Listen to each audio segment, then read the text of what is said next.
touch of space madness.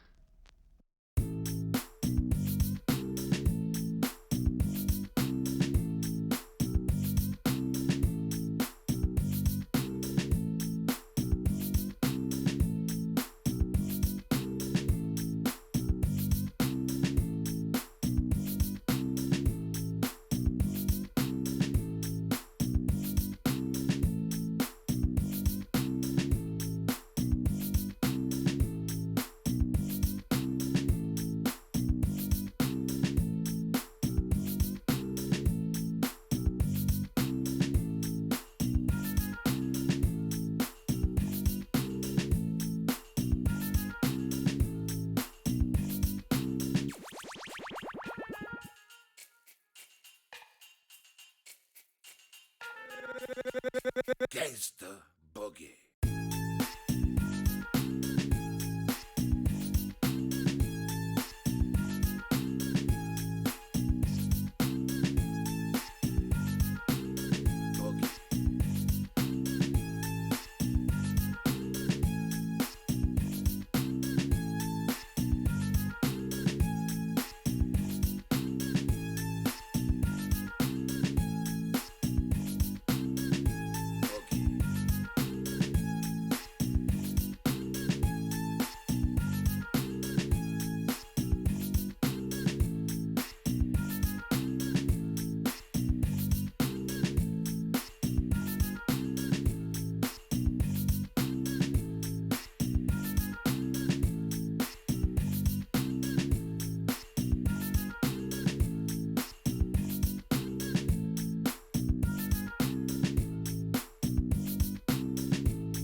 Feel the bass.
this? Go in the bottom of the house.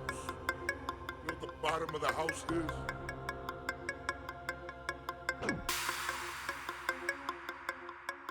Go in the bottom of the house. You know what the bottom of the house is?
Hello and welcome everybody. Oh my god, it's been quite some time since we actually seen each other on the stream over here. Wow. A lot of things has happened in the, of course, past week, and I do believe we actually streamed the second game out of this best of 3 series last time.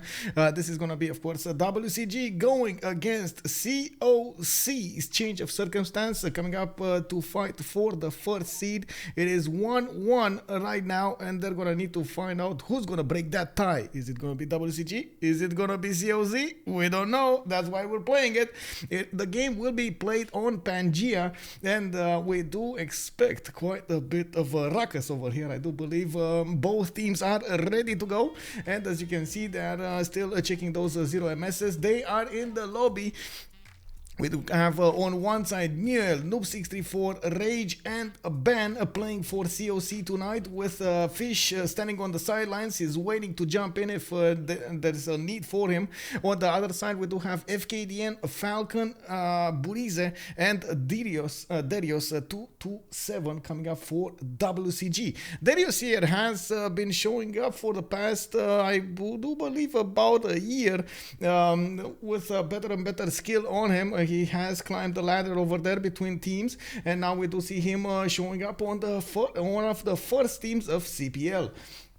I do want, of course, to say hello, Harley the Spider. Good evening, sir, and thank you so much for the tier 1. Much appreciated, sir. Of course, also good evening. We got Medicine 017. Hello and welcome.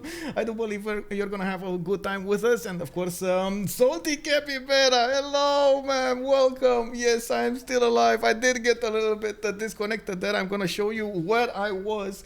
Just wanting to do the intro over here, and we're gonna talk about that soon.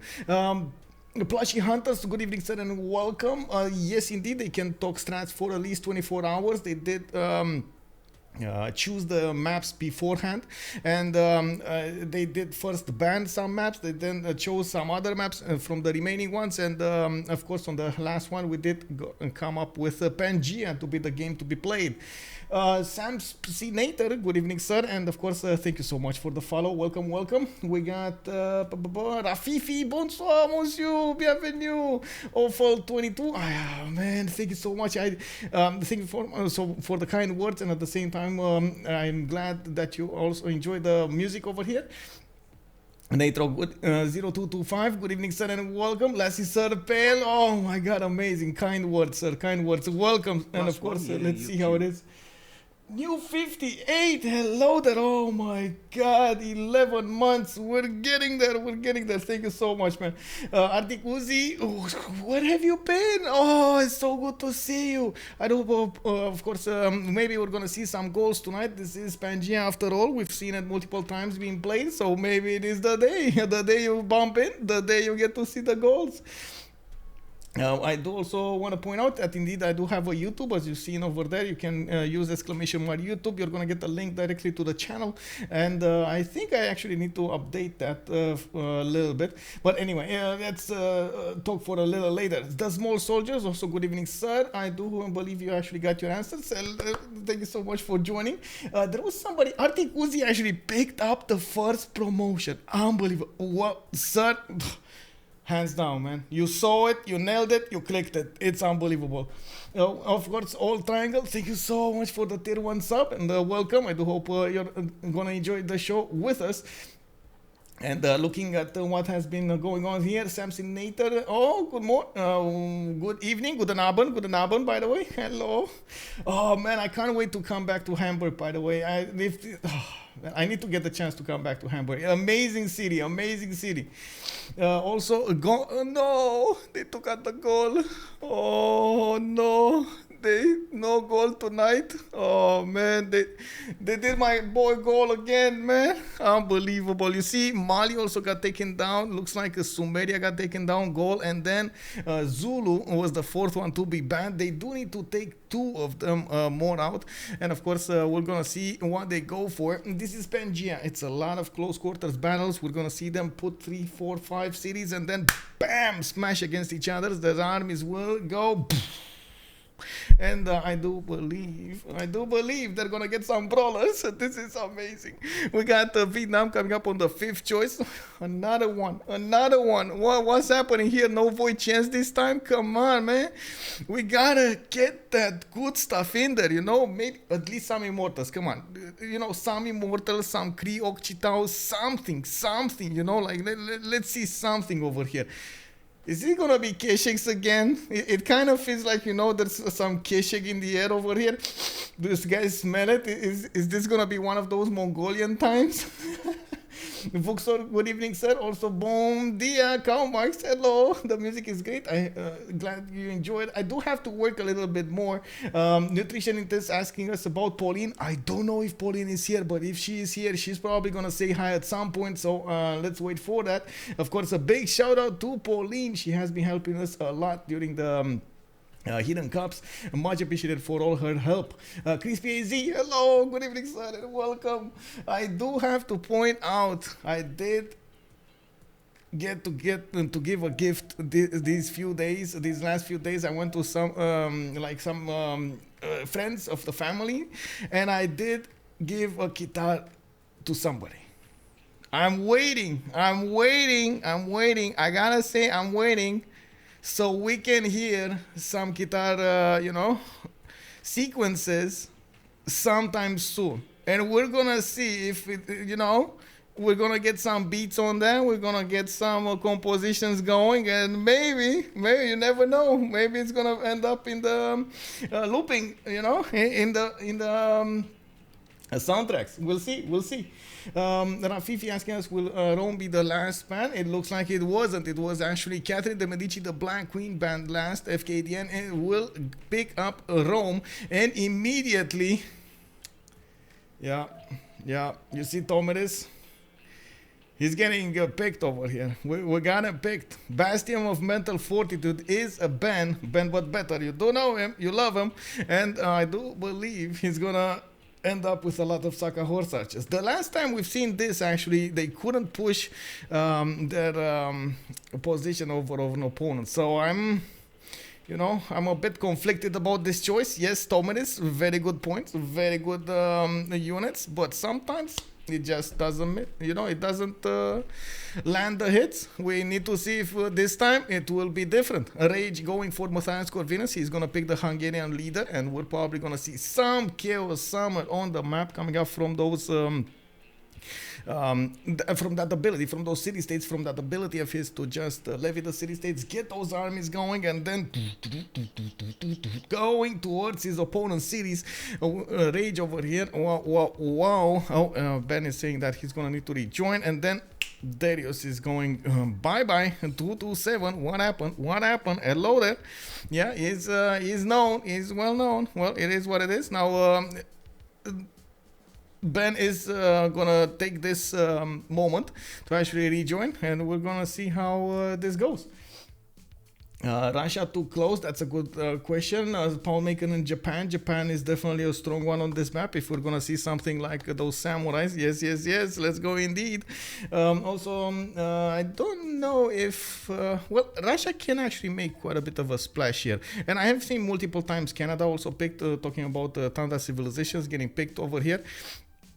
About this, I don't know why Rage is saying make new lobby, but maybe we'll see a new lobby. I don't know. Honestly, I don't know. It is, yeah, it's happening. We're getting there. We're just waiting for everybody to join up. Major things over here happening. Burrize is saying, okay, go redo. So we're gonna have a new lobby soon. Interesting, you know. What would a Civ game be without some disconnects? Well, this actually gives me the time. This is, you know, the perfect moment that I'm gonna need to snipe over here that tiny link, and we're gonna see immediately what's this about. After we're gonna see the link, I can actually put up on the screen over here. Oh no, what's with this, man?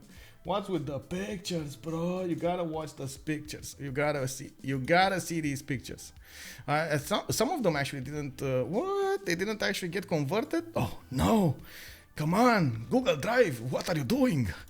You gotta get connected, man. Oh my god. Anyway, now we're getting there. We're getting there. I'm swapping. Okay, there we go. In the spectator slot. I'm there. So now we actually get to see. Let me show you what's this all about. So I did get to go towards the mountains. It's about 140 kilometers from Bucharest towards the mountains, and actually right smack in the middle of the country, a little lower than the middle of the country, or I should say towards the middle of the country, right before the mountains actually, get into the full force. It's mostly in a hilly area with a lot of ups and downs with, well, I wouldn't say that really, good, well-made infrastructure, but I gotta say, in Romania, it's something like a, how to say, it's a prize if you get a very good infrastructure somewhere. So, let's see. The fact that it wasn't actually done, it means there wasn't that much tourism, and because there wasn't that much tourism, we got to see a lot of amazing stuff. So I'm gonna put this up on the screen here. Good evening, Klausin, good abend, my head, and willkommen. This is the area over there. First of all, we did get near some of these, but there was like terraced something waterfalls. These were basically, like man-made. They just made them a little bit easier to handle over here with the rocks and everything. But I couldn't resist the chance of actually filming them in slow motion. If you're there, you might as well do some slow motion things. So I did start to actually try to do this, and then we got to the big place.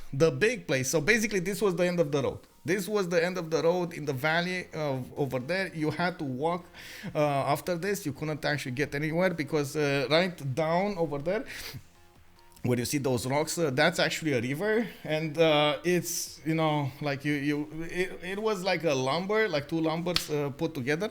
How do you call them? 2 tree trunks, I should say. 2 tree trunks put together with a little thing over there on the middle walkway, and you could you had to do some equilibrium over there so you don't actually fall into the water.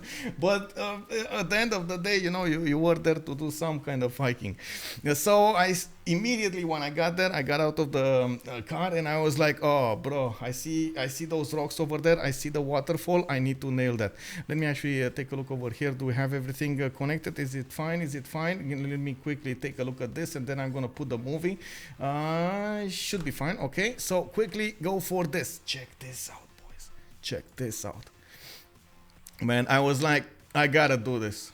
Oh, it's not done yet. It's not full 1080p, but this should be 1080p.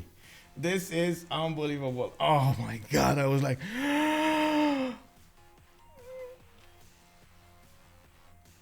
oh, amazing, man. Oh my god, I'm sorry, the Google Drive just took too long to actually get into 1080p, but this is amazing, man.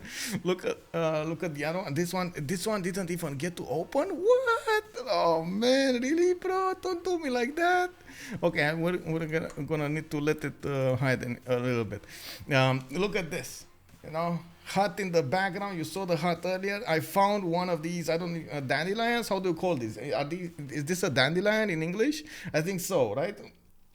And I couldn't resist the chance of actually trying out some a bokeh effect on the background. Like. I had to try it, of course. Okay, let me actually take a look. Did it get it? No. Still doesn't want to work, man. Unbelievable.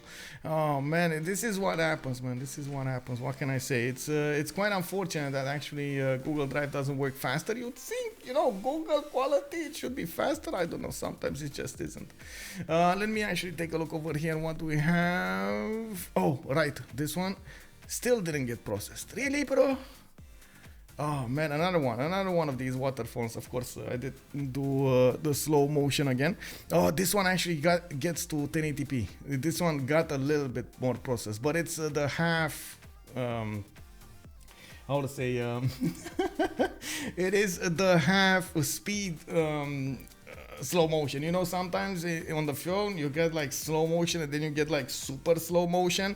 This was like slow motion, not the super one, like in which you see like every drop over there, you feel it move and you see it in slow speed, you know.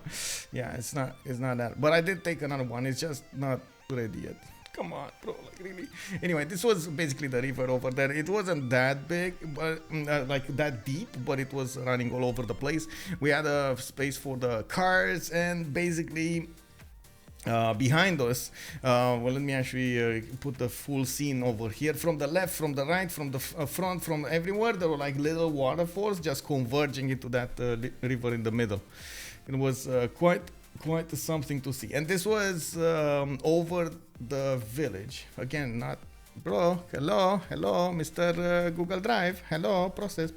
Beep, beep, beep, beep, beep, beep, beep, beep, beep. You know, man, what is R2D2 when you need one? You know, we need somebody to process this. We need somebody to mend those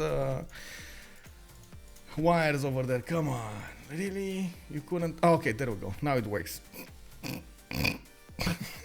Anyway, this was the village over there.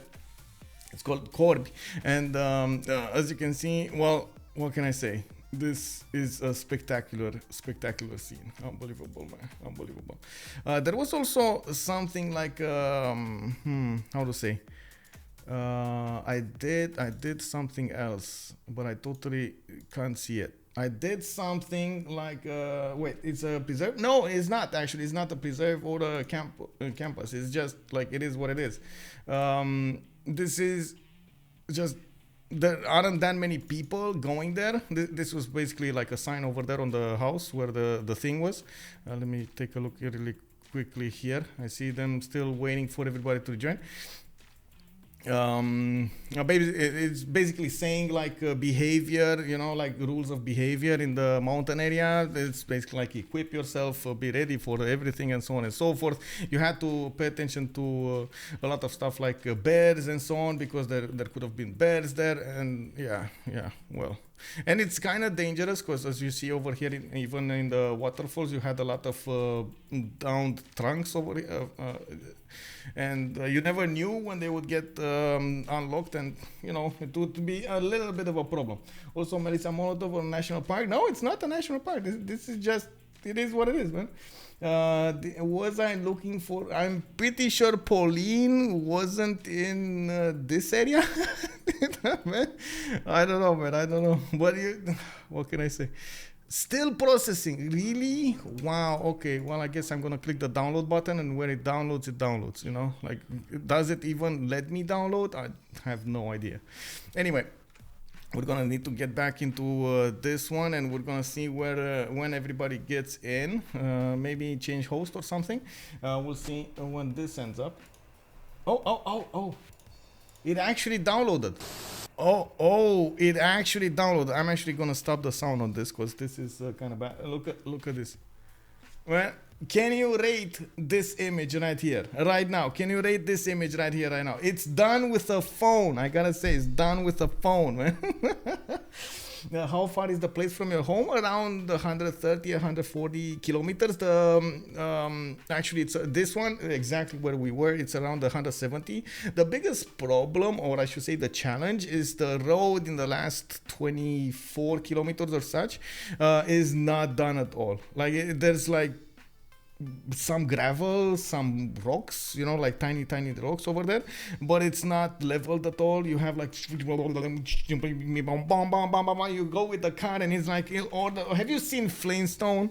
It's the easiest way I can explain how the road was. Have you ever seen a Flintstone? It's like, you know, and you have to drive with your feet and so on and so forth. It was crazy. But anyway, we were just driving with like 20 kilometers an hour. Oh yeah, telling stories and so on. We got to catch up for a long time. Star Spanky asking me what did I bring him. A lot of positive vibes, Star Spanky. A lot of positive vibes. Good evening, son, and welcome. Also, Harley the Spider, thank you so much for the rate over there. Thank you. Still didn't. Hello. Why are three players missing? what's happening in the lobby. But there was everybody here earlier. What happened to them? Let me actually take a look here. Go on. Oh, Noob64 is saying that he has an issue with Derios in the same lobby and so on and so forth. And they're talking about getting into the lobby first or second. I don't know, they're trying to get something done over there. Also, yeah, good to be alive, man. Good to be alive, back in the business and kicking over here. And we got a game tonight. We got a game tomorrow. We got one on Saturday, and we got one on Sunday, from what I've seen. I have a surprise on Sunday. We're gonna go on a show. We're going to talk with quite a few people over there, and we're getting ready for a new stuff, a new event coming up in December. But I'm going to reveal it then. I'm going to make an announcement on my Discord. Of course, use !Discord. You can get in there, and you're going to get notified about everything going on there. We're going to see how it is. Is this game cancelled? No, I don't believe it's cancelled. We're just waiting for the correct something to get into the lobby. And for some reason they're doing something. We'll see. We're getting them in the same line or something. I don't know. We'll see. But anyway, it was how do you call him? A Fish, right? The Fish was here earlier, and he was saying that if there's any problem, he might actually just jump in. And as you've seen over here, we might have that. Just waiting for everything to start up. Okay, it's just some random golf ball. Yeah, he's playing something like put party or something. I don't know what it is. It's basically like a, one of those games that you just spend to finish time. I have no idea what's. Let me actually take a look over here. Let me rejoin really quickly and see what's going on.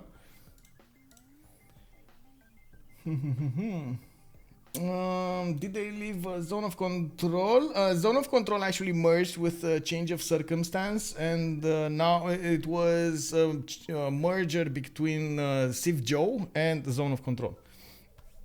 Hey, Kathy Anthony, good evening, sir, and welcome. So let's see what's going on. Now I'm stuck on connecting. Okay, we'll see. Ah, there we go. Back in the lobby. We got this going. Oh, we might see them reconnect or something. I don't know. I'm not sure what they're talking over there in the put party somewhere, whatever it is.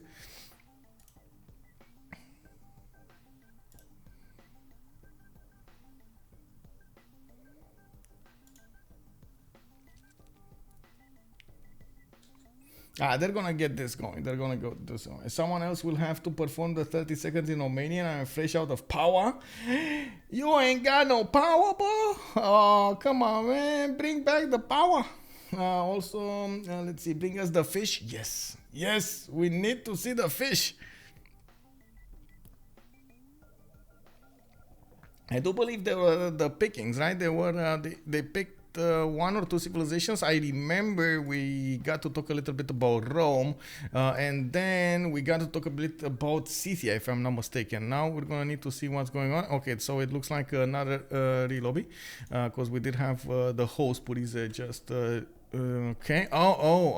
They're gonna do another host. Oh, I see how it is. Okay, they're gonna put a lobby up on somebody else, and we're getting in. Okay. Honestly, this might be very well be the teams in the grand final, so this is a good test. You think in the grand final? Whoa, oh, interesting. I mean, it might be. I'm not discounting this, but I wouldn't actually discount that much. The Civ CIS teams and the French teams. They have really good players going for them. So we're gonna need to see. That's why we're getting the Civ World Cup going. So to see who's gonna be the best of the best, the cream of the crop.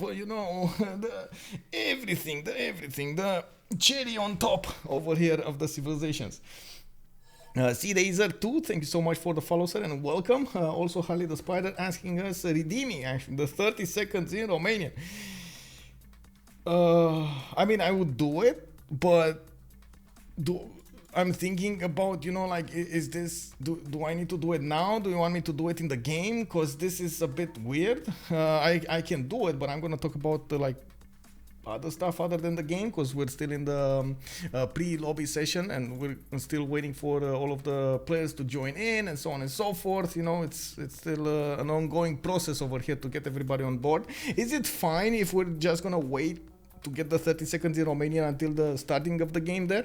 If not, I can just redeem it. Sorry, how to say, give back the points. That's what I meant. Give that back the points. Just ramble, I won't understand anyway. Wait, really? Wow.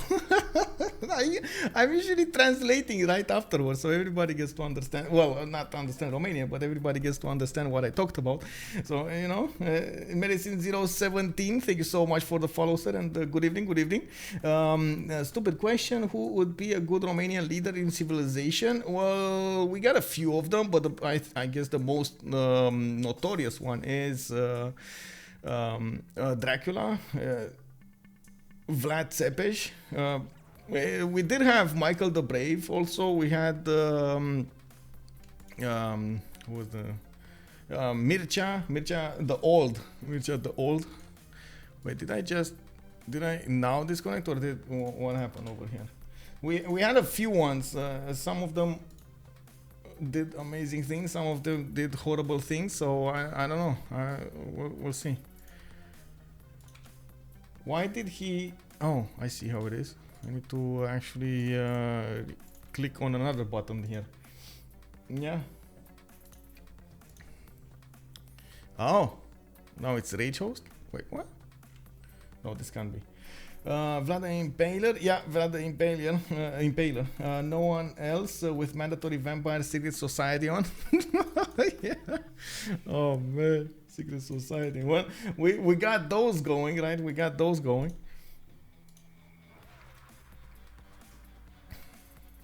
Okay, so we got another host going. Looks like we're starting to get the people in. Again, I don't know why they're... Okay, so if... Oh, I see how it is. I see. Oh my god, he disconnected again. I see how it is. So they're trying to let Derios first, then Noob64 second, and then everybody starts to join. Something like that.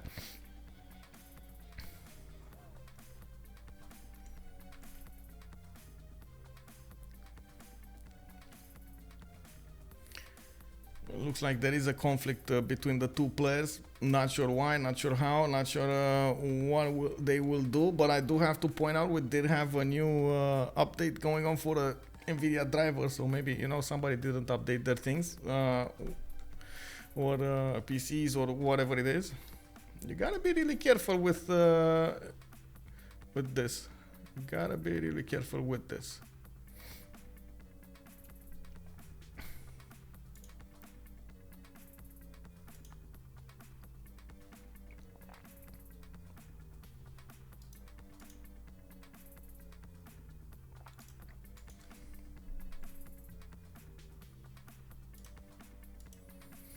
To be honest, I don't know how much Romanian history except Ceausescu, but not for good reasons, I would say. Yeah. I mean, there's a few different things going on. Like Romania, as it is right now, has been molded, changed, shaped for a long time, just like other nations. We changed borders. Well, it depends on how you say, but I would say definitely like recent history. If you talk about thousands of years, this is recent history. But anyway, still going on. 13. Oh, Bob 17. Good evening, sir. Good evening. Why is okay? We still have why are we still waiting for them? Like, are they taking their time? Are they just okay playing it out?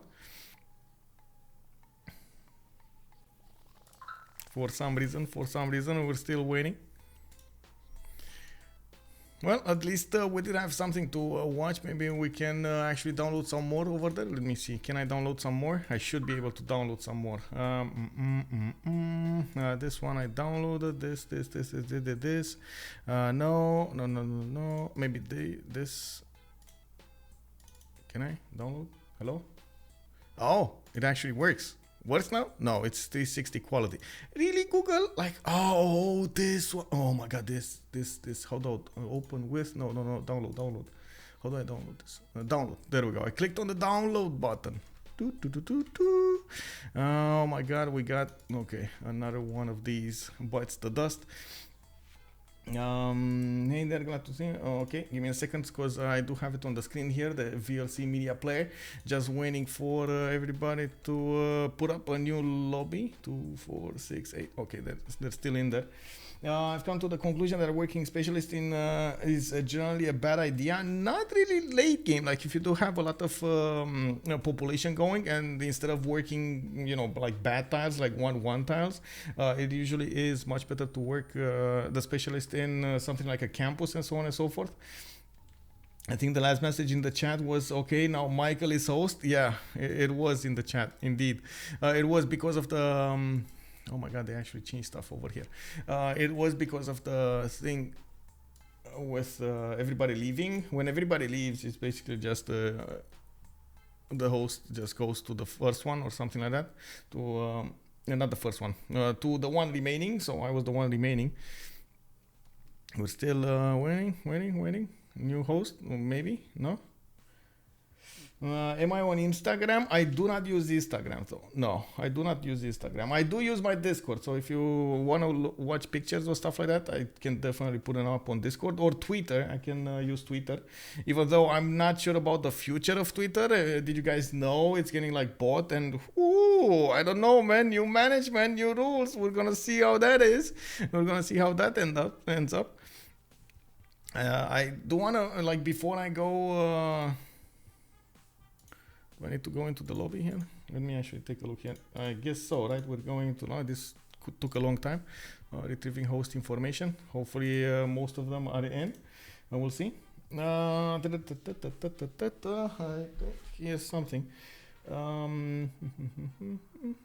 I heard Romania was decent on the semiconductors. I guess on the factories, but I'm not so sure about this.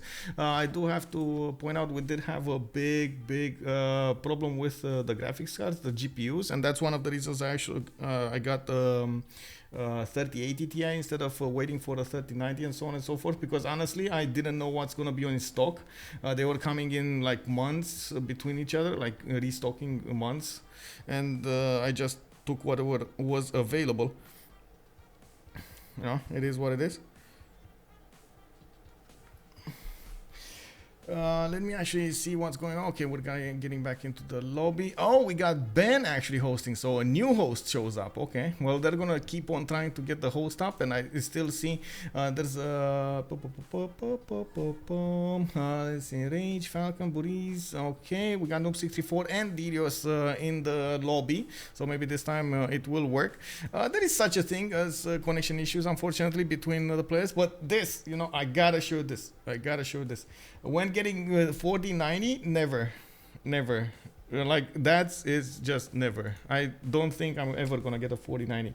I usually do hop between generations, like this one, the 3080 was a bit of a how to say, I got it because I couldn't stream Escape from Tarkov at the same time as I was streaming, I would say streaming it properly and seeing it properly at a decent quality.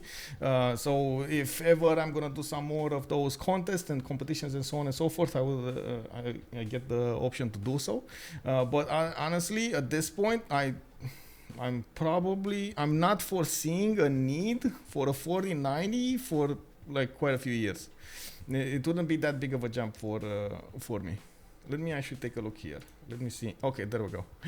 The mountains. I gotta say, this was again done by the phone. This was the first time I did it. This is the first time I actually used the phone in such a way. I used it for a hyperlapse. If you guys know what a hyperlapse is basically like pictures that are being taken by the phone, but they're taking at longer intervals than the normal one. It's gonna take, like, this one was like 15 seconds intervals. It was taking a picture, you know, like pam pam pam pam pam, and all of them are getting processed back into one big loop. And as you can see over here, I did have some mishaps, you know. I touched the phone in the wrong way after it started, and then Breeze went in, and then yeah, you'll see. But oh, Man, I love this. Like, I really love the images that are coming out. A little bad with the... Oh, another thing, I couldn't actually get the resolution good because I was using the front camera, not the back camera. I would definitely love to see this on the back camera. I didn't have something to steady it on, you know, like put it on, and this was just standing on a rock, freestanding on a rock. Anyway, on the phone, it's great. On here, it's just... you know, blown out of proportion over here, but it's fine, you know, like, it's still working in progress.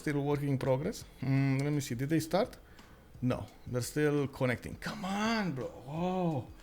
Oh man. Oh, okay. I hear, by the way, about the semiconductors. Coming back on that one, I still hear there's quite a bit of a problem with the supply chains for semiconductors. It's still not fully operational yet, and from what I know, there are quite a few factories being built around the world, like some in the United States, some in Europe, in Spain, for example. We're probably not gonna build any of those in Romania. I don't think that's gonna be our thing over here, but it is good. I feel like it's good to diversify. I feel like getting those chips, the semiconductors made on different parts of the world, is gonna be a good thing. And I do love how now you actually get a decent competition between Intel and AMD. I'm not sure if you guys followed the new stories coming out, the new tests, the reviews between the new series. What was it? The 700 series of 7000 series of AMD, and then the 3900s, 13th generation Intels. It is getting neck and neck over there. Some with a lot of cores, some with less cores, some with better performances in some areas, some with better in the other areas, and so on and so forth.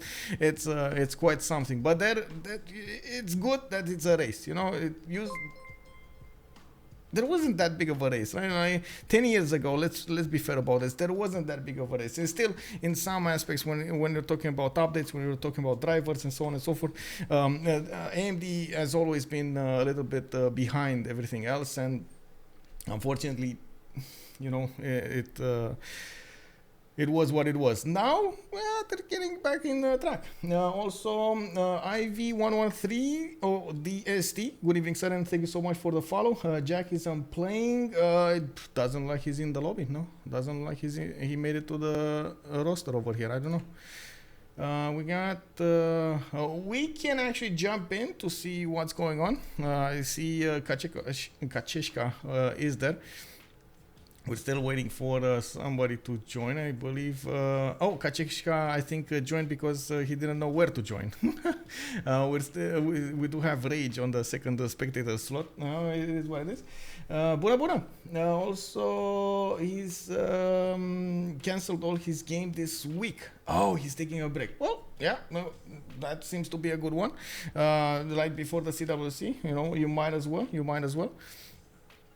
I don't know what's going on with him, but we can jump in and see what these guys are on about. Let's see. I just hope we don't hear a lot of, you know, bad juju over here. We want to keep things positive. And let's see. The player, I just can't join. Open more slot. Go 6v6, please. Moil, who do you want to duel? 6v6. Maybe grab someone, wait. Guys, we can't even get 8 solid. in the lobby, hello. You take Taha, we take solid, let's go. I think guys, I need a sub emergency. Hey, Pauline is here. Hello, Pauline. Nutrition Intense was asking for you for such a long time. He was even saying I was looking for you in the Carpathian Mountains for something. I don't know why, but welcome. Bonsoir. Okay, I know it's his fault, but Surely it's his fault. Yeah, surely it's not his fault. Do we try Derios joining last, maybe? And then he can't join. I mean, Yeah. you cannot join too. Like, Dude, maybe we try Derios not joining. Yeah, we can lend you a player if you want. If I drop one, you might need to land 2 players, man, to balance it out. huh? Huh? Okay, so from what I understand over here, we're still having some connection issues, or there are some connection issues for the players. I can actually go back on this and see what was missed over here. Oh, this was another waterfall. Well, you know, we get to see the cool pictures coming up over here. I would love to actually, oh, can I do this? No. Oh, I can comment? Oh my God, look at Google Drive going crazy. I can actually comment on the pictures, amazing. Let's see, what is this? Oh, this was this was behind, like this was from that cabin you saw behind us, like, but you can't actually see the cars that were there that we stopped with because they're over the hill. Very good scenery over here. Would have loved to actually have my other camera with me, but yeah, it was just too big of a hassle to actually bring a camera over there and actually carry it over the place. I did it once when I was with my car all alone, so I went, oh yeah, there we go. We got this. Was actually because we didn't have that much humidity in Romania. We had a bit of a problem with all of the rain and so on.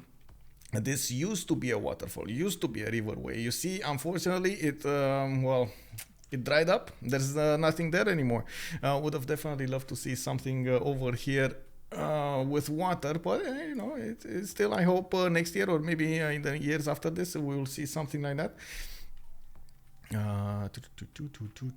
We saw this. This one was, oh my God, this was, yeah, this is blown up. I did try to make like a, this is what you saw earlier, is basically like this, but it's like pixelated in the front. No, bad connection.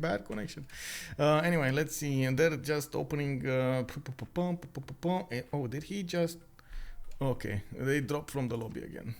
I guess they made me host for some reason. I got host made. It is what it is. Let's actually open the mic here. Okay, wait. Whoever click first. What boost? joins. Hello. No. Probably noob Man, first, no? if it works for FFAs, surely it will work here as well. No, let Noob join, and then let Darius join, and Kateska and Michael, and then everyone else. Okay, 1 second. Okay. Yeah, honestly, this is a scam, man. The Russians keep winning this golf thing. Not scam, man.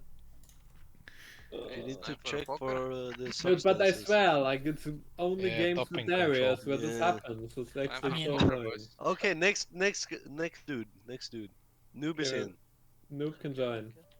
Okay, Michael. No and swapping, by the way. Kateska No can join. swapping. Don't Yeah, swap, no. man. So I Don't need to swap join. until Good everyone evening, is by the in. way. Hello. Good evening. Good Yeah, evening. you're a bit late. The poker night's been going for a while. Yeah, but Uh-oh. we're starting a new Who's session. winning? New session. Who got the money? Who got the money? Ah, we won, man. All of us that are sitting here in the lobby can't join the game. Deal me in, man. Okay, What's next? and Michael and Kateska in. No. It's Join just, on but Morale. Darius is not in. I'm No, not he in joins either. after you. I'm not in either, man. Just- Wait, just- where am I You're not joining? supposed to join yet, then, yeah. Okay. Maybe we Come just- poker, good. Maybe we just all join and I join last. Huh? Yeah, but Yeah, you surely can't you- join Yeah, I agree with last that. and- Darius last. Yeah, I think we tried that. Remove the bot. Really? Remove the bot. How do we remove? Oh, Well, I I think mean, we've done like, it like this before, once before. I think it works. It works every single time. If it doesn't work, the lobby is shit. there's Okay, one go, more go, seat. the bot? What the fuck? One more seat. I Where's don't know. the We can bot? kick the bot. Kick the bot. Dude, kick the bot. How? You click on the circle. I click, nothing I mean, happens. it's fill Nothing empty happened. seats enabled. No, that's why that's what. Yeah, but Moyle is in staging. Maybe unready. Everyone unready? Dude, no, just kick Let it. You me have in, to click. Let me in. I'm clicking it. But It's you're not the host. I am Burrize is clicking it. host. Okay, guys, join the lobby now. Everyone except Darius. Join. So I guess when they're talking about clicking it and not clicking it and so on and so forth, they're talking about that poker something. I would actually prefer not to actually stream that. You know, like there were a few changes done with Discord, and things when it comes to gambling. Honestly, I have not read that. I just know I'm not doing it on the stream, so it is what it is.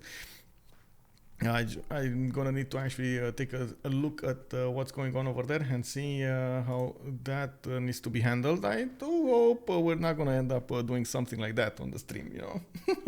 But anyway, it's fine. We do have more people joining, and we're still missing Derios actually from the lobby here. They were talking about letting him join last for some reason, and it doesn't look like we got people actually swapping slots here. I would need to be on the first two slots ideally, so I do get with Kacheshka those slots for the observers, but anyway, let's actually take a look what's going on. Yeah, put in the money. Guys, join the lobby, dog.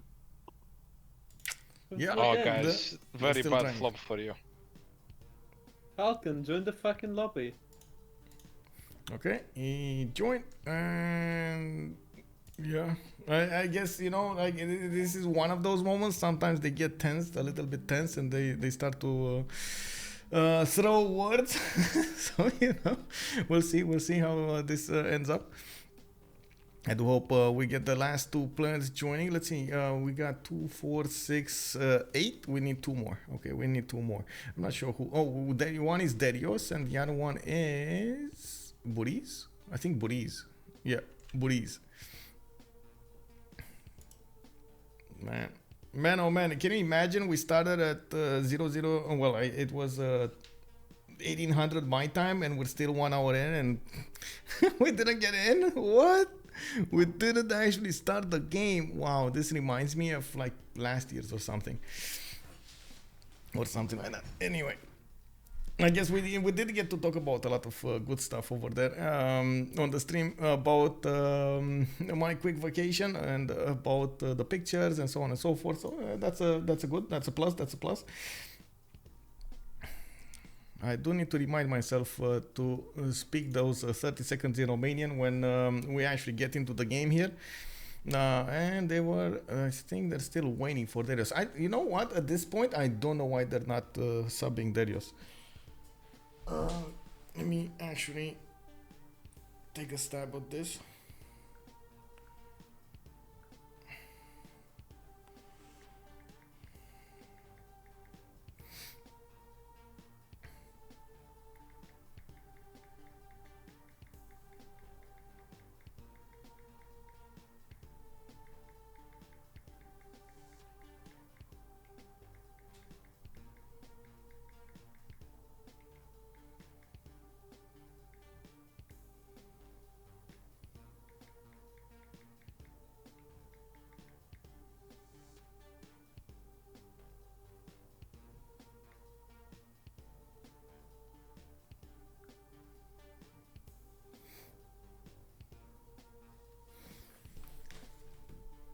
Are we there yet? Oh, we got Burrize in the house. Woo, woo, whoop.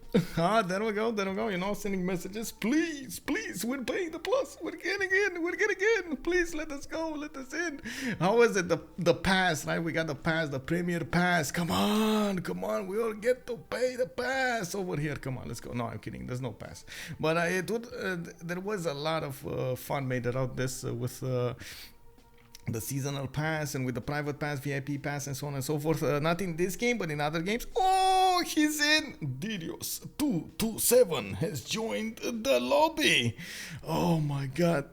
He did it. Guys, all in. I mean, no pings. Maybe join. Oh my god. Let's go. Who do I swap? Is it Miel? Oh my god, he actually rejoined. No, bro. It's only 9 PM and everything is gonna be alright? Yes, I hope so. Yes.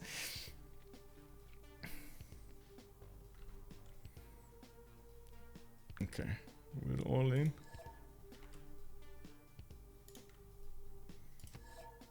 So who do I swap? Is it Noob or is it who do I swap?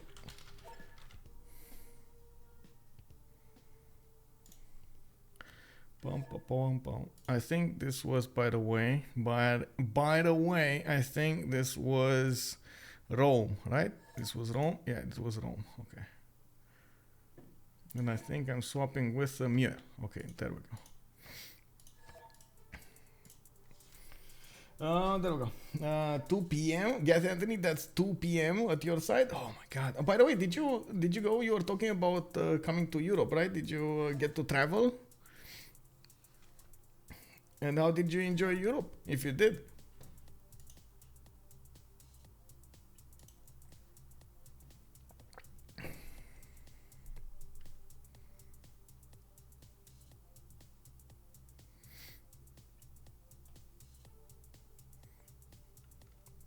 Oh, that's in February. Oh, wait. Did Nightbot just get... Wait, really? Do I need to make VIP Nightbot? Okay, sure, bro. Let's make Nightbot VIP, because for some reason he's not allowed to stream links anymore. He's been denied the right. Denied! Going to northwestern Finland.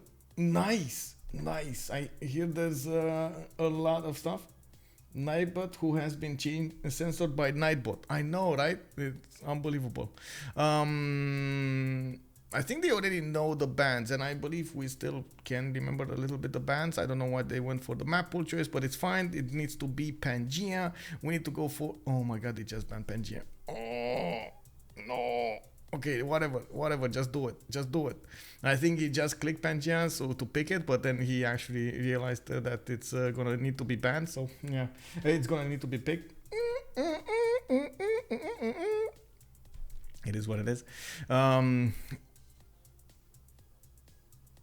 This is not the correct map, I gotta say. So everybody says, this is not the correct map. It's gonna be Pangea. We're probably gonna need to change it right after they do the pick and ban phase, so we actually get to see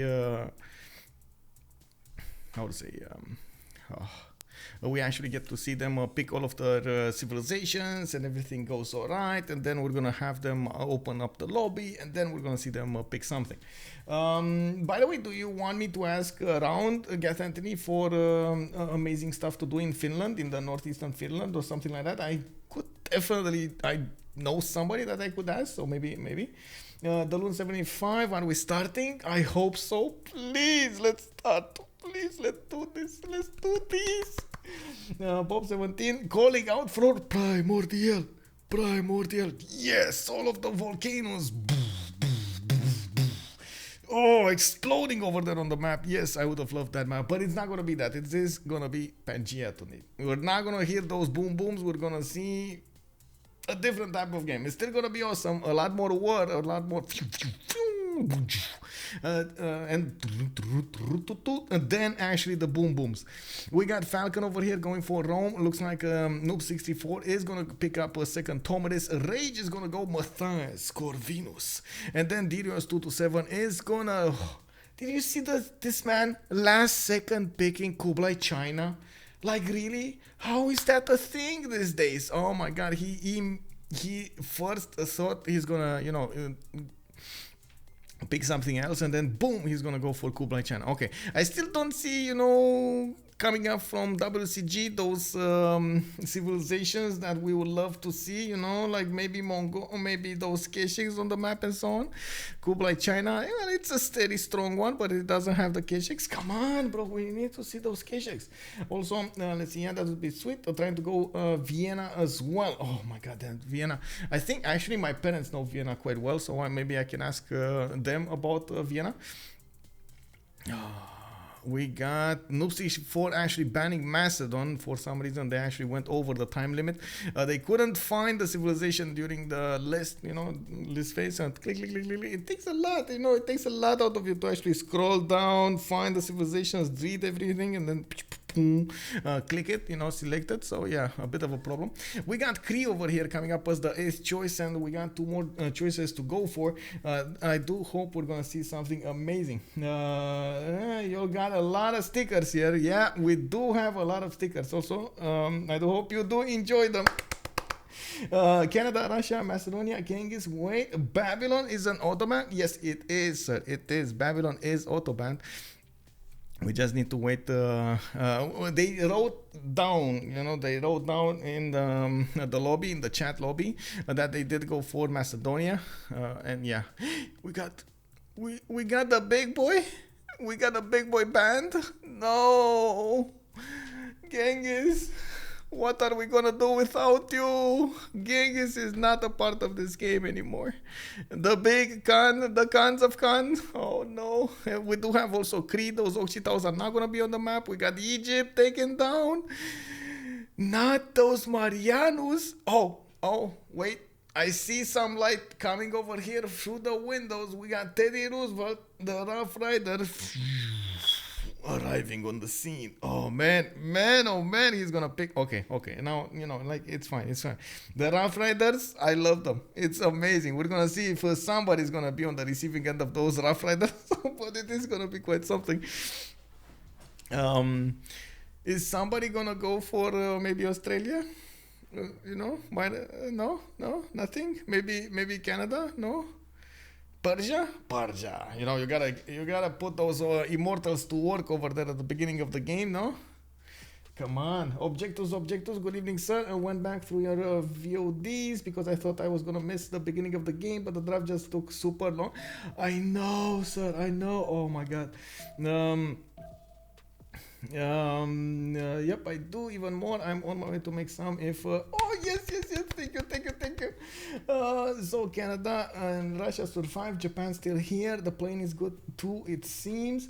Also, the big Wilhelmina is still open, but I bet they're gonna be too scared to pick her. Wilhelmina, yes, they're scared of big Wilhelmina. Yes, I think it's too big. They can't play. The second she jumps in the lobby, they're like, no, we can't do this. No, this game is not balanced anymore. Wilhelmina, no, let us be. And of course, Burrize over here is actually going to go for the big John Curtin. So we got Macedon. We got, actually Macedon got banned. And John Curtin over here does have an amazing unit. It's called the Digger. And as you can see, it is a unique modern era unit. It's unfortunate because it comes very late in the game, but with Australia, you do get quite a bit of production. You do get quite a few stats over there. From the breathtaking tires, you get the outback station. During the middle of the game, you just get to spam everywhere. The food, the production, and so on. We're gonna need to see how the land looks like, and then we're gonna make a choice. Oh, I see. Okay. Whew. I was like, is this gonna happen? Whoa. Oh, I mean, I totally get Fkdn's choice with Simon Bolivar, but it looks like Ben over here is quite undecided. Okay, there we go. He picked it. It's gonna be Philip II coming up over here. Okay, let's go. Philip II, let's go. It's not funny to troll with Robert. I know, right? Like for a second that I saw, Robert the Bruce on the screen, and I was like, oh, is this gonna happen? Is this gonna be one of those things over there? We're gonna see them play Robert the Bruce. Yeehaw! Yeah.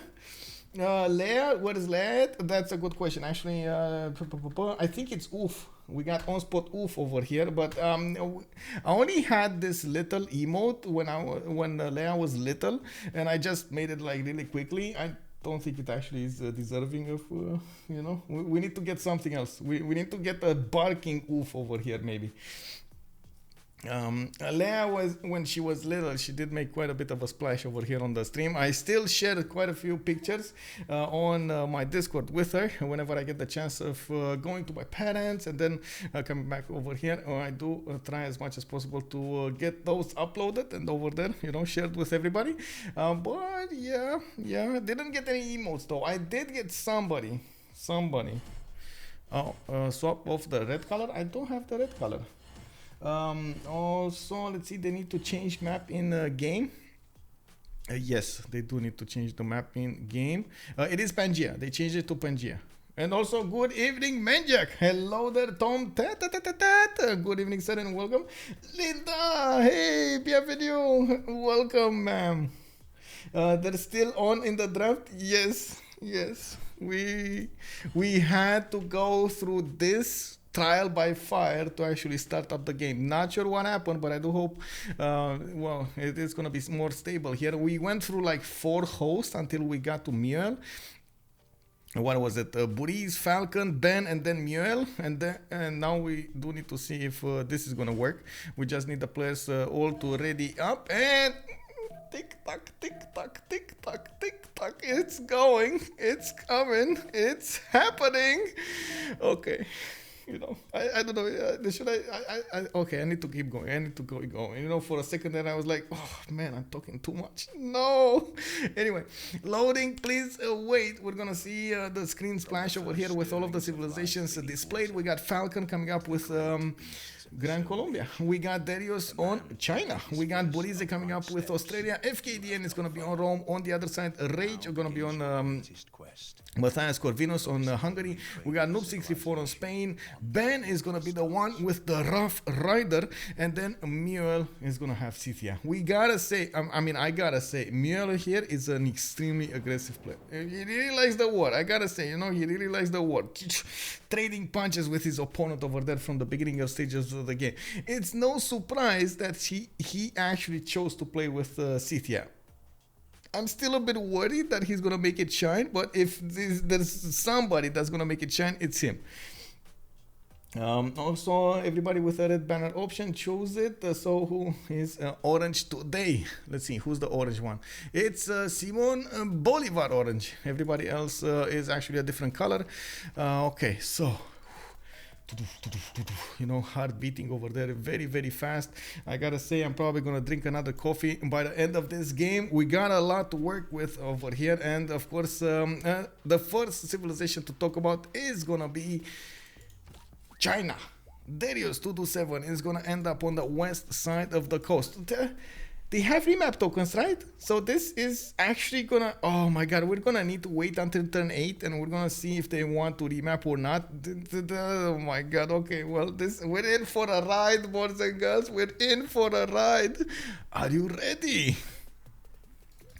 We do have Derios 227 coming up with Settler for a possible 2-1 base. He can go on the stone tile for a 2-2, or could actually go on the base to the southwest. Don't think he's actually going to choose the base. I wouldn't. So why him? Definitely the stone tile over there does look like the best choice. He's going to expose his possible capital, his capital to frigate attack coming up from that amber tile. So I'm not so sure he wants to move from this location. China has been showing up in a lot of other games, and he did manage to do quite well when it came down to fighting on the seas. I don't think he wants to actually challenge Spain on the seas. So anyway, we'll see how this evolves. On the east side, we do have an array of city-states. We do have on the same coast, it's gonna be Spain. Noob 64 already settled his city, as you can see, on a marble tile. That's gonna give him an extra culture point, and he's gonna get also a turtle for an extra science point. You know, everything counts over there. Amazing campus in the capital. Good harbor, good campus. He gonna make those money, the chingas over here. Oh my god. Okay, we do see Noob also benefiting from a possible city of Vatican City. He can go and slam it with his galleys, take it over. And we do have him with another city between those, between that city and his.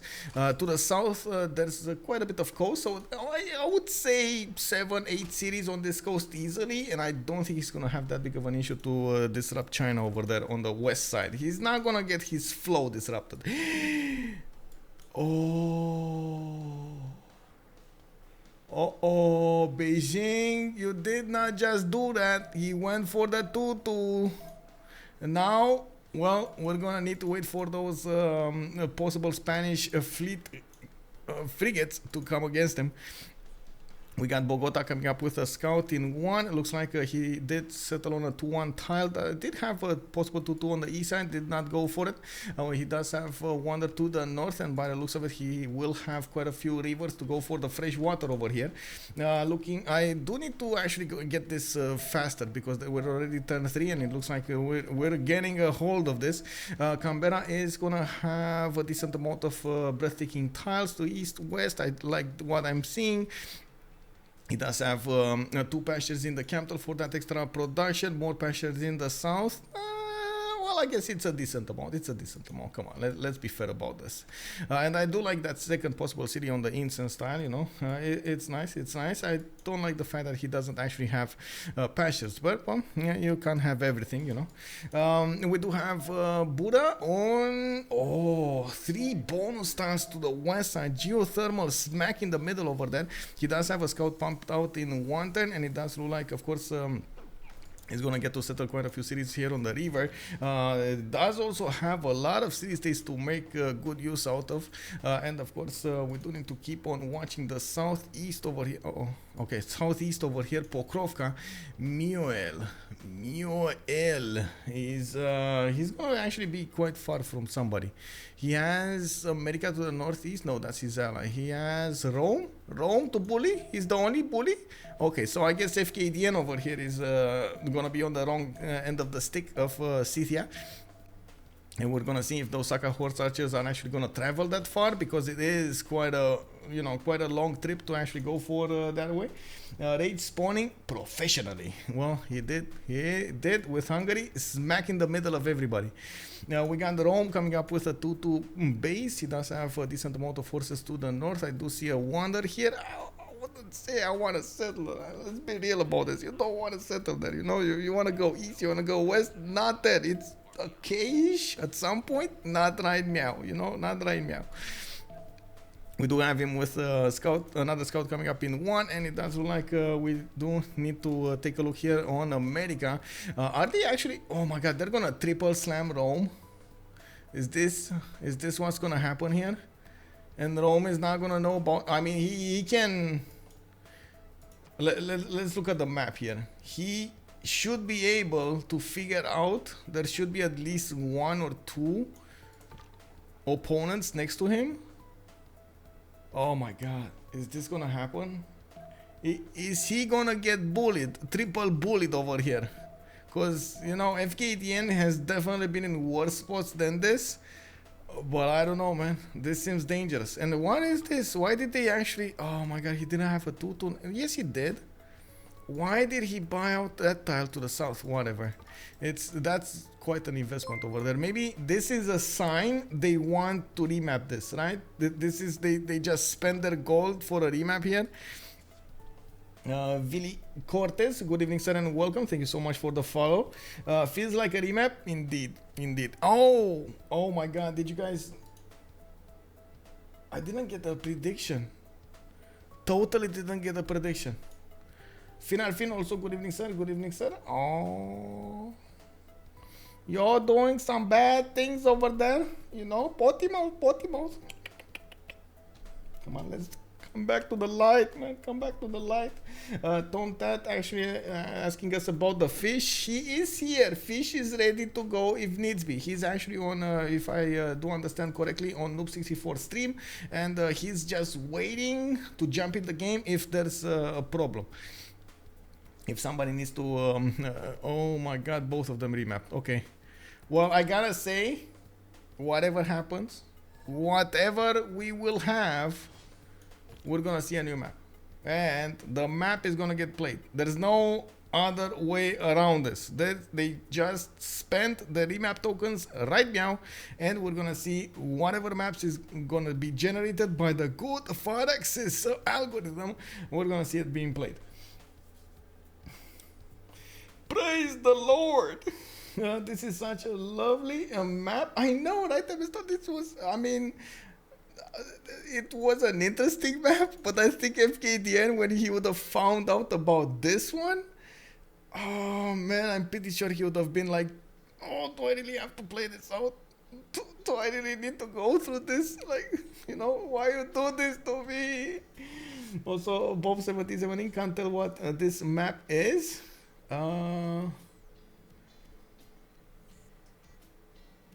Deformed heart. I wouldn't go for a heart, but I did feel like it was like, I don't know how to call it actually in English, or Morse.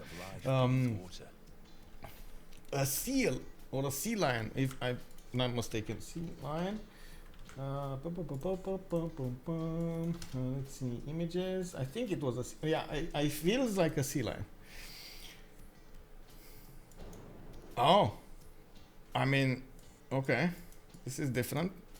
Still feels like a fish here, but maybe you guys feel differently about how this map ended up being generated. We'll never see that map again. Yes, no, we're never gonna see that map again. No. Anyway, it's fine, it's fine. Whatever happens now, this is gonna be it. And this is a good moment to actually put the team labels on the screen over here, so we do know left from right, and we get to actually differentiate here. Let's see, we got on the left side CoC coming up with 1 win. On the right side we do have WCG coming up with another win, and of course this being a best of 3 series, they do need to play this tiebreaker, so we do know who's gonna be the first seed in the CWC. This one is a butterfly. Okay. Yeah. I mean, definitely this could be an antenna over here, and those on the left, on the right, could be the wings. Deformed Australia. Wait a second. Is this Australia with a hole in it? Because I'm pretty sure Australia doesn't have a hole in the north. Yeah. I do like the bat or the butterfly more. You know? What is the flying kumquat? Oh my god! Whenever I gotta say, whenever I actually, you know, I get the mental picture. Whenever I see his name, I'm actually seeing a flying kumquat, and I hit it like, you know, slow motion, man. Oh my god! Anyway, let's go too much. How do you call it? Imagination, you know. Let's come back to earth. We got Canberra coming up with a lot of breathtaking. Actually, taking a look at this, he is gonna have Canberra with a lot of breathtaking, and the reef tile on the west side. Oh my god, that's gonna be amazing. He is probably gonna go campus first over here, but he is missing something, and that is, you know what, I'm gonna say it, but you know it, it's pastures. He's gonna miss a lot of pastures. He only has a cattle tile to the southeast. That's not really enough, you know. That's not nearly enough. We do have him going for the builder first. He is probably thinking, well, you know, maybe I'm gonna have some horses. Yeehaw! But he's gonna have a bad surprise over here because he doesn't have that many horses. Anyway, I do see him with a possible second city coming up on the tobacco tile on the west side. We're going to see if, well, he doesn't need the fresh water on the coast, right? He's still going to get that extra housing. We do have him with quite a few cities on the peninsula to the west and to the south. And I do see a good river network on the east side if he ever wants to expand on the inland. The city of Canberra does have iron 3 tiles away. That's a long way. And totally missing horses in the capital. He's gonna need to settle a second city to actually get horses. Not bad, not ideal. You know, he's gonna need to make it work, and I'm pretty sure Burrize over here is gonna try his best to make it work. In the south, we do have Rome Coastal. Wait, really? Rome Coastal? Okay. Well, we do have a tobacco tile to the north side. He's going to get some extra faith coming up from that tobacco tile. He's going to get a faster Pantheon. You know, smack from the beginning of the game. He's going to get 1 point more. And he's going to get to that 12 points. And he's going to pick a Pantheon. We got him with a fish tile to the west side. He's going for the greedy build. Opening over here with a builder. And from what I can see, his second city is going to be booming. Oh my god, what is this city, bro? We got him with a post. So, okay. 2-2 base, 2 tiles of banana. He's gonna get that food in there. He gonna get some cocoa in the same city for some extra gold. And he gonna get the extra era score coming up from Halong Bay. How is this fair, man? How is he's even gonna get that tiki hut over here, man? But can you imagine living in that tiki hut and actually getting bullied out of that tiki hut when somebody comes in and just takes over the space over the river? Would you want to move? I wouldn't want to move. Like, can you imagine just living over there next to Halong Bay? Like, why pop my tiki hut, bro? Leave my tiki hut alone. Anyway, he's gonna have iron tile to the east side of Rome. He's gonna have a horse tile 3 tiles away, and from what I can see, he can definitely settle quite a few cities over here. Not really on the coast, though. I don't actually believe this is amazing land.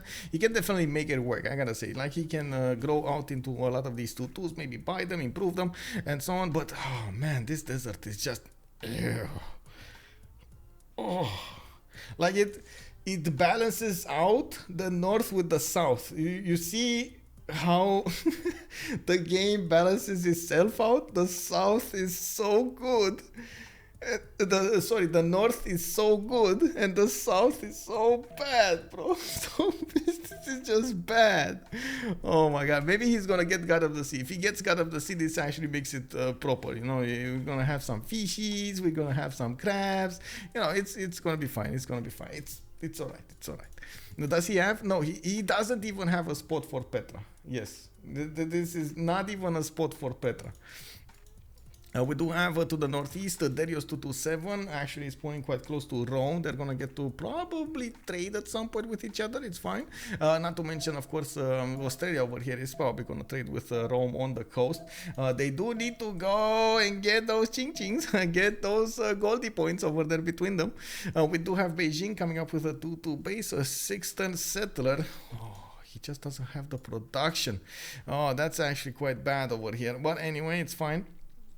We're gonna see when he's gonna get that going. We do have him with a decent amount of river network over here. A lot of interesting cities, including this Mount Roraima to the northeast. He can settle the tobacco tile and get that banana tile. That is gonna be awesome, by the way. Settle tobacco, get banana. 3-2-3-3 tile with extra science and faith coming up over there. It's gonna be booming.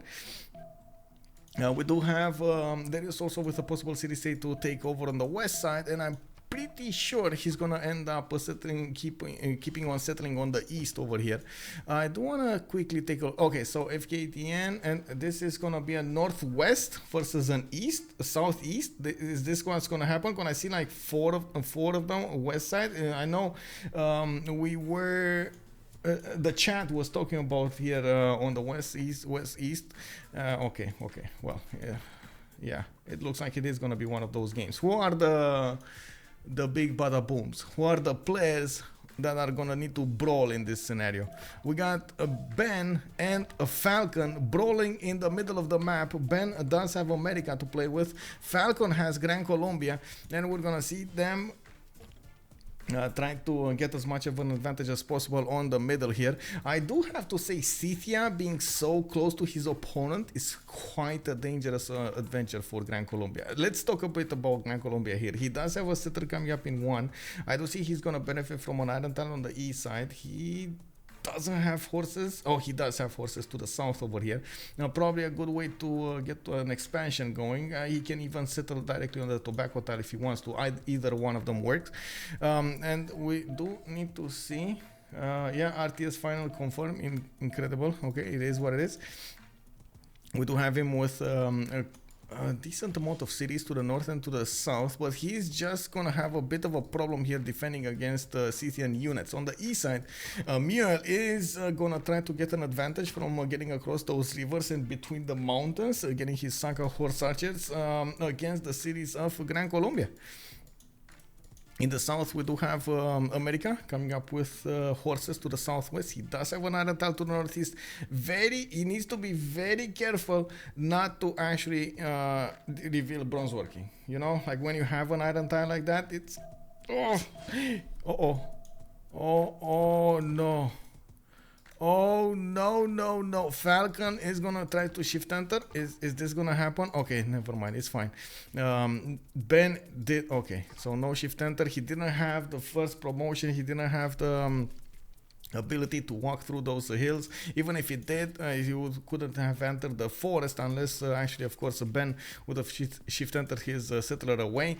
Ben did invest into a slinger. He saw that scout coming from a mile away. He smelled it across the river, and of course, as you can see, he's probably wanting to either get the CoC placement or try to go for the other.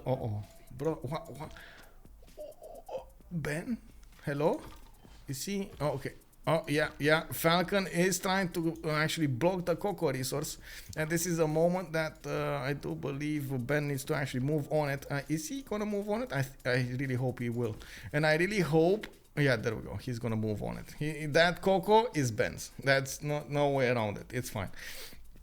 Okay. I do see, of course, the immediate... Oh, you see how it is? You see how it is? Ben just said, you know what? I'm going to get the campus. And bam, that iron will be mine, bro. We do have him with a +3 campus over there on that iron spot. And, of course, he is going to start to acquire it once he's going to get bronze working. No. Oh, my heart.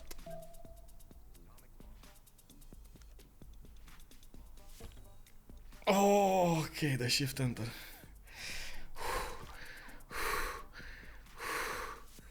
Man, he did, man. I mean, you know, I gotta say, you can't always depend on the shift enter. Sometimes it happens, and you're not gonna get that through, and then you're definitely gonna cry. You're gonna be like, what happened to my settler? You know, big boo-boo settler. But this time Ben actually managed to get that going, and as you can see over here, he is gonna settle it on the CoC tile. The scout of Falcon is just sitting over there. And we do need to see if Ben is gonna try. Oh, they did declare war. Okay, there we go. He did declare war. He wanted to push out his opponent over here. And as we can see, we do have Gran Colombia settling to the southeast on Maracaibo. Shertom Lake got placed down by Scythia west of his capital city. And this is gonna be the way we're gonna talk here. We got Shertom Lake on a maze tile, getting some extra gold points. We do have him with a horse tile to the east. Okay, a decent amount of honey tiles over here for a possible Goddess of the Hunt. I don't think he's gonna go Goddess of the Hunt, but I want to mention it. I think still, you know, something like initiation rites would be much better here on Scythia. Well, we're gonna see what he chooses to go for. We do have him with an iron tile, also second ring. I do like the fact that he has a geothermal in the capital for a very good +3 campus. Easy peasy on 1-3 forest. Just put it down there and make it work. Quite a few other cities to work for. On the west side, I do see the Mercury tile. I see this one to the south. The Mercury tile, it's a bit of a problem though. He's gonna need to spend a lot of gold to make it work, or I should say builder charges. We don't have that many tiles with food, with production on them, and this is going to be quite an issue for him. So he's probably going to go for the south over here. I would say floodable terrain tile. This would be ideal placement, or this rice tile on the east side. Let's see the city of Buddha. Okay, let's do the Buddha. We got Hungary here with settler coming up in 2. Miskolc is gonna have some extra points of culture. That's his second city. I do also notice, well, I don't think he actually has animal husbandry yet. But Rage over here did have the opportunity to actually get those extra Pearl of the Danube bonus points, the bonus production points that you get for your districts and the buildings in them on 4 tiles. But now, well, I guess he does have only 3 of them, with the horses being right next to the city of Buddha. We do have him with an iron tile between those 2 cities, and from what I can see, he's gonna have he's also gonna have a decent amount of camps that he could improve. Interesting. Anyway, Crater Lake to the south over there on the 225 tile. Okay, some lakes, a decent amount of fresh water, and I gotta say, there's quite an interesting way for him to do some damage here. Talking about the city of Armagh now, talking about the city of Nazca. These cities, if they do get an army and they get scouted, and of course Hungary over here decides to actually levy them, Ooh, they're in the back line. They can do so much damage over here. I do hope we're probably gonna we're gonna see them try to levy them or keep them or even kill them, because otherwise this is gonna be very bad juju. I know Derios just wants some builders over there. I know he's looking at a possible city of his own, but can you take that chance? You know, like this is the question you need to ask yourself. Can you actually take that chance? I don't know, man. I don't know. Sometimes it's a bit too big of a risk. We got Spain coming up here with Madrid. Looks like Granada is going to be one tile too far for his boats to crawl onto land. And from what I can see, he does get to pillage. He just pillaged the Alcazar. That's the unique improvement of Granada. We do have him with a builder as well coming up from there. He probably snatched it away. And I do see him going for another settler. Interesting position. He does have a possible 2-2 base here on the west side. I do see he has both iron and horses in the capital. The horses are going to be 2 tiles apart, which is fine. It's actually going to be easy to grow into. The iron tile is going to be a bit further away. Both iron tiles of his are in the 3rd rings, even from the other city. This is going to be a bit of an issue. I'm actually quite surprised we see Noob going for an inland with Spain instead of going for the stone. Why no stone, bro? I mean, I get it. You can still put a harbor out, but why no stone, bro? Does the tech of city-state unit, you know, what, continent split? It's not even continent split. I checked that. Like, it's fine. He has a continent split. It's a good one. It's a decent one. The stone was on a continent split. I have no idea. I mean, I get it. It's a much better tempo when you're talking about this possible tile because it has a rice tile underneath. It did get him the 4 food, the 1 production, and so on. But, man, he's going to need to pump out boats. He gonna be at war with both Australia and Rome. That's not an easy way. And this, man, these Romans settle on the 2nd. Oh, look, just look at this, man. Just look, and this is amazing. Stone because 4 foot settle and no 2-2 tile. You're talking about the 2-2 tile over here. Well, he did have a 2-2 to buy to the north and of course a buy more to the south. Indeed, it was a bit more expensive, but it was on the coast. Now he's gonna need to buy that harbor out, and the harbor later on is now gonna get the production and so on and so forth. So we're gonna need to see how he's gonna make this work. The question is, does the tech of the city-state units depend on their suzerain? Not well. I believe they do get incentivized to discover some technologies, but it's. How to say it's not 100% guaranteed that whenever you're gonna get iron, they're gonna get iron. It's gonna take a while. It does help them. If I do remember correctly, it does help them. Yes.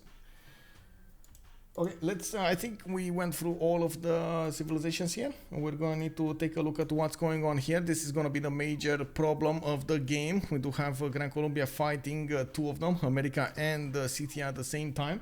And I don't want to put up the prediction on the screen over here. Let's see, manage prediction. Who will win? And on one side we do have, of course, WCG, and then on the other side we do have CoC, or the longer version, change of circumstance. I'm gonna put it as a 30-minute submission period, and we do see America over here is starting to do some damage against Gran Colombia. We're probably gonna need to take a look at the slinger getting back into the city of Cartagena de Indias. Or is this, do you pronounce this Cartagena de Indias or Cartagena? This is a good one. Is anybody here, any Spanish speaking viewers? Hello? Do I vote for 2 versus 1 on land or 2 versus 1 on the seas? I know, right? This is a hard one. This is a very hard one for the players and for us as well. How do you get this? With H supposedly, but Spanish is my 4th language. That's how I remember it as well. That's why I pronounced it like you know, with an H. But sometimes, you know, I get viewers that are telling me, no, you think big boo-boo, you're very big boo-boo. Why do you pronounce it with that one? So it is wait, it's, why is it a E, capital E? Hello? Okay, you know what? Let's hear it out. You know, whenever in doubt, we actually need to put it through Google Translate, and it will reveal. Carta. Okay. De India. Okay. Spanish detected. Cartagena de Indias. Cartagena de India. So you see, but you gotta put a long E in there, you know, like it's a Cartagena de Indias. Cartagena de Indias. Cartagena de Indias. Okay, I got it. Okay. Cartagena de Indias over here.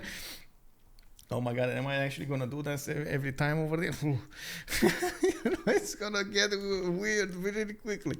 Anyway, let's take a quick look at the city-states, what we have in the game here. For Hungary to play with, he gonna get his toys going. We got Ayutthaya, Antananarivo, and Kagwana.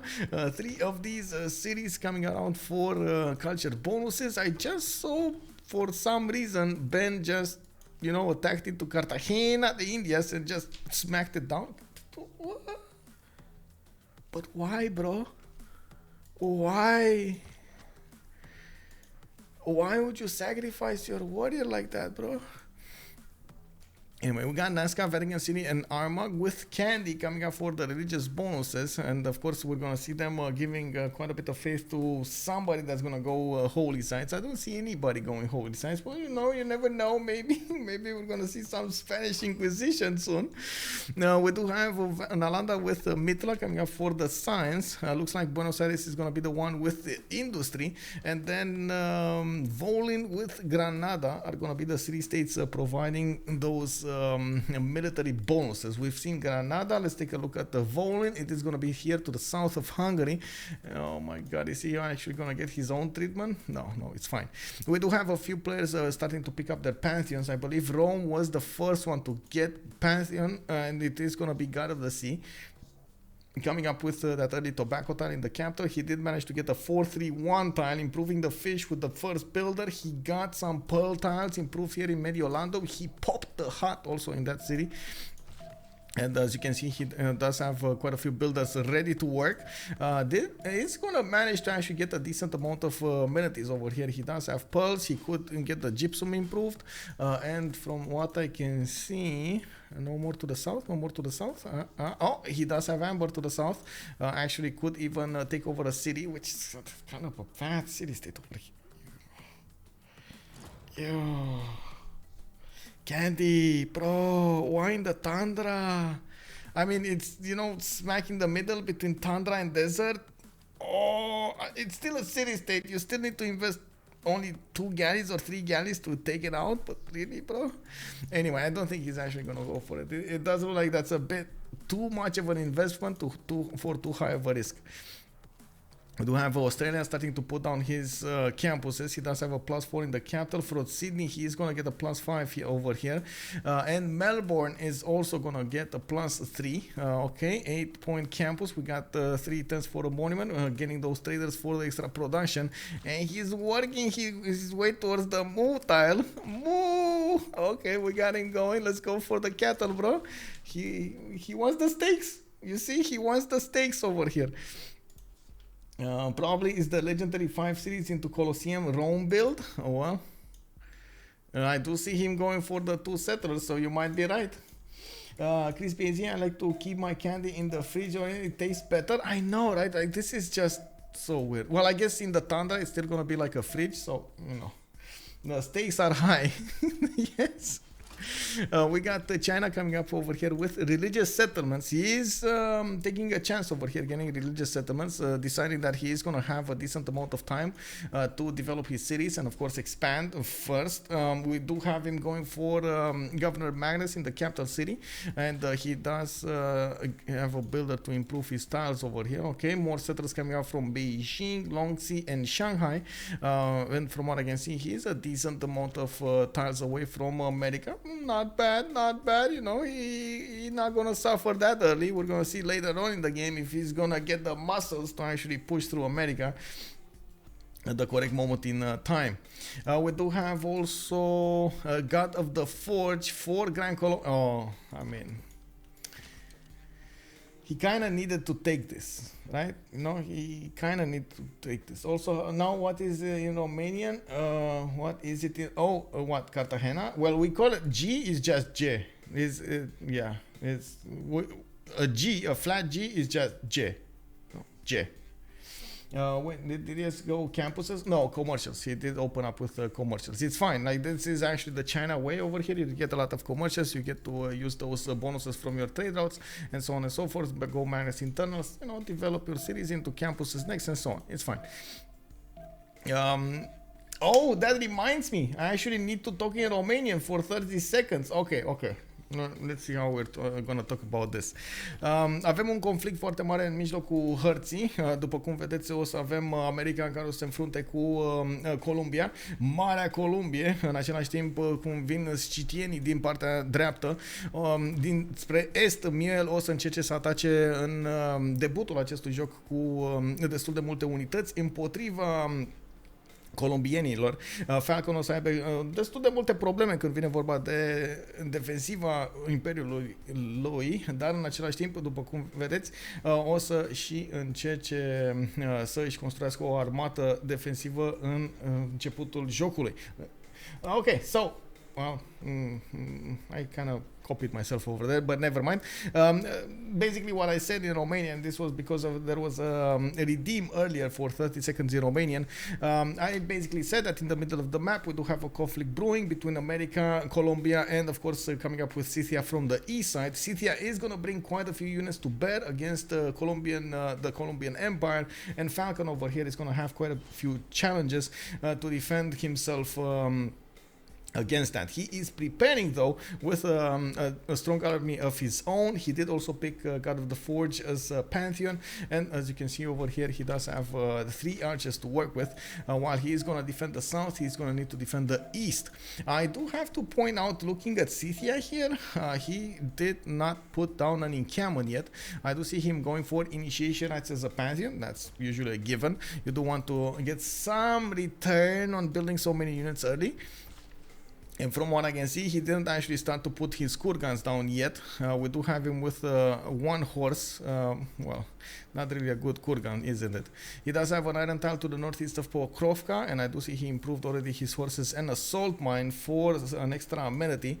We do have him building more settlers rather than going for an army earlier. And from what I can see, they did manage, I gotta say, to block settling between them. You see, Maracaibo was settled in such a place that he blocks all of the settlers between him and Shertomlek, but still gets a decent defensive position. Well, thinking about this and then saying it out loud, I see this 2-2 tile over here.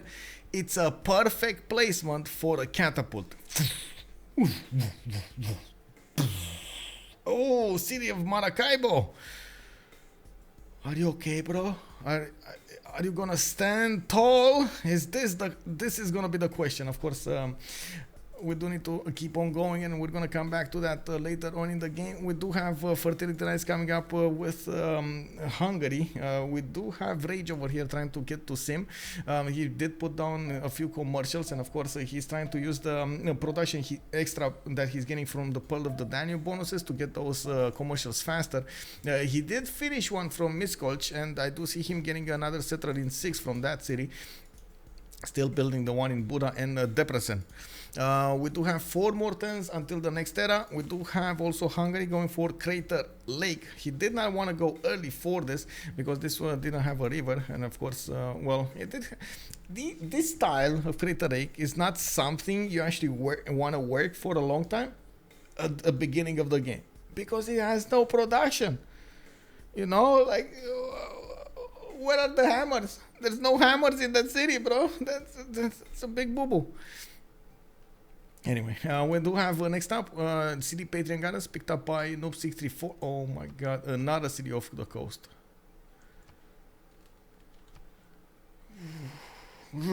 I feel a disturbance in the force. I don't know about you boys, but I feel a disturbance in the force here. Oh my god, Noob634.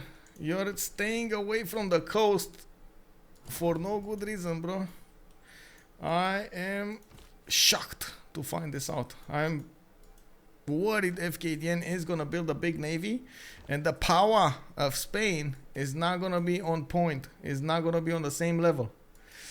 Anyway, City Painting Goddess is gonna give him 50% towards the first district in the city, and you do see he is starting to discount his commercials. He did put down 2 of those campuses, and he did discount one of his commercials over here in the city of Seville. That's only going to be a +2 over there to the south, and I do see him starting to improve his pastures, starting to improve a camp tile on the truffle for some extra coal. Did get his diamonds also in Toledo. And looking at his amenities over here, he did get to at least a 0 point for the amenities. Not bad. His citizens, you know, are not that unhappy, so that's good. You don't get debuffs on your, or I should say penalties on your cities. Let me actually take a quick look at this. I don't know why I was still connected to the voice chat. Kick W. Okay. I don't think they'd have a vision yet. Wait, Roman, they can make peaceful money. Let me actually take a look. Yeah, they could make a lot of money. Money. Oh, wait, what? They never actually discovered this west one, so they're so... Well, they're going to discover it with the galley coming out in 2 turns. And from what I can see in the era score screen, we do have a few problems here for Burrize and Derios to get to the next golden age. Uh-oh. Oh, political philosophy coming up in 2. Okay, that's gonna be it. That's gonna be the point right there.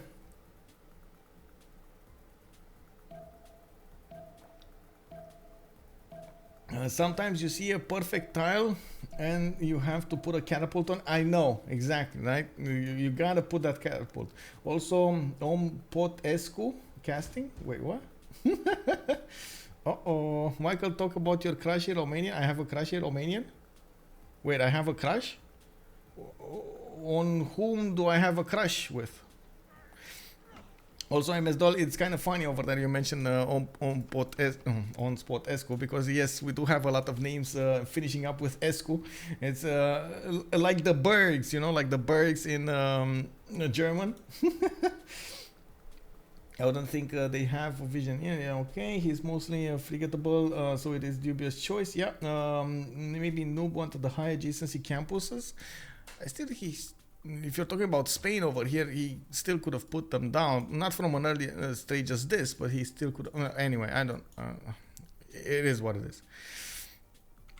The thing is, you know, like... Even if we're gonna keep talking about this, even if we're gonna try to pick our brain and see, okay, he could have done this, he could have done that, and so on and so forth, at the end of the day, he makes his choice, and we're gonna have to see the consequences of that choice. Staying away from the coast, the immediate consequence is that he's gonna have to put low adjacency harbors, which does mean later on in the game, he's gonna have a bit of a problem getting all of those production points going, especially when he hits shipyards. Not to mention, no gold at the beginning, and there are, you know, like quite a few things going over there. The harbors sometimes are not sometimes, most of the time, actually quite important to have very good ones. On the other note, he does have a lot of science coming out from his campuses. He is going to have a decent amount of pen, brush, and voice, a lot of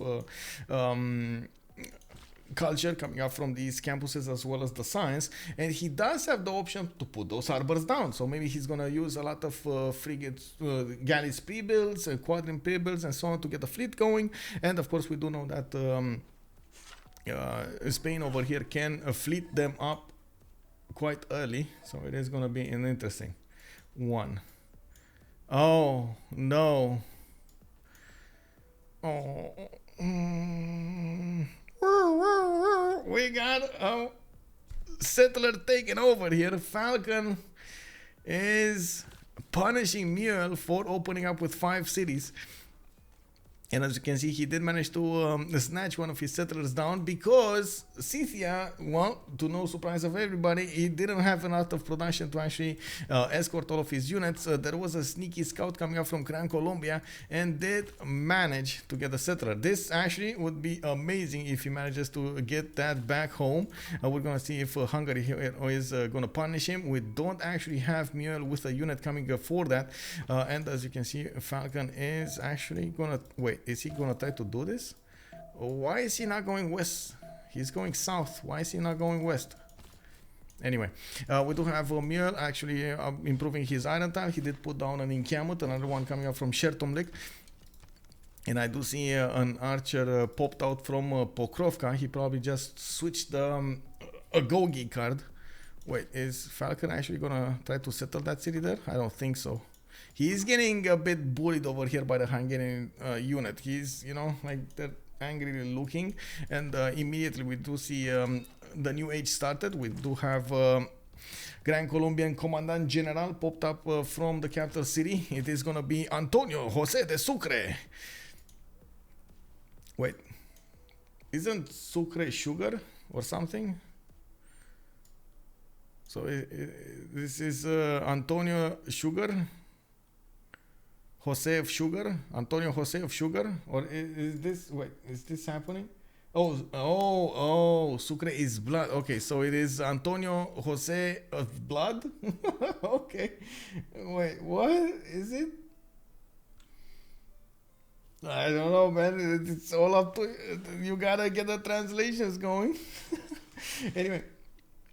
Yeah, time to settle some more coastal cities. Indeed, we're going to need to check out Noob 64 later on. Now that, of course, we do have the initial openings of the players, and we did just pop into the golden age of the classical era, we do need to check out what the bonuses are going to be chosen. Penbrush and boys coming up from Tomeris. His settler, his 5th settler, did get deleted, and we still have Scythia with a bit of an issue. He's still not escorting his cities, and as you can see over here, we do have him going for that Mercury tile to the west of Prokop. We do have Teddy Roosevelt, the Rough Rider, coming up with a pen, brush, and voice. He's still on 3 cities, but he's going to be on 4th soon. I do see him managing to discover horseback riding, and he did manage to put out a horse on the field. Did also open up with at least 2 of these campuses, and did discount his government plaza to the west side of Washington.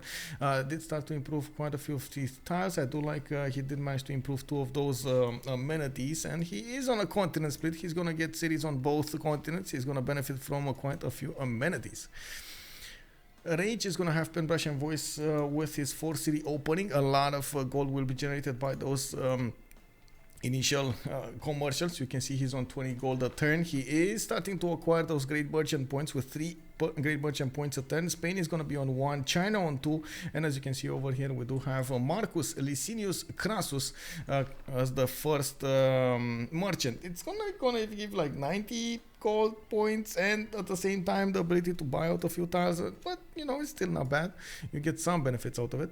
Noob 64 here with a pen, brush, and voice. He's getting the size, and he's getting the culture coming up from those campuses. We do have him getting a 4th settler going, and maybe, I don't think so, but maybe he's going to settle the copper tile. That would be a bad juju. Maybe he's going to keep on going, though. We're going to need to check that out. It's putting down another one of these campuses in the city of Toledo, while some tornadoes just spawned to the north of that city. That's a bit boo-boo. Big bad boo-boo over here. Oh, that's a +2 campus, okay. I do see, of course, we got Falcon coming up with a pen, brush, and voice golden age.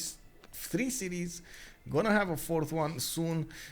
He's gonna have a bit of an issue, the same issue that Makeup is having. He doesn't have a lot of good times to work in Cuenca, and he's gonna need to put some gold to work over there. Maybe buy the rice, maybe buy the stone, so he gets more population, more tiles to work here. I do see him also trying to go a little bit to the south here, positioning some of his archers in such a way that he starts shooting down the American units. Of course, America still did not. Oh, I see how it is. Maybe smack that archer silly. Is this gonna be a last move? First moves coming up from America. He could take out the archer though, if he's gonna do the last move with the horse going here, and then attack first with an archer and then smack with the horse. He should take it down. That should be enough strength. We got Burrize with a pen, brush, and voice gold range on 21 science and 18 culture on Australia. 4 cities opening. He did get to scout the west side, and of course he saw he has 2 more tiki huts to pop to the northwest of Sydney on the peninsula, and his guy keeps on going to the south. I'm pretty sure they're going to start at some point, you know, not now, not meow, but at some point they're going to start trading with each other. And let's see. No, America. Well, what happened, bro? Oh, I see how it is. He's gonna try to defend his encampment here, not go for the archer. He could have taken down the archer. He just didn't think it's enough. Okay, I see how it is. And he's gonna take out the other archer that's annoying him to the northwest of Philadelphia. Oh, I mean, you know, if it works, it works. We got Derios 227 coming up with a pen bash and voice code range. Kublai and China, 5 cities, a lot of horses coming up from him. He's not going to stand still, let his body get hit over here. He's going to bring an army of his own. And oh, look at Armag. Oh, man. Oh, man. Fangario, good evening, son, and welcome. Oh, man. And Voltaire, hello, ma'am. Good evening. What did you miss? Well, except the beginning, we had like an hour or something like that of disconnects, reconnects, changing lobbies. A slitter snatch, I would say. Oh, man.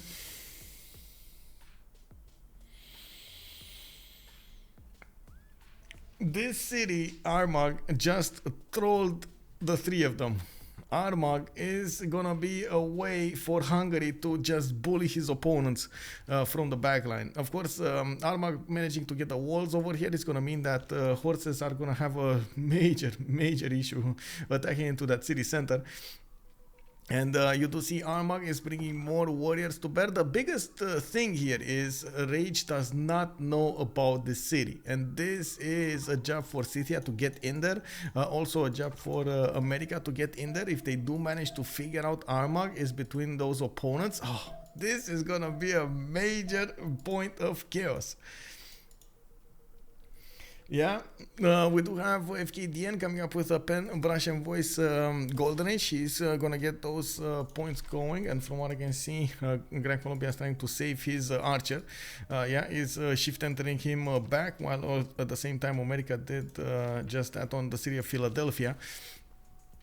Fkdn does have 2, 4, 6 cities, and from what I can see, he's not actually, I don't see him actually rushing games and rec for that opening with Colosseum. Maybe it would have been better for somebody like China, for example, to go for it. He does have Magnus with a lot of chops in the capital city, so maybe, you know, it would have been a bit better. I see Derios over here trying to go for Nalanda. Is this the target? Is this what's gonna happen? He's just gonna take out Nalanda instead of something else? Okay, I mean, that could work, especially since Nalanda does have a decent amount of units.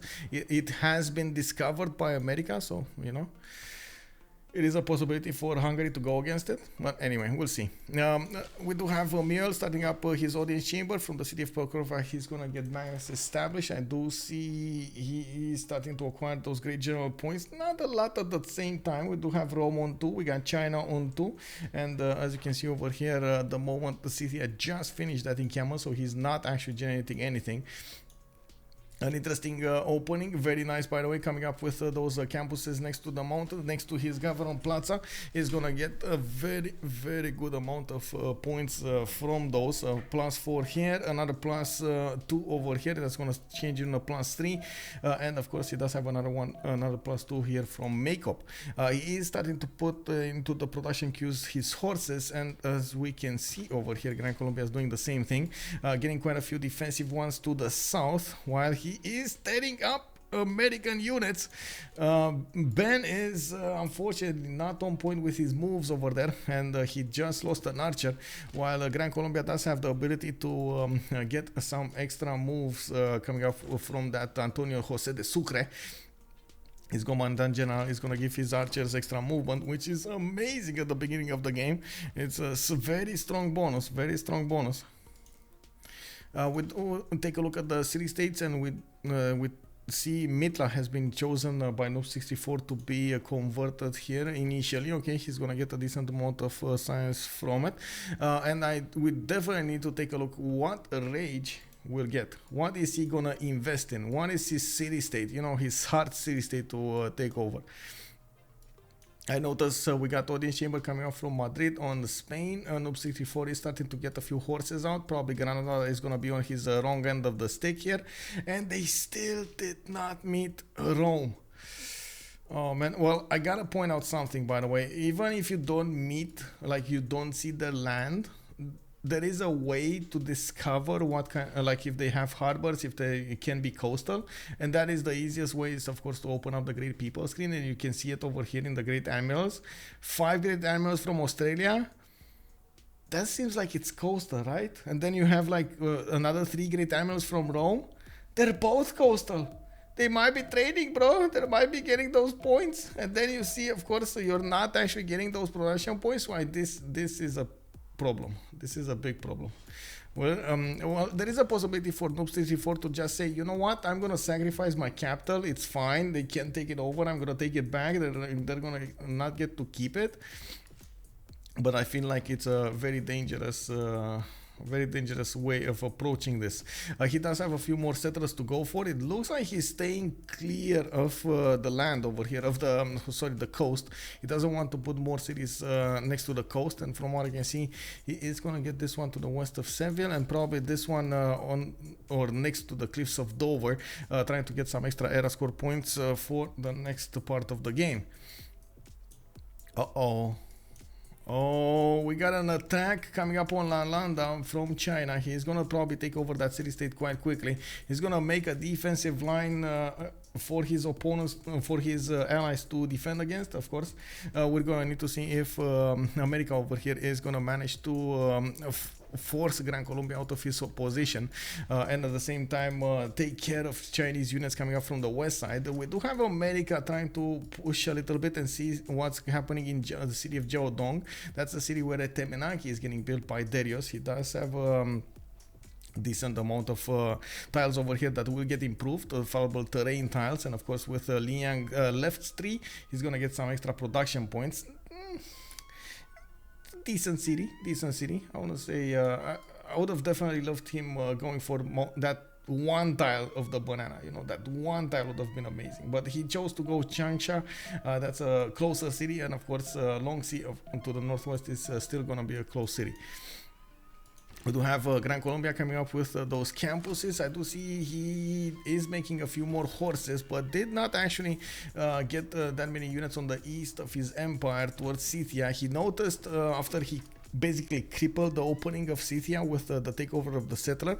Scythia was forced to spend some more time to get another settler going and finish his opening and slow down his development.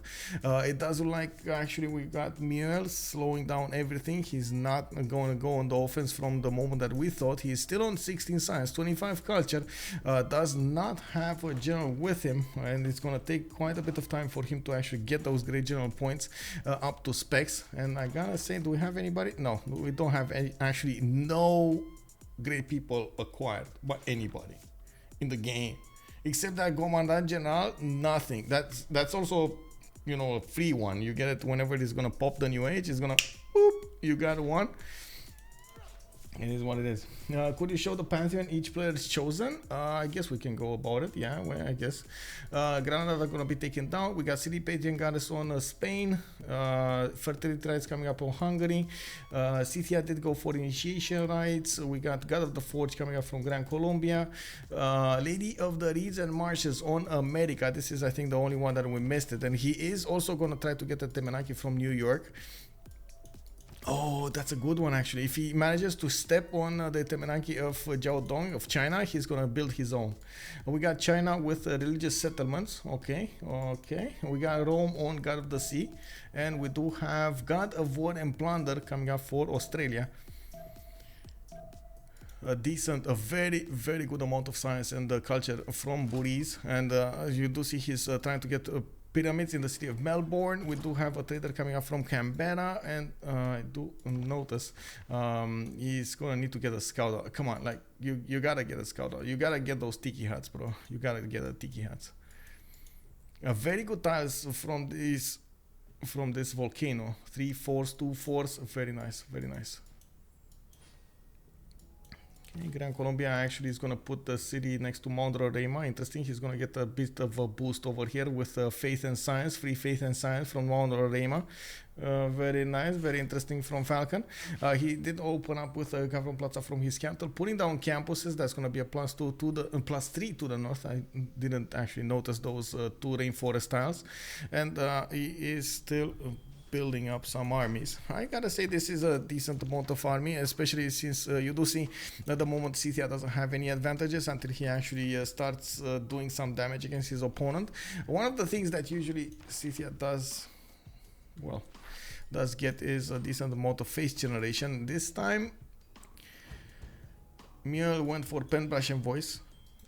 Going for pen, brush and voice basically means he's not gonna get to buy out builders or settlers with faith, and even if he's acquiring faith from his building of units, he's not gonna get to choose it, which I'm not so sure in this particular. Well, I guess it helps not derail him, but at the same time it doesn't actually help the position he's in. He's very close to his opponent here, and I don't think they know how much land Gran Colombia has to settle on the west side, and you do see they did manage to give him, like Team WCG did manage to give Gran Colombia a decent amount of land to the west of his capital city, so he gets to settle more cities, even on Mount Roraima.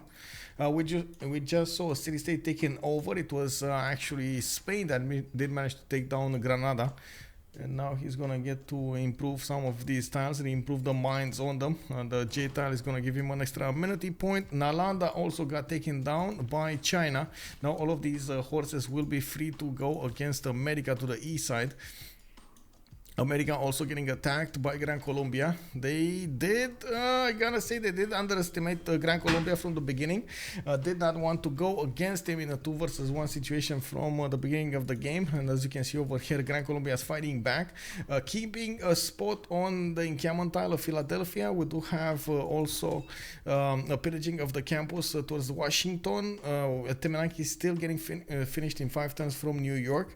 And it doesn't look like Ben over here is interested in spending a bit more gold, so he gets better tiles to work. He's probably working a 3-1 rice and this 2-2.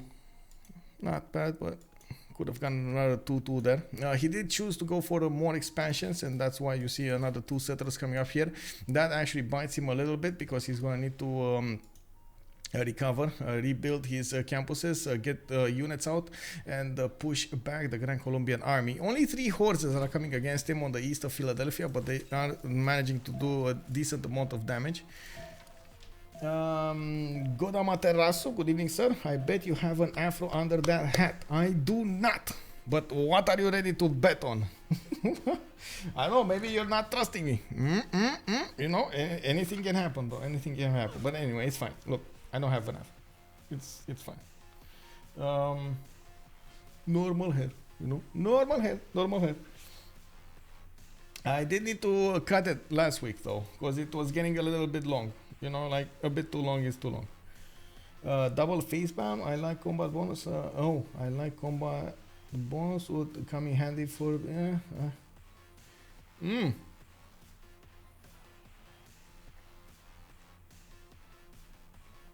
Wait, there's actually a Jack CS hate list? Wow, okay.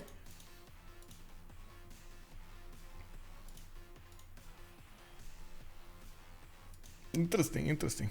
Anyway, we do have to take a look at the city states again to see if any one of them did get taken over by Rage. Whenever we're gonna see Rage over here, he's probably gonna try to... Oh. I see how it is. It's Ayutthaya. Okay, I don't think he actually chose this city to try to get on the offensive side over here. He probably just chose it to get more envoys in it. Not really being offensive with it. It's a bit boo-boo. Armag still is in the middle of everybody here, but that's also an interesting fact because he's not going to get discovered anytime soon. I don't see any scouts, and unless they seize it, it's not going to be revealed. Nice haircut. You should get rid of the hat and show us more. Oh, without the hat, only the hat on. Have you guys seen the new special, by the way, of Gabriel Iglesias, the new comedy special on Netflix? I just saw it right before the game. I just saw it, and he was talking about well, leaving nothing but the hat on or something.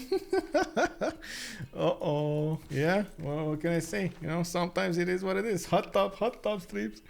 We got Shunsu coming up as the next general. It looks like China is 16 points into it. Scythia is also coming up with 13 points. He's starting to generate 3 great general points a turn. He probably put in the general card, so he tries to get one. Also trying to poke a little bit at the defenses of Cuenca. Not gonna get anywhere. You see the horses are basically dying against so big of a swordsman over there. And that's quite a problem. We do have some Saka horse archers starting to line up, and this is going to be nice because first of all, he's starting to acquire a bit of faith. Second of all, those Saka horse archers do shoot from range, so they can actually get a lot of them to bear against a single unit, especially in such an open terrain, open battlefield like this is. We do have more commercials coming around, upgrades coming up on his swordsman. I still am thinking about Gran Colombia, just trying to pressure a little bit. Oh, I see. He thought about going east, and then he just decided, you know what, I'm gonna just put on a defense. And since I do see Scythia starting to upgrade a decent amount of units, let's actually just go back to our cities and see what's going on there. And I'm also waiting to see what's going on with China on the west side. Why is he not putting an offense against Los Angeles? Look at this. Oh, this is like chocolate. Nick P63, good evening, sir. And thank you for the like. Also, Akshat, Spain annexing Granada, China getting Shunsu. The world is perfectly balanced. Oh man, no. Yeah, it is. You know, it is what it is. We're gonna see now how they're gonna try to use those advantages, those extra city-states. It looks like Noob64 is trying to get some harbor shipping projects for one of the great animals. I'm pretty sure he's trying to nail one of those important ones. And look, he did start to put the harbors outside of his cities. Going for Temple of Artemis in the city of Seville, he did get Stonehenge, and from what I can see, he did manage to establish the religion of Buddhism. Divine inspiration, all one wonders provide him the +6 faith, and sacred places +2 science, culture, gold, and faith for each city following this religion that has a world wonder. This is basically the China religion, we call it. A lot of the times we do see it on China. Temple of Artemis is going to give him a decent amount of amenities. We got him with truffles, 2 camps available here, and from what I can see, he does have a horse. So, oh wait. No, he's actually gonna get a more than decent amount of amenities. He's gonna get 1 and a 2 and a 3 and a 4 and a 5 and a 6. Oh, very nice, very nice, very nice. He can also put another city here to the west of Madrid. This is one tile too far though. The one on the horse tile next to Madrid, it's a bit too far. Anyway, it's fine. Let's take a look at what's going on here. Looks like Aryabhata got picked up as a great scientist, and that means somebody might have taken Hypatia, but it didn't. Hungary was the first one to get good merchant, while Spain did pick up Marcus Licinius Crassus. Zankian, which is the extra trade route capacity one, got picked up by Hungary. Interesting choice, by the way, not to allow Spain to get that. Spain usually is the civilization that gets to benefit a lot more from extra trade routes, so definitely a thing to remind here. Let's see, does citrus count for amenities? I believe you do have camps, pastures, and plantations, but I do want to double check here. Wow, Artemis. Yes, camp, pastures, and plantations. Improvement within 4 tiles of the wonder provides 1 amenity. But it's 1 amenity for the city that is actually working that particular tile. You have to take this into account. So the citrus is probably going to give Valladolid some extra amenity here. An extra amenity. With pleasure, also, yeah, Envolted did get that going. Thank you, ma'am. Thank you. Oh, we got actually Hungary upgrading a few swordsmen here in the city of Vaiuthai. Okay, not bad. I've seen actually this at some point. I did see players upgrading units from a city far away, then sending them on their way, then reliving that city state and keep on going with his with their units. But it's not something that I would recommend in this situation, because it will end up gobbling all of these tiles. Like these are not that many tiles to actually go through. And as you can see, Scythia is positioning his army to the north of Shertonling, northwest, not really through the choke point towards Maracaibo. We do have Scythia starting to get a few Saka horse archers over there, or a line actually, Saka horse archers coming up here. Scythia does also have an ability that I don't always see getting used, because, well, sometimes I just don't see them pop. It can actually buy units, cav units with faith, which is amazing as an ability. And of course, one of the reasons that he did choose to go for initiation rights is he's basically recycling that production that he spent into units to buy new units with the faith and so on and so forth. And of course, we do see and he's trying to put as much strength to bear against Gran Colombia as possible. We're getting very close to the feudalism timings over here, and we do have, as you can see, oh my god, look at them go. Everybody's going for civil service over here on Team WCG, while we do have a few of them going civil service, a few of them going feudalism, of course Muriel going feudalism on Scythia. Interesting. Well, maybe he finished feudalism. Maybe he's gonna get it next turn, right? Or did he get it this turn?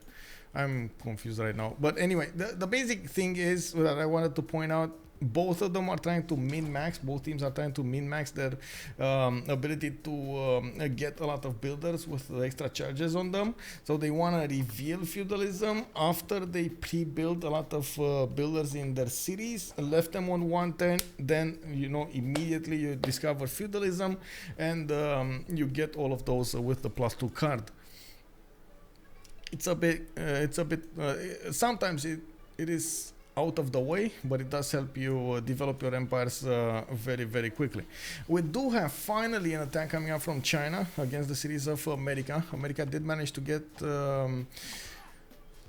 37 science and 25 culture. A decent amount of science is coming from his floodable terrain tiles, and at the same time, of course, these marsh tiles to the north of Los Angeles. We do have like 3 of them in the line, 4 of them if you count this one.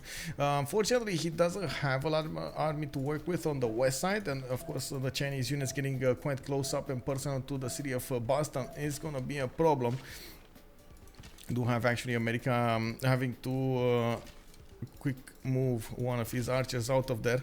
No, getting a swordsman. Okay, well that horse, wait, is this? He can actually take out the archer. Why is he not moving? Hello? You can definitely click on the archer. Hello? Okay, maybe Derios just didn't see that possibility or something. It happens. CoC big team. Yeah, can you check the GP buildings? Great people buildings, or what?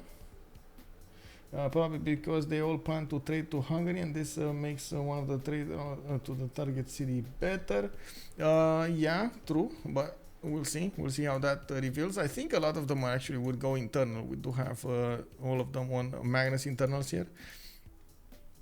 Oh, government plaza buildings. Okay, you want to see how that evolves. Okay, so we did have actually Australia finishing up pyramids. Canberra is going to go for audience chamber here, and from what I can see, a lot of harbor shipping projects. Already starting to build up a navy. He got Hanno, he got Themistocles, he got Artemisia. Very nice, very nice. And from what I can see, he's settling a few more cities. A diplomatic quarter for Rome from Mediolandum. In the city of Rome, we do have audience chamber in the government plaza. China. Oh my god, look at that. We got Arena coming up from Beijing. Man, I said he should do it, right? He's the best one to do this, and he definitely is trying to do so while he is putting a little bit of pressure on America. Very nice choice. We do have him with an audience chamber coming up from the northeast of Beijing. Did they nerf this? And still it's out there, you know, like so used over here. But anyway, it is what it is. We do have him with a decent amount of cities. Actually, he's on 2, 4, 6, 7 cities at this point. Not bad. On Gran Colombia, we do have Warlord's Throne. He does want to spend less on his units, and at the same time he wants to build them faster. And of course, this is the correct way to go over here, especially since he's going to need to defend against Scythia, and at the same time America from the south. Not bad, not bad. We do need to see also if Scythia is going to get to pressure him strongly. He does have a decent array of Saka horse archers over here, just going there. Looking at Scythia's Gavron Plaza, he did go for audience chamber. Interesting choice, since his opponent, of course, did go for Warlord's Throne. I would have thought maybe Scythia over here would prefer to build them faster, but I guess he does want taller cities to work with. We do also take a look at America over here. Oh, city of Boston. City of Boston is in trouble. America is trying to reposition a few units, but unless he buys really quickly a unit from... maybe that's not even gonna happen, right? Oh, no, I think it is. Actually, if he buys a horse in the city of Boston, or how to say, one of these swordsmen, maybe he actually gets to survive over here. What do you think, guys? Can he survive if he puts the city to like 40 plus strength against 4 horses? Possibly 3 horses, because one of them might die. What does Saka Horse Archer upgrade into? Saka Horse Archer upgrades into crossbow. Yeah, there we go. We got the buy out of a horse over here. We can actually take a look at the damage points, and I gotta mention the city will heal itself a little bit. America does have the opportunity to attack into that horse to the north, and he does have 2 of these archers to work with. That's gonna be 33 strength, double against that horse of 38, and then take it out with a swordsman. But still, if the horse actually manages to hit one... Oh my god, no. Okay, it's fine. Okay, it's fine. I wanted to say that if the horse actually manages to hit once, it is gonna be a problem. America did choose to put his swordsman inside of the city, making the city of Boston to 34 strength with a +9 garrison swordsman in it. The swordsman is a little bit damaged though, so it's not +10. But again, it's fine. It should be fine. He saved the city. That's important. We do have from the north, Scythia also taking a stab at these units over here against Gran Colombia, and from what I can see, we do have makeup coming up with campuses for extra strength, for extra science. Finally, Scythia got one of these generals. Oh, yes! Saka Horse Archers getting an extra +5. You can see they're starting to be 45 strength. This is one of the amazing stuff about these Scythian units. Not really good on defense, but very good on the offense. Hey, anonymous gifter, thank you so much for the 5 gifted subs. Psycho Mike, Tom, Tat, and we got Calamity Blue, Off Big Grunge, and Hope just got a tier 1 sub. Hello. And of course, thank you so much, guys, and thank you so much, anonymous gifter. Crispy Sif, good evening, sir. Ni hao. How are you doing, man? How are you doing? Yeah, we do have also more cities coming up from Hungary. He's putting down a few wonders. Oracle starting to finish from Debrecen. In the city of Győr, he is finishing campus. I do see he's getting a few more libraries here for that extra science. And I gotta say, they're starting to rise when it comes to their sim points. I'm very worried about Spain though. Like Spain here is a problem.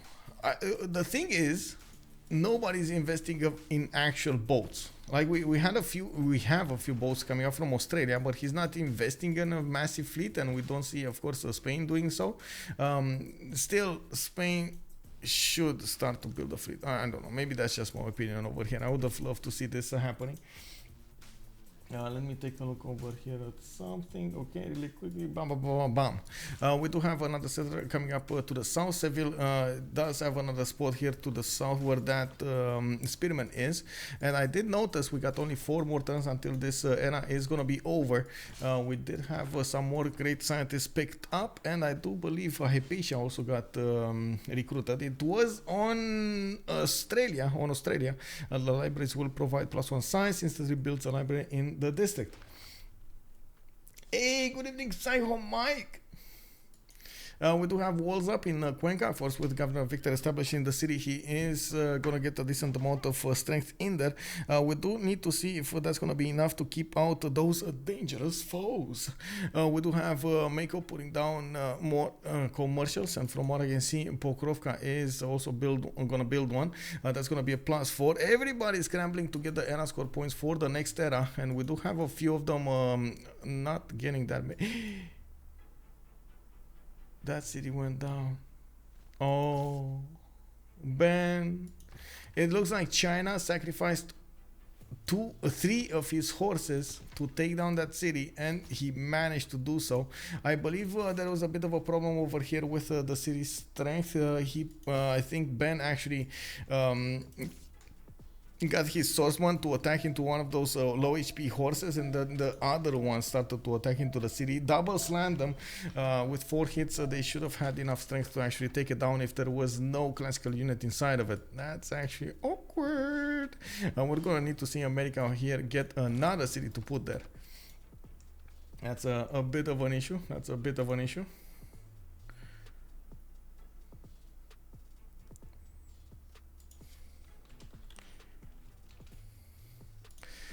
Okay, we do have Hungary managing to take down Buenos Aires with units coming up from, wait, another city state? What? He's using Ayuthaia's units to, oh my god. Well, I mean, if it works, it works, bro. If it works, it works. Just got a free city here. 2, 4, 6, 8, 9 cities. It looks like Rage is gonna go for the white settles. He did manage to put down quite a few wonders here with the Hanging Gardens in the capital, Oracle in the second city where he does have Pingala. We got him scrambling to get his era score points. He's 8 points away from getting the next golden age, even with all of those bonuses. And of course we do see him trying to get a galley out from Gior. We got the horse coming up from Miskolc. It does look like he's putting down a new commercial. Where is this? This is a +3 campus. Okay, so he should be fine. He should get enough point, or is it enough? I hope it is. Did he get monarchy yet? Yeah, he did already. Oh, there we go. Theater square. He's gonna need to chop this down. He's going, okay, so he's gonna get 2 splendid districts and a galley. Should be fine. And the horse. Okay. He should be fine. We do have over here in the era score screen. Unfortunately, Ben, even if he does have a massive army, he's not moving out. He is gonna try to get an attack going with his knights, and from what I can see, of course, he's gonna have that extra damage from the era. He's gonna have a +4 on his units, and at the same time, he's trying to get, or he was trying to get a general. Oh, he never actually finished the encampment, didn't he? Let's see, great general points. I remember something over here. There we go. He's not using the card. Not using the card. No, he's not gonna get the general. That's a problem. That's a big boo-boo. Big boo-boo. He's trying. Maybe he's trying to chop one from New York. You can see the encampment coming out. Maybe he's gonna get those points from there. Anyway, from what I can see, he's trying to get a few more builders, and of course he does have a decent amount of army to go against the Cartagena de Indias, while Scythia is pressuring as much as possible Gran Colombia. Unfortunately, when Gran Colombia got a first crossbow, those Saka horse archers just became obsolete. You can see how much damage they're taking from one unit. It's not fun, bro. It's not fun. 55 strength against the Sakas, 33. That's a big boo-boo.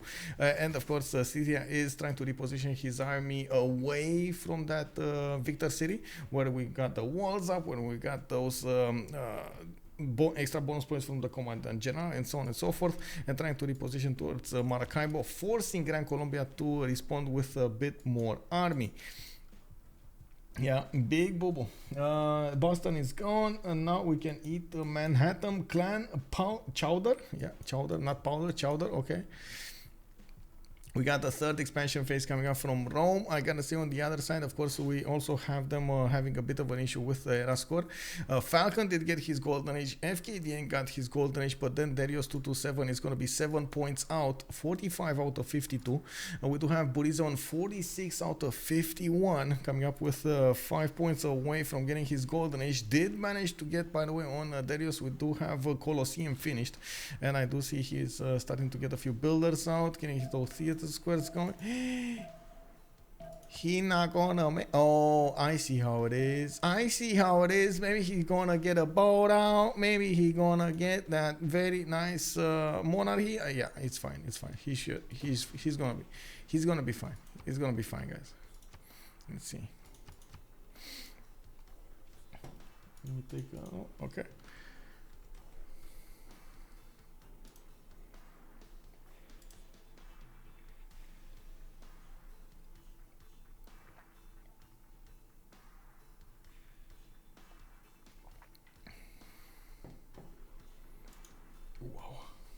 Wow.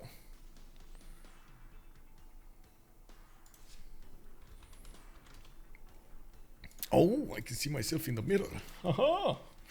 Okay, there we go. So we got China getting those feudalism builders out. He does have an extra builder charge on all of them, and as you can see over here, he's starting to get a few theater squares. The culture is going to be great for him. He only has 35 science though, and of course with Colosseum extra culture amenities, he's going to get quite a few bonuses. We do have him needing to use that 144 production for something, and he's not building up a military yet. He's putting down encampments, and of course his first focus is to get the golden age. Finally he got it. Chopped down a galley from Beijing, and as you can see, he's on 53 points out of 52. Burrize is going to be 50 out of 51. Looks like America wants to hit the Dark Age. That means he could possibly get an extra +5 from that Dark Age card to go against his opponent. Probably wants to nullify any Gran Colombian advantage he's going to have from the next Grand Commandant General. And of course, America is going to get his knights to work against his opponent.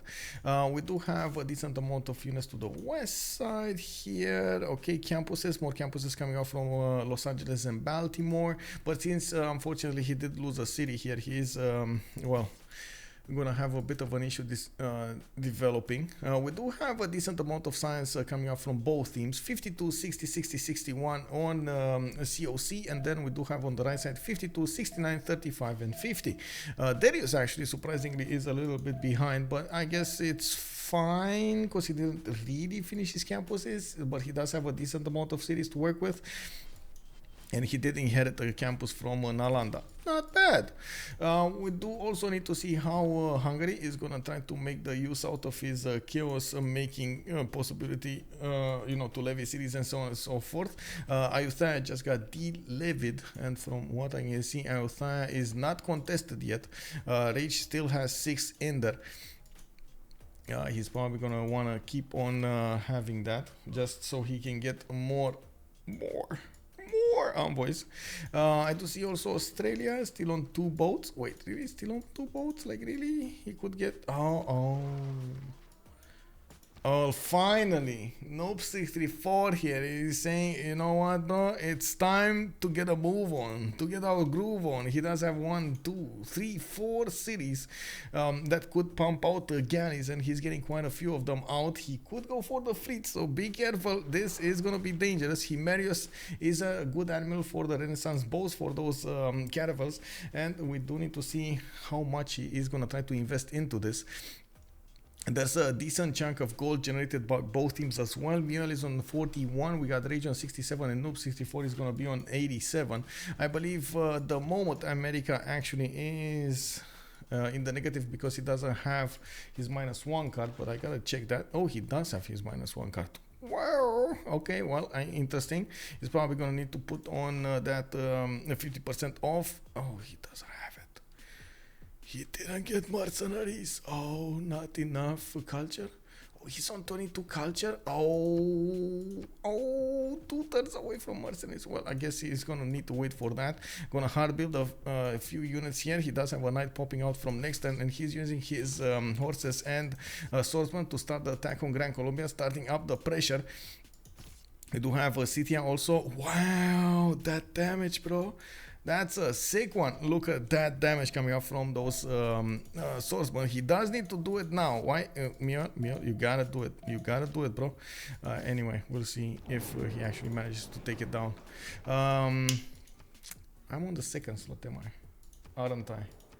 No, I'm first slot. Okay, so I go A. I go A into this. I go this. And then I do this. Hello. Hello. Gold.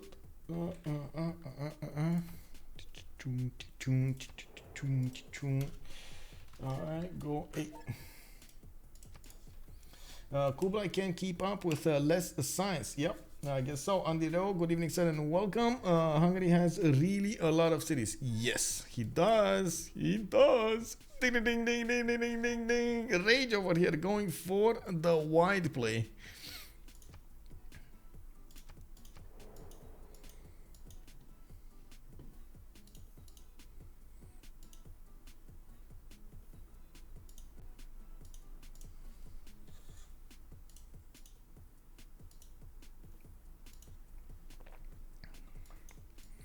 Oh, you know what? I gotta get myself some water. Give me a second over here because I had so much coffee. Actually, it wasn't that far away, but I need to get all of this plastic all off it. Kublai can keep up. As American, I can confirm American culture is a myth. Wait, what? I wouldn't really say that though. At least you know you aren't a vampire. Oh shit. Well, I say that and then I pressed too hard on the bottle. It started spewing water all over the place, man. What? Calling me a vampire like that? Okay, this is not gonna work properly. I need to get something done here.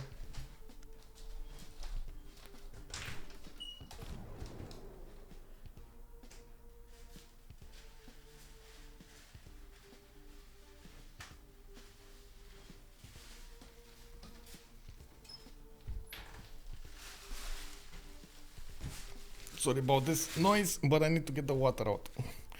Okay. So, what do we have here? I don't want to see 3 things. Points, yields, then boats, number of boats. We need to count both of them. We do need to see also the units coming up from Scythia. So, Scythia against Gran Colombia, preparing with knights of his own. The moment the Gran Colombian horses did get too strong for the horses, for the swordsman to push through. And from what I can see, Gran Colombia also got the knights out. So this is not going to be a way for that to happen, for an attack to happen. Because of the middle, okay. Michael is a vampire. Now it makes sense why he's always wearing a hat. Wait, how does that make sense? I don't know. What are you saying over there? No.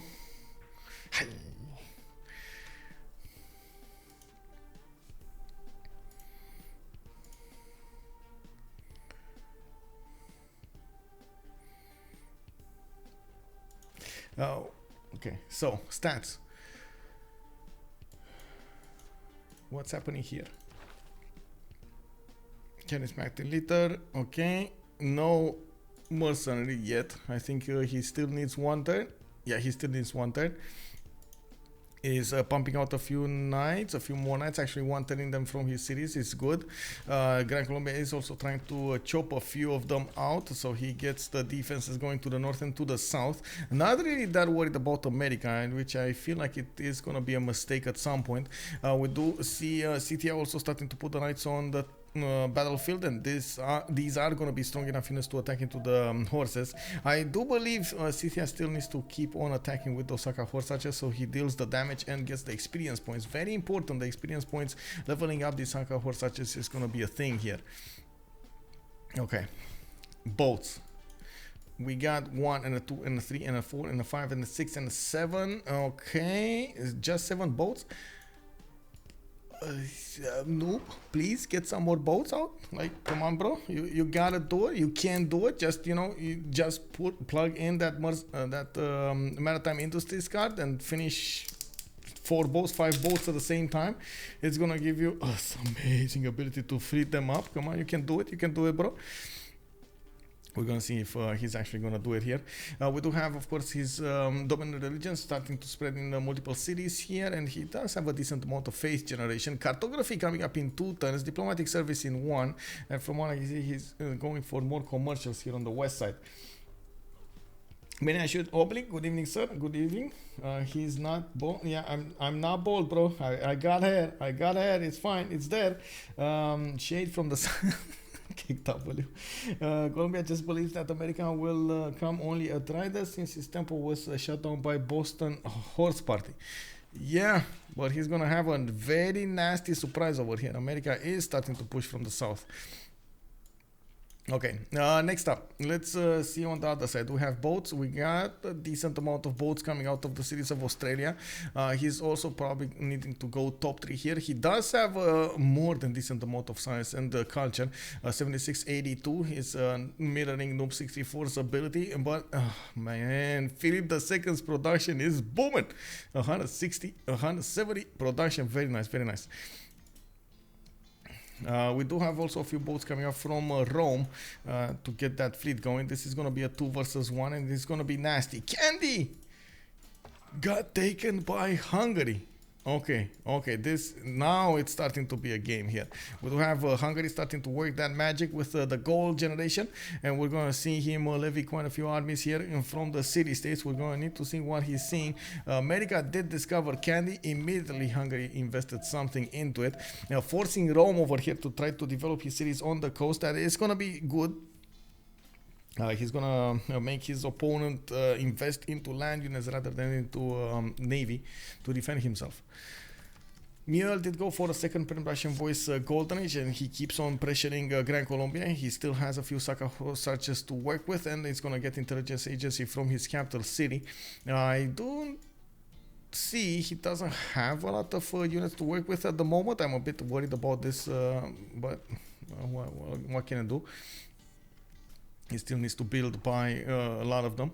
We got Teddy Roosevelt Ben with a Dark Age, and I'm pretty sure he's gonna start upgrading most of his knights and then switching to the +5 card for his +5 bonus. Let's see, for the Dark Age.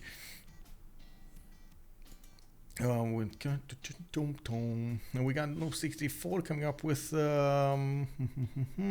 Pembrasian Voice Golden Age. Rage is Pembrasian Voice Golden Age. He's also on 105 gold per turn. We got Falcon, Pembrasian Voice Golden Age on Gran Colombia. Burrize is going to be Pembrasian Voice Golden Age on Australia. And you do see he managed to get a few more cities over here. 1, 2, 3, 4, 5, 6, 7. Not bad for Australia at this point in the game. He also did reveal outback stations as an improvement, and he could just spam them like there's no tomorrow. Usually that's what's happening when we're getting around this point in the game. We got Derios on Pembrasian Voice with 66 science and 106 culture. He is starting to get coursers out, and we'll try to push another time America. America might actually get the benefits of men-at-arms here, and he's still not replacing the city of Boston that he lost on the west side of Washington. He does need to defend with Los Angeles and of course his capital city, where he does have a few swordsmen garrison. We got Fkdn with Pan-Russian Voice on 75 science, 85 culture, and of course he's going to be needing to split his production between land units and naval units. We do have Hungary pushing out from the south here with a decent amount of swordsmen going against Chinese units and Roman units. Let's see how fast they're going to get there.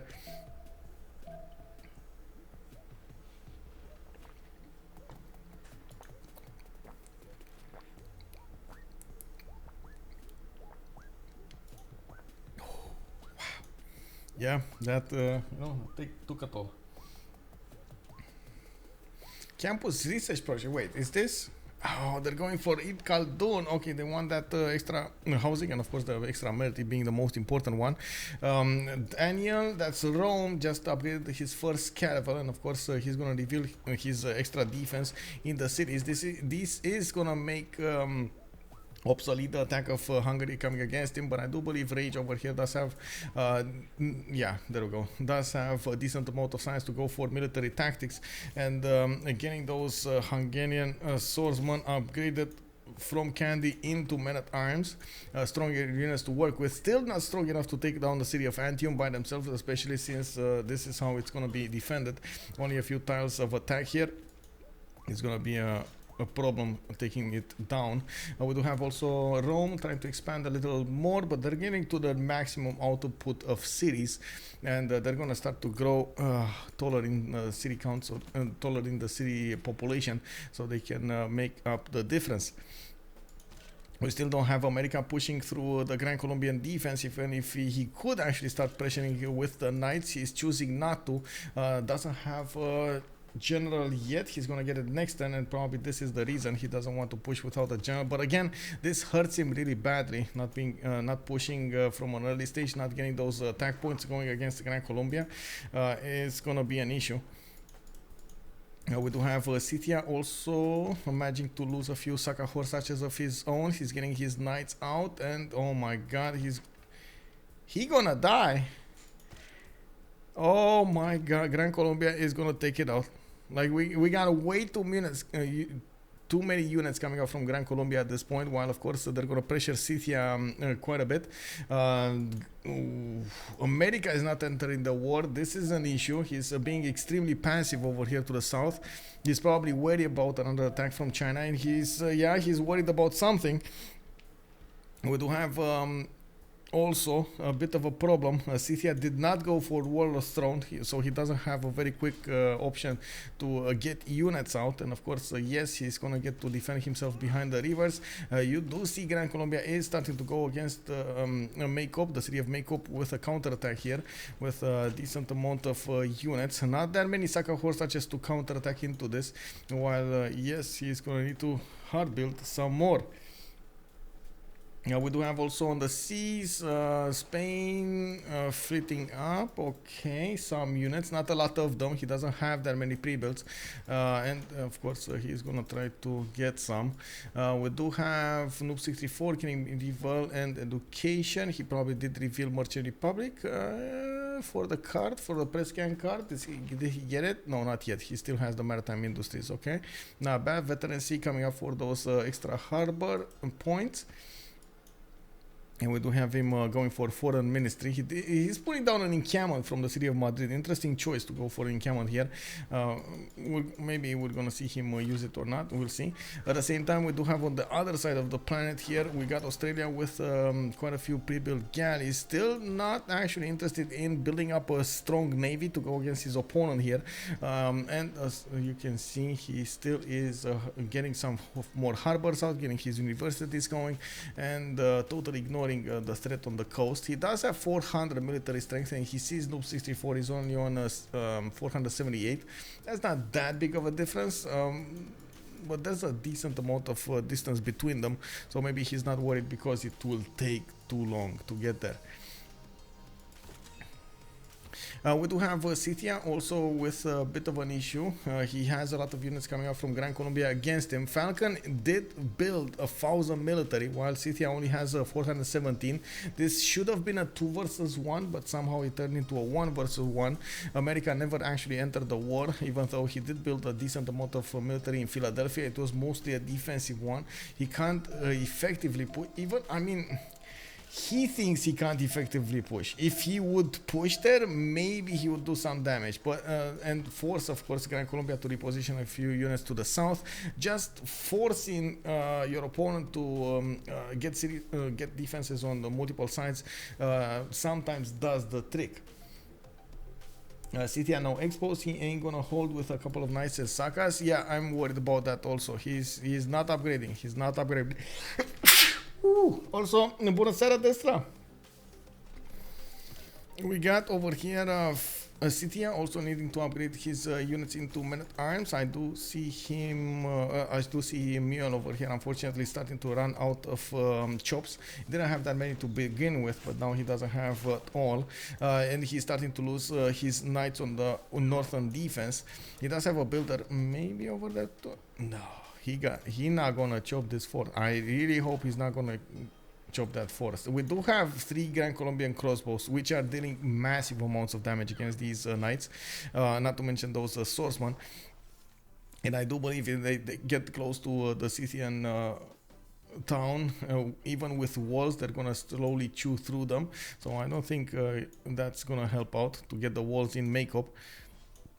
We do have another settler coming up for the south in Prokovka. We do have Hungary managing to get okay over here another city, CoC.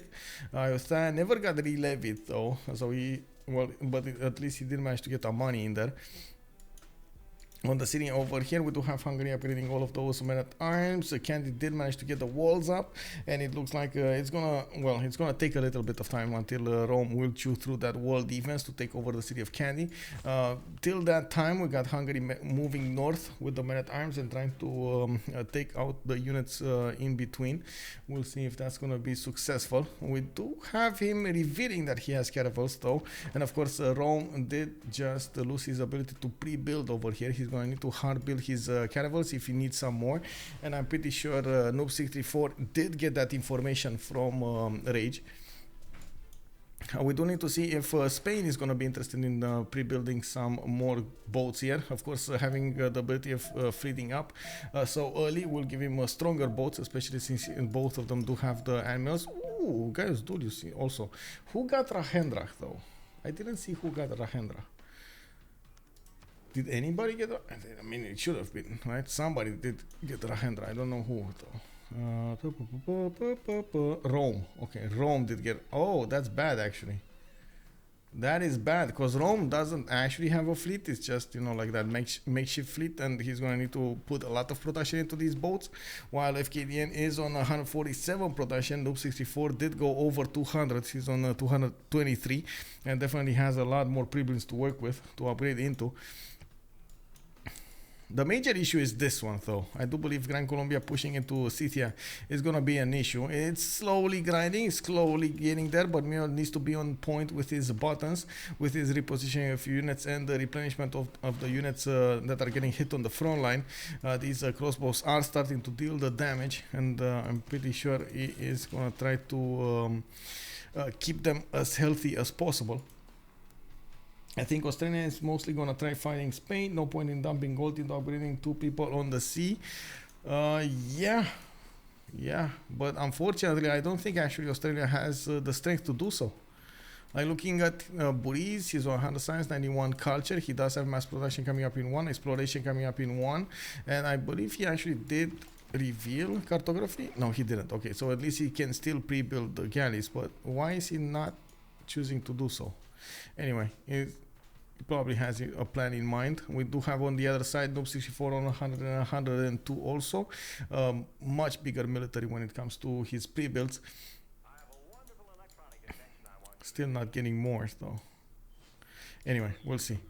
Hungary did manage to get a few of these theater squares, and we do see Rage is on 115 science and 115 culture, leading the way in his team when it comes to the stats. He is going to need to pull something out of his stats, one of those rabbits, so he manages to save his team in the long term. He, of course, is trying to levy and put some pressure on his opponents like that, and at the same time, we do notice on the other side, on the America side, we do have quite a few units coming against him. Probably one of the reasons that America did not push against Gran Colombia, he knew there might be something afoot over here from China.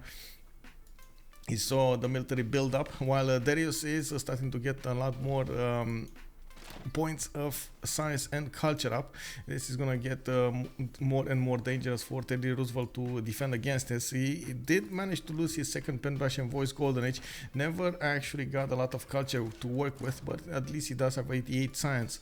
We do have more crossbows coming up from his cities, from the capital, from Philadelphia. I do see Los Angeles working on one as well, while he did manage to push back those Chinese units.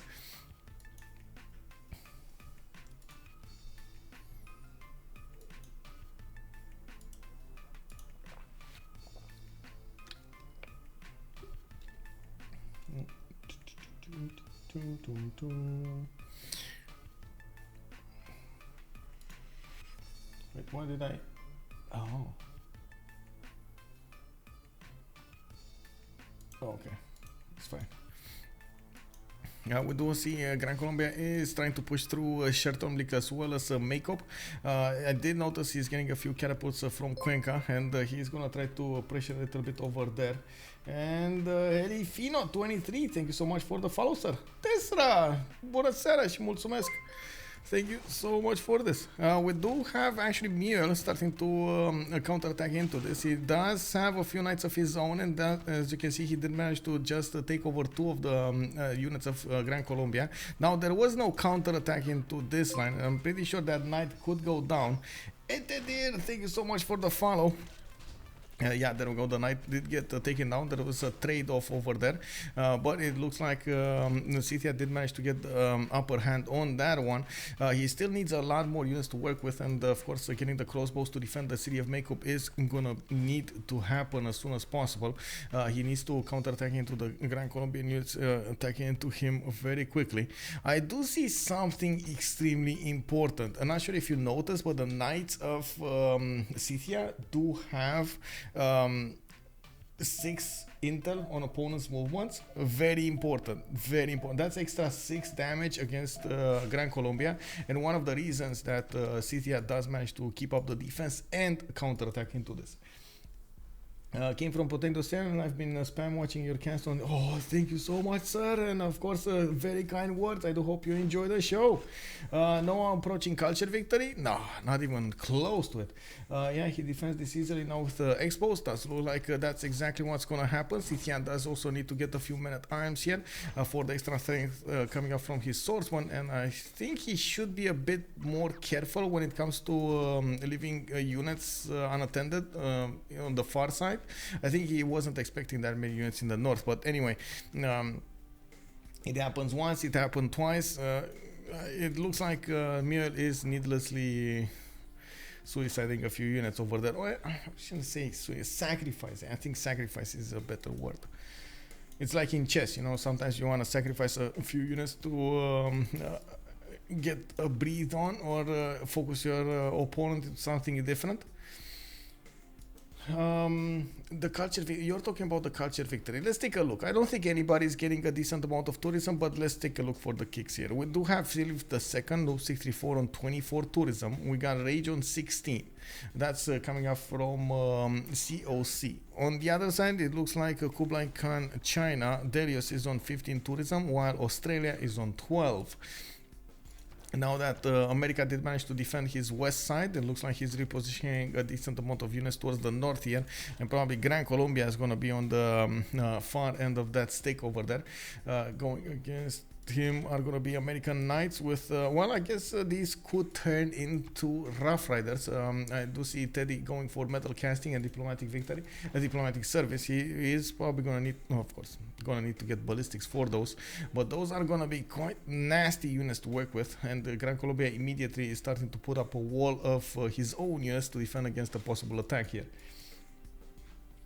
Yeah, I don't think culture victory is a possibility either, but you know, I just wanted to take a look over there. Maybe you never know, let's take a look at the navy here. Coming up on Australia, we do have 2, 4, 6 pre-builds. Wait, and he did reveal cartography. He's going for square rigging. Well, Rome is starting to actually take a look at his opponent here, and Rahendra Kola is on the other side of the earth trying to take a look at the sneak peek at the units and of course the cities of Spain, which are starting to build the shipyards. Noob 64 is trying to make sure Venetian Arsenal coming up from Granada. We do have him getting the chops going. Noob 64 is trying to secure his way into victory, coming up with more production against his 2 opponents over here. Anything? Oh my god. Okay, boys, it is a time. It is a very much time. Yes, we got on both of them. This is the time we get a poll up. Who will get Venetian Arsenal? On one side we got Australia. On the other side we got Noob. Well, we got Spain. Okay, let's call it like that. And let's get 3 minutes to go for this. Let's go. On one side, Brisbane is going to benefit from 47 production. On the other side, we do have more chops available for the city of Granada. A 37.3 production on Granada, but he does have two more chops if he wants to. And of course, we're going to need to see if he's going to invest both of them into this wonder, into Venetian Arsenal. I believe Seria also, no, not Seria, sorry, in Brisbane just lost all of his chops. Yeah, he doesn't have any more chops. That's what he's gonna get. Can we see the first engineer? Let's see. Yes, sir. We got James of St. George. It is the wall engineer coming up with ancient and medieval walls in the city. He's gonna instantly build them 3 times in a row. Well, 3 times, actually 3 charges. We got more defensive units coming up from Scythia on the back line. We can see, of course, the Gran Colombia putting the pressure off with knights and the coursers. He does have a decent amount of crossbows behind that first line, and of course, still working on multiple commandant generals. He does have both of them to the north, which might be a problem, especially when America is gonna reveal ballistics.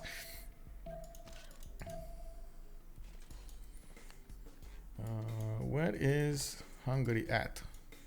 Is he actually getting writers? Yeah, he's getting writers. 5 writer points a turn. China is on 5 as well. This looks like it's a bit awkward. That's Debrecen. Oh, he didn't build that many theater squares. Okay, he only has like 2 of them working, and probably no Pingala double.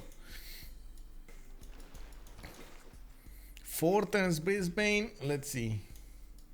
6 turns Venetian, and oh no. Is he gonna chop the deer? Is this gonna happen? Because I see the builder, he has 2 build charges. He can, of course, get that deer chopped. What are you guys voting? There's oh my god, look at that. You saw the deer chop and then boom, a lot of points went into Spain. Wait, come on. It's so tight right now. It's like 8 points for Australia, 10 points for Spain. Oh my god, okay. You're putting a few more points then. I got it. I see what you're doing.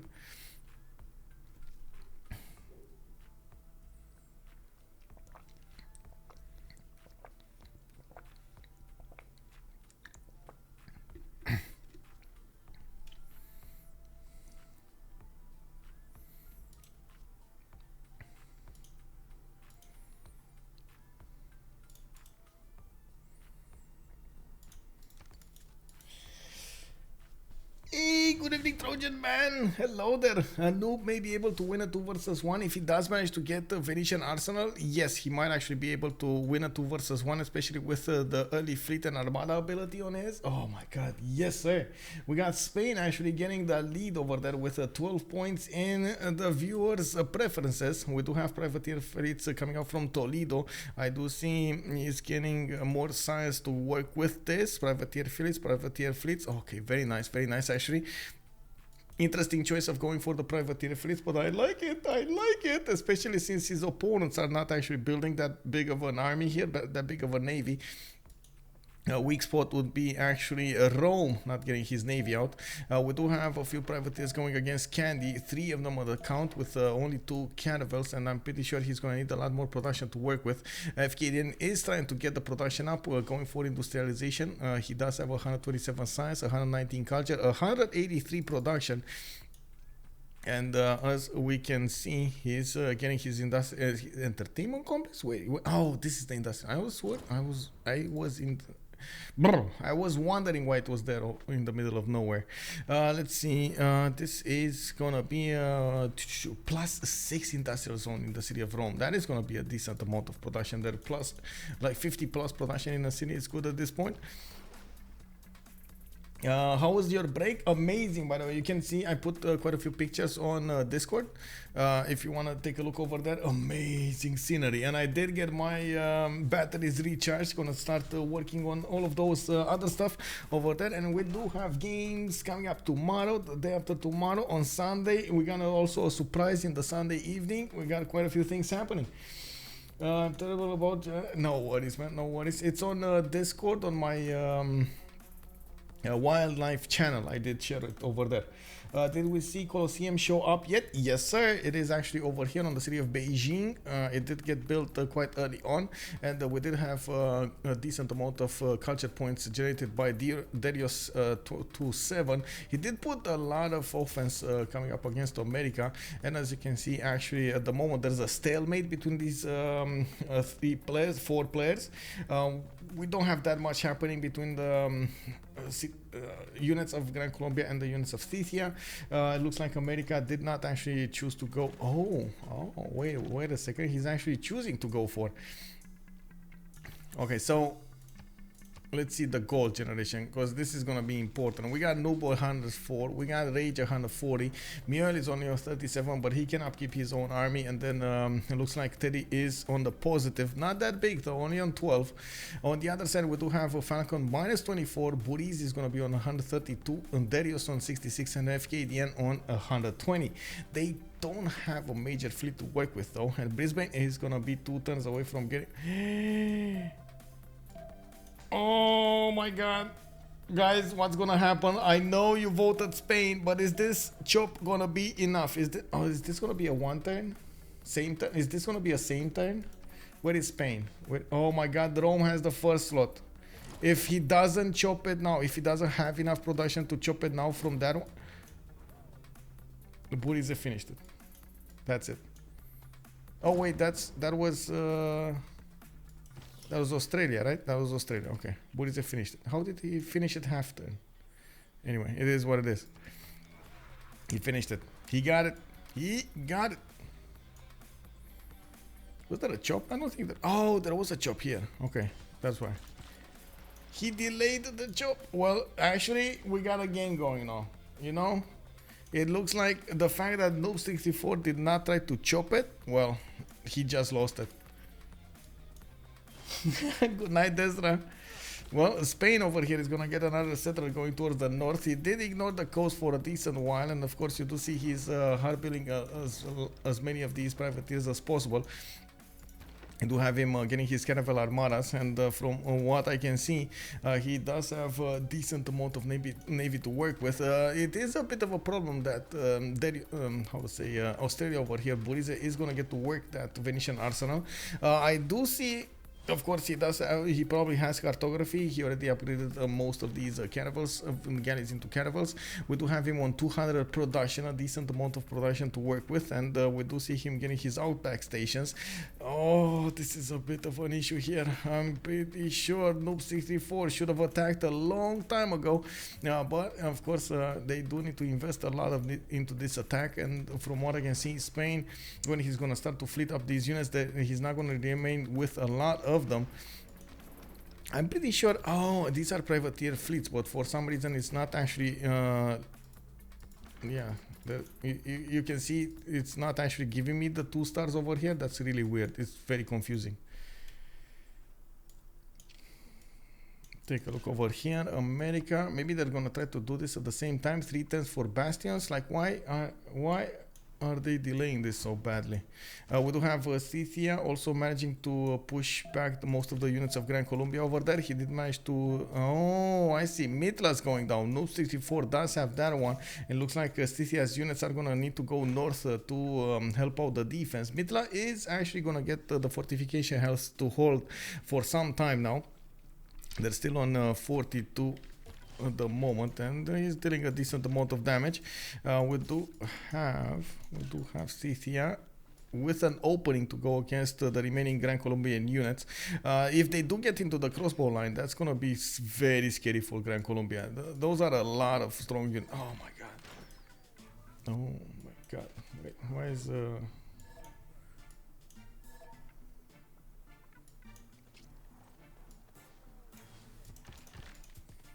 Oh, he did have a stack in makeup, right. Mitla is perfect for something. Well, he's gonna get a lot of gold out of Mitla, right? He's doing a lot of pillages here.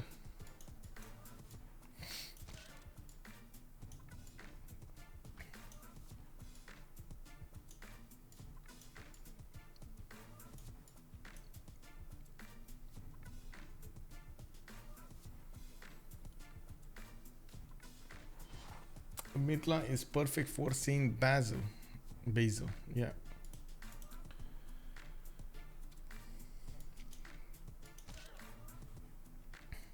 Got most of threats coming up from America. America is preparing to upgrade most of his units over here to the north. They are 6 turns away from getting the next era going.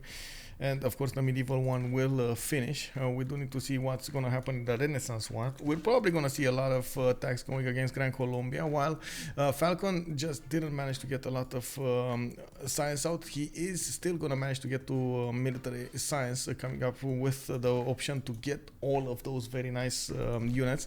What was it? The unique unit of Gran Colombia? Gran Colombia. I totally forgot about that. Haven't seen them in some time now. Laneros, the ones with the guitars. There we go. Lanero, yes.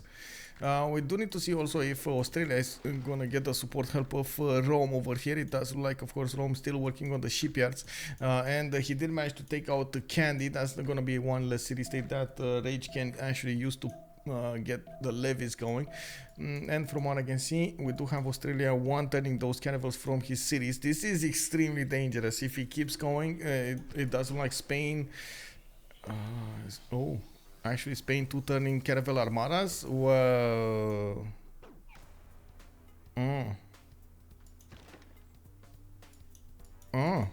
Is this gonna be one of those cases in which again Venetian arsenal is useless in the game? It did get toned down, right? It's like what, 75 now instead of 100%. But anyway, it still allows him to turn caravels, which is amazing. But he's going to need to get to the fleet ability, and then he's going to need to get nationalism. Ooh, that's a long way. Even for Burrize 130 culture, and of course it's all about Spain over here getting the upgrades going. I'm extremely confused why he's waiting a lot for this. I guess he doesn't want. He's not so sure he's gonna get that going. Finish the attack successfully, and because of that, he's having seconds thoughts. But oh my God, the hesitation kills here in this. The more time he's gonna give his opponent to get boats out, the worse it will be for him.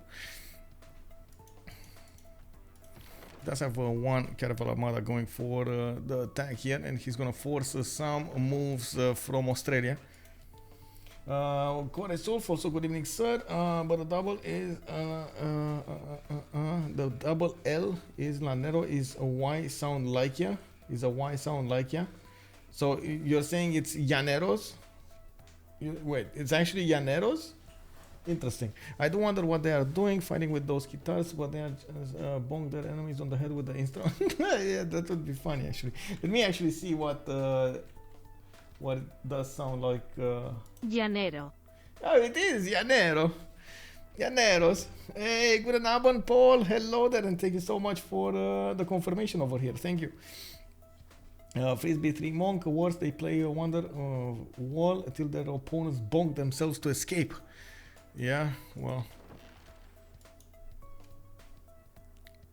Okay, more caravels coming up from Burrize. We do have caravels starting up over here from Fkdn, and this again is a problem. He is turning his caravels as well. The biggest issue would be, of course, Spain does benefit from Armada ability, which will be a lot stronger than his opponent's boats, and he doesn't get to actually spend that much time building them. Very important to note over here. Only a few turns to build them, and of course getting a lot of them at the same time is going to be a problem. I do believe he did step on that. Yeah, he did step on it. Oh, even Hungary is coming up with caravels. This might turn into a 2v2. Okay, interesting. Of course, especially if Rome doesn't get a lot of units out, but I think he will.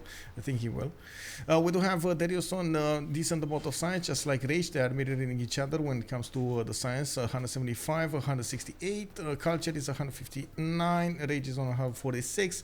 There is a bit of an issue here. We do have 3 players coming up from WCG with more than 140 science, while we do have only 2 of them on CoC. Teddy, even if he was, well, relatively undisturbed over here. Couldn't quite manage to get a lot of science going, especially since he did lose his second golden age. But at least now he is going to get to upgrade all of his units into stronger ones. You do see the Rough Riders are dealing a decent amount of damage against his opponents, and the gold is going to be gifted to him, 1600 worth of gold coming up for America. He's gonna get a Rough Rider, a decent amount of Rough Riders to go against Gran Colombian units and force the defense over here from Gran Colombia. Gran Colombia was trying to pressure the north of Mako, Shertomlik on the west side, but couldn't manage to push through. American units should be able to disrupt the defense of Cartagena de Indias. Cartagena de Indias. Actually, Cartagena. Pronounced with an I. Yes, it's an I. It's a Y. Yes. I'm so confused whose units are whose with the Colombian and Scythian colors so similar. Oh, yeah, I agree. They're so similar. Yeah, and well. And by the way, I do remember when there was a joke made by Gabriel Iglesias when he was doing his first shows. Well, the first shows that were on the YouTube, on the internet. I don't remember exactly which one they were called, but I believe it's one with when he was talking about Martin and him getting into a hotel, and he was trying to spell his name.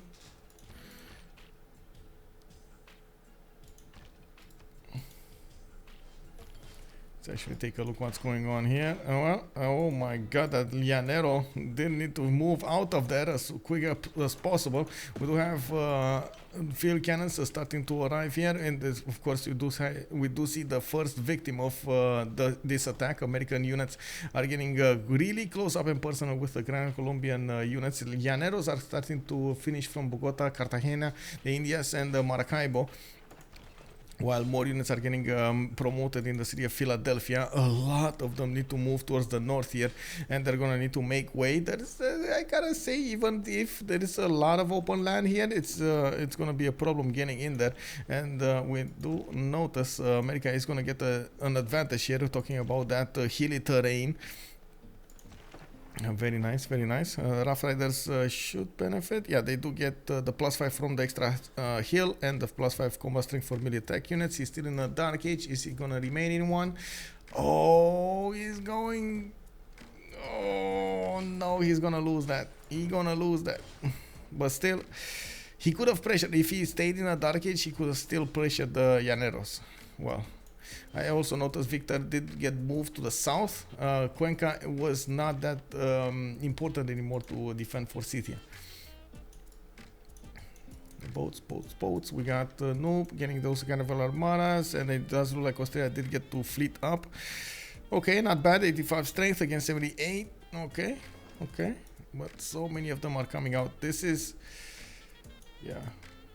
a major issue. Let's see, Noob 64 going for banking, nationalism coming up in 1, rage is going to get stirrups and civil engineering. Okay, and it does look like, of course, on the other side we do have Burrize on 168 science, 129 culture. Would be very important if they do manage to break a Falcon up, but of course it doesn't look like that's going to happen that early. We got also a quick reaction force coming up from China, getting a lot of pikemen to correctly counter these Rough Riders. Well, I guess he's going to need piking shots because the Rough Riders do smash through the pikeman line very quickly. GG soon. Well, actually, it's calling it out. Not sure if that's going to happen. We're going to get to see. Don't Spain need nationalism for armadas. They need something else. I think it was mercantilism. It got changed to mercantilism, if I'm not mistaken. But let me check. Yeah, mercenaries and mercantilism. Yeah. Keiko Beaver, good evening, sir. Good evening.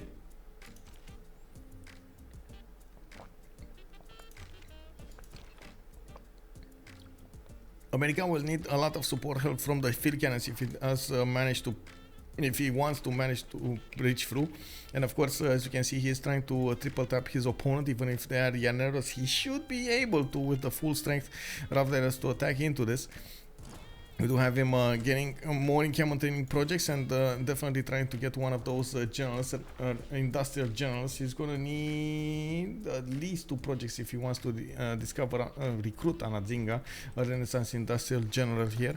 We do have also parking shots coming up from Scythia. Gran Colombia did give up on attacking Mitla. That city-state did manage to get 71 defense strength with the walls, and we do have China with a level 2 spy in there. Fabricated scandal. He wants to take over 20, well, I guess 19 actually. 19, yeah, he does have a decent amount of envoys in there. We're gonna see if this fabricated scandal will be successful. There is a decent chance to do so, to be like that. Caravel armadas, frigate armadas, we got privateer armadas. At this point, we're talking about a cold war on the seas over here. Both of them did manage to get their infrastructure up, and we're gonna see if Venetian arsenal is gonna matter so much for Australia, or is not gonna matter. Sorry, give him the win, because that's what he needs, right? He needs to get the win there. Can't really afford to do anything else. And of course, we do need to see if Spain is going to get to upgrade his other boats. He still has a decent amount, at least 2 caravel armadas that could be upgraded from the boats. He just wants to be as successful into catching any kind of units coming around this defense. And of course, we do see that Rage did manage to get to 200 science with 156 culture. Did we get Newton though? Newton. It was on Rage. So yeah, there we go. He started getting his universities up, and with the universities getting more science and so on and so forth, it's a big ball of amazingness. Okay, let's see. Getting factories from Bura. He did discover his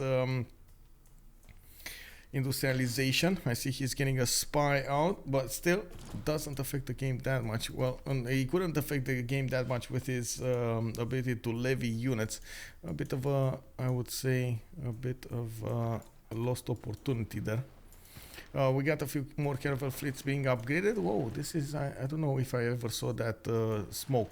Did we have that smoke before? Well, how is that possible? Also, American looking like a what? Oh, wait, is it? Well, maybe a banana? Anyway, we do have America over here trying to poke in Gran Colombia. And by the looks of it, he's starting to build the infrastructure to get the... how to say, to get the roads going towards the north, to use those field cannons to attack into the Llaneros. The Llaneros do need to swap around, but he's building a lot of them, and of course Gran Colombia getting new units on the front line does mean he is going to get to defend a little while longer, which is going to be nice. Oh, did just take down that 1 core American Rough Rider. That's a bit of a boo-boo. We have more field cannons that could attack into the remaining Llanero, and from what I can see, there we go, he just shot with the cannonball. We do have in the north actually Gran Colombia moving away, moving on the seas, trying to get out of there from the reach of those Scythian units. While Scythia couldn't pressure that much, he did manage to get to parking shots, so he's defending himself well against the Llaneros' possible attack. The parking shots are 87 strength, the Llaneros are 69. Not that good. Now the field cannon cores, though, of Miel are gonna be very strong. They did get promoted quite a few times, and of course they do need to. He does need to spend a decent amount of gold to get a lot of them. With these guys, he might actually get to push a little bit Falcon. I wouldn't hold my breath, though, honestly. Like at this point, I don't actually see them getting the win maneuver. I do see, of course, Rome over here did manage to get a decent amount of fleet going with not that strong units, though. He does have 2, 4, 6, 8, 10, 12, 14 of these caravels that could turn into 7 cored one, like fleet ones, but he's gonna need to fight caravel armadas with admirals. Definitely not gonna be easy, and we do see, of course, the Spanish caravel armadas do manage to two-shot these Roman caravels. This is a major problem. Medicine 017 making me drink some water. May I drink actually a little bit of coffee, because I drank a lot of water. But anyway, it's fine. I'm gonna drink water.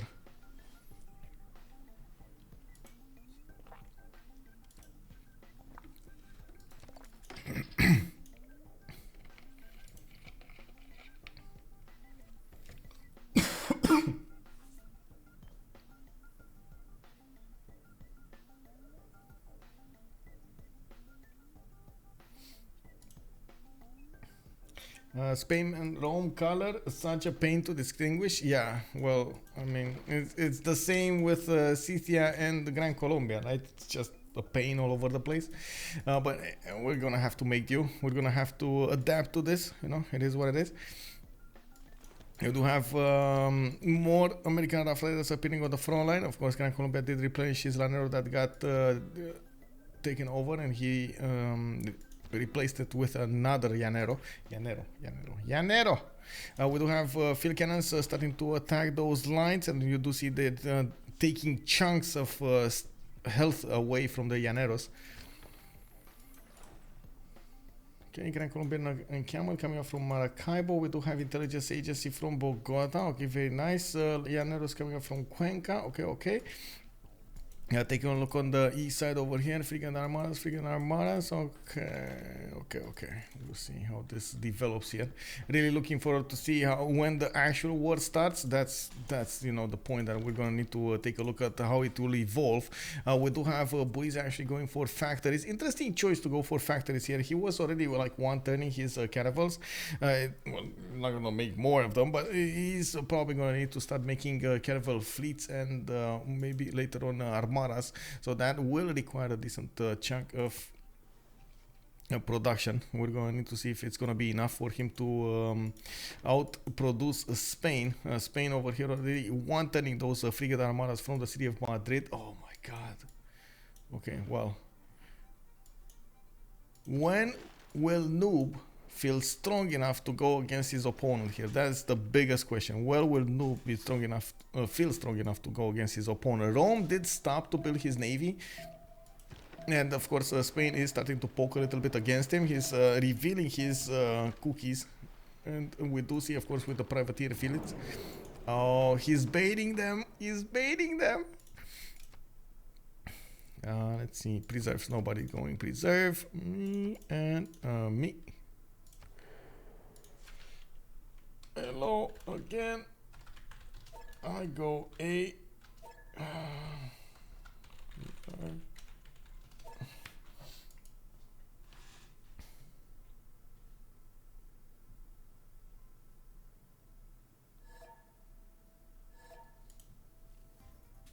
Yep.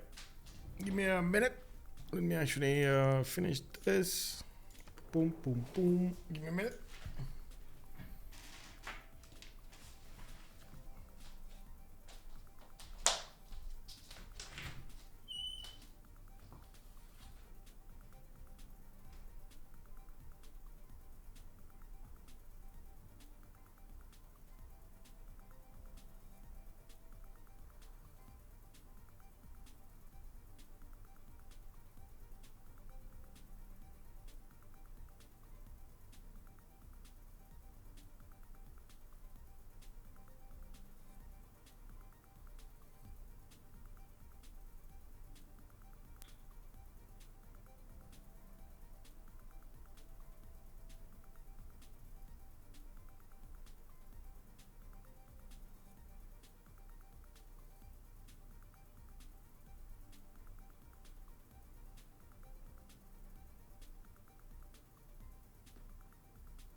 I was late on this. Okay, so what's going on here? We got the fleets coming up from the north. Looks like we got Spanish boats coming up from the middle. They did go. Oh, okay, so I'm not that late. Okay, no. They're still thinking about this. Okay, looks like we got Ben and Rage needing to put the votes in.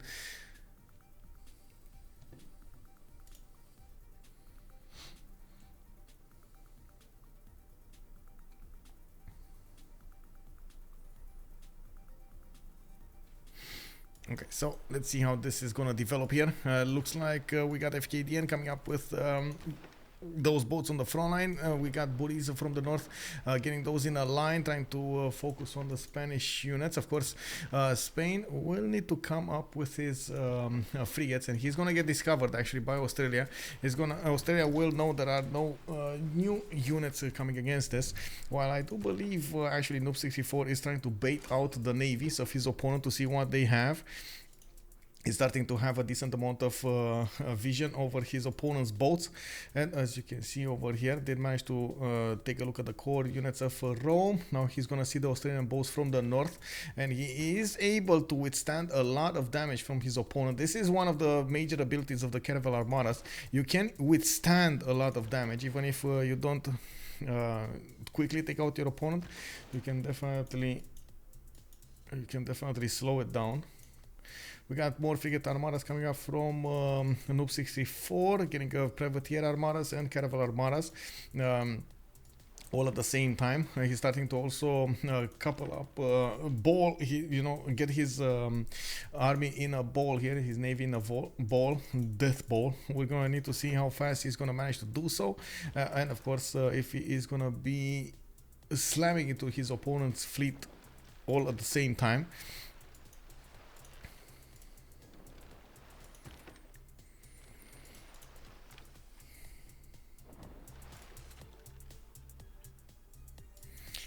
Let's take a look over here. We got China starting up that defense on the east side. They did manage to put a decent amount of units over there to the south of Jiaodong and east of Chen in the choke point, so he can properly defend against America.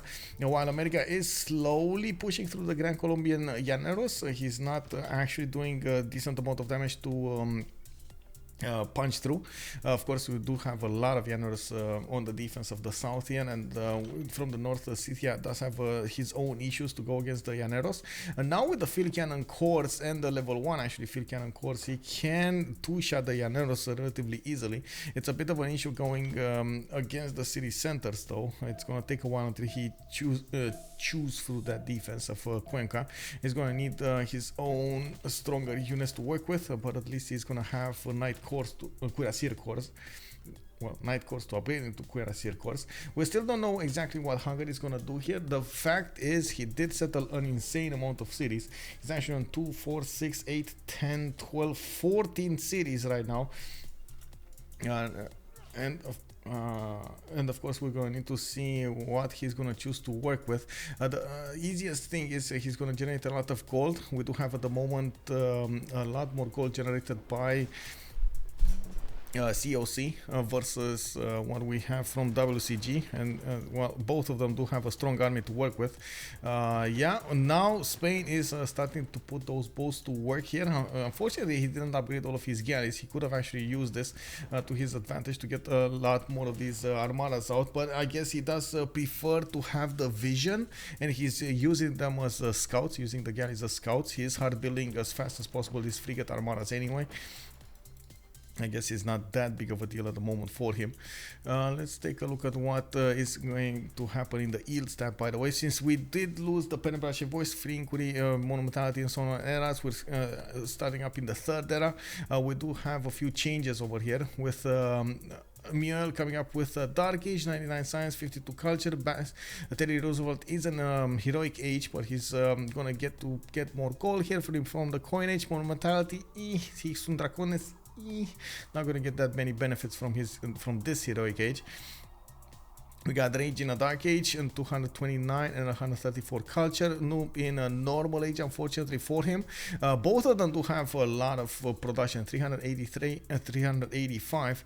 And of course on the other side we do have Falcon coming up with 60 and 30. He's in that ideal position over here between squished between America and Scythia. Burrize is reformed the coinage. He can actually get his +5 going against his opponent Caravels. Let's actually see if he did manage to, yeah, he did manage to plug in that +5 card. And we can see Spain is actually attacking into Rome with ease.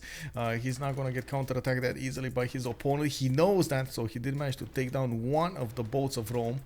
Derios is going to be reformed the coinage, 167 science, 136 culture. Fkdn is dark age, and as you can see over here, he is having a bit of an issue defending on the coast. He's also going to need to get that science up. He's building his universities going for some more libraries and trying to get that culture going higher. I think it's a lot hanging on Spain here. If he does manage to get this 2v1, this is going to be a major problem. Major problem. Well, now we do have Australian ironclads coming out from his cities, and I'm pretty sure he can one-turn ironclad fleet, or he should be able to one-turn ironclad fleets, especially after he got his factories going. I guess the biggest concern would be, does he have enough coal to work with? I see coal on Simon. Burrize is 25 coal. Oh, he's two-turning? Wait, what? He's two-turning an ironclad just? What? What's the damage counter against this? Oh man, that seems like an insane amount of... Okay, Frigate Armada does deal a decent amount of damage, and the Caravel Armada is basically on point, but it's... yeah, it's actually good with the Caravel Armada. Spain. Where are your caravels? 2-turn steam power. Okay, so he's gonna get his own, oh my god, ironclad armadas versus normal ironclads. Bro, what can I say? Keep your caravel armadas here to upgrade into those ironclads. Damori, bonsoir, monsieur. Comment ça va? You're coming to watch the competition live. Okay, I see how it is. Et toi, bien. Je revenir sur la stream.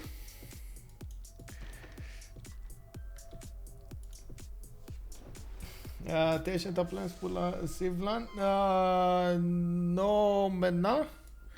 Mais I don't know how to say. I'm waiting for Colo to tell me. I believe it's soon, right? He said something about early November. So just to translate what Damori was saying, first of all, I was asking Damori how is he, and then he said that he's good, and how am I? I said I'm good. I just returned to the stream, and then he was asking me if I bought my ticket to the Sivlan, and I did respond. Of course, Colo is needing to inform me. I did secure. I would say my hotel dans Lyon,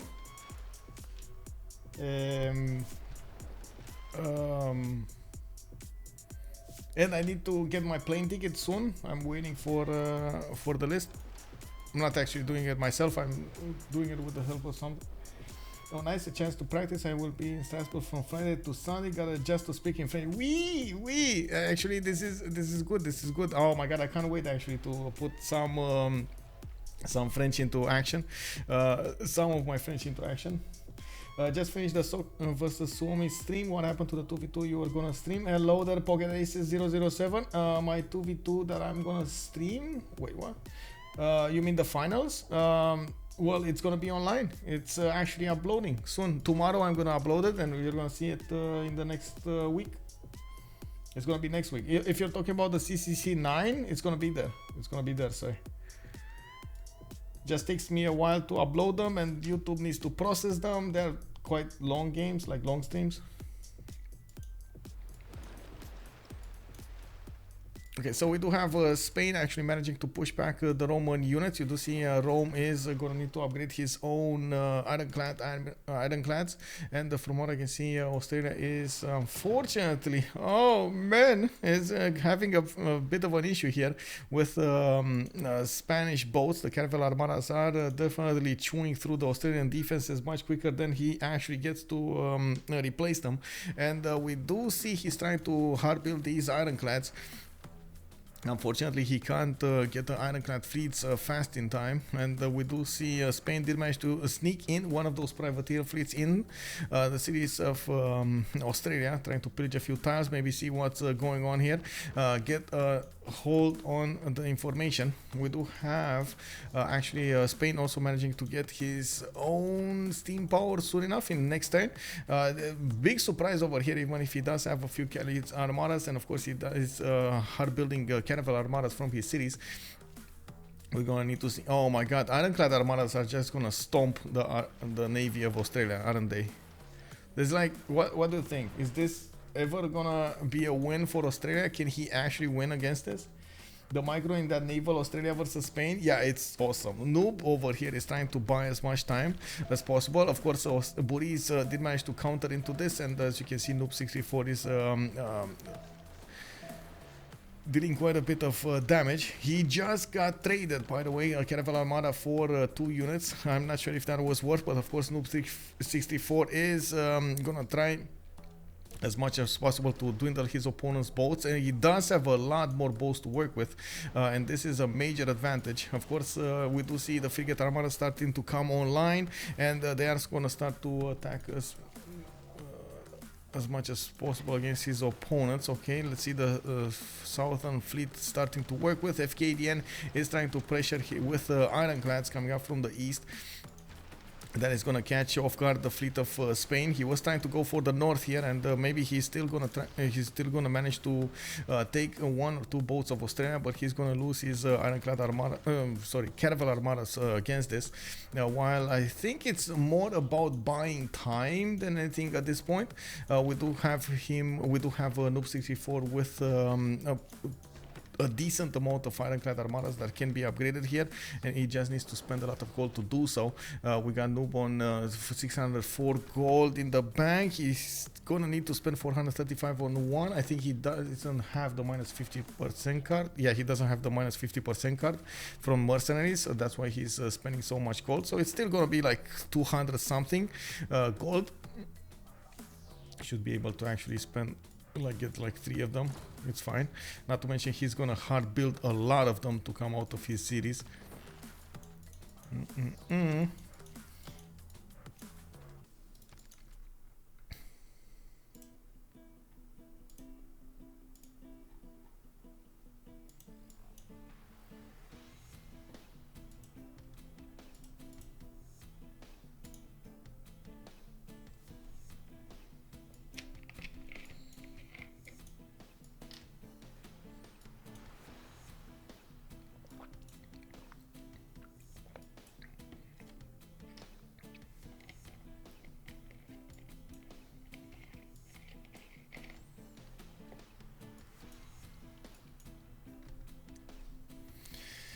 Really curious how fast this is gonna go down, because yes, Rome and Australia both have the ironclads. They're not gonna have ironclad fleets very quickly, and they're gonna have only a few of them, and I'm pretty sure when those ironclad armadas coming up from Spain are gonna get on the front line, that is gonna be a major issue. Did anybody build the Great Lighthouse though? Does anybody have extra movement? Yeah, of course, it is Australia actually that did manage to get a Great Lighthouse. That extra movement is very important. We do have America also managing to get some damage done with those field cannons, still not successfully breaching the lines of defense of Gran Colombia. I do like the fact that Ben did manage to chop those tiles to the north of Philadelphia, those ones that were unfortunately stopping those field cannons of to attack into the Gran Colombian defense line. Now he does have a ranged attack against the Gran Colombian Llaneros, and of course we do see he does have multiple Rough Riders to work with here to attack into the Gran Colombian defense.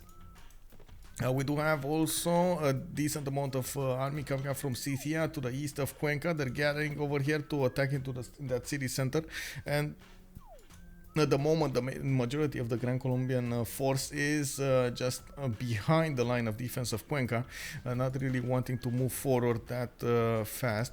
We got a few piking shots coming up from Meiku, Pokrovka, Shertomlik going for the front line probably, and he did upgrade a few of them. Mioel still is struggling to actually get the offense on Cuenca. I don't see him actually, how to say, being so excited to go against that defense. It looks like he's quite concerned over here. Falcon did, oh my god, did manage to get to ballistic science. He's gonna get to nationalism. What? 50 science, bro. He's on 3 turns away from ballistics, 7 turns away from nationalism. We do have Hungary that's probably gonna save the day with tanks. Rage is on 280 science, and we do have him with 206 gold per turn as well. They are managing to give a lot of gold to their allies here, and of course Noob 64 is gonna get as much as possible, as much value as possible from this. And we do have him retreating his boats from the wake of those Australian units, getting them into the main lines, where he is gonna get to promote them, upgrade them into ironclads as much as possible, and of course couple his old units upgraded into new ones with the newly built ones from Bilbao, Valladolid, Madrid, and Toledo. Very important to get that going. What are China and Hungary doing with all those free time sim? Well, I do notice Hungary over here is trying to go for Rural Valley in the capital city, and from what I can see, he did manage to get a more than decent amount of science. He does have the most science in the game. 153 culture is also very important. 413 production. Noob 64 actually leading the way in the production screen. America did get the safety settler out. He's probably worried about the Chinese attack, which I guess at this point is not out of the question, but I wouldn't actually call it a bit of a problem, because by the looks of it, Derios over here has his own problems to work with. First of all, he did manage to get the production going. He does need a lot more gold. He's only on 52 gold, a lot more science, and he does have a decent amount of culture to work with. It doesn't look like tanks are going to come out of his cities anytime soon. He's also going for economics here, probably wants those stock exchanges, and from what I can see, it's going to take a while until he actually manages to help out his allies in that sense. Ooh, we got a raid! Elephant Guy, the man of the hour. Hello there, sir, and of course, welcome everybody. How are you doing? What happened in the stream? He was streaming another one of these CWC games earlier, or was it something else? Actually, a big question. Was it CPL Premier game?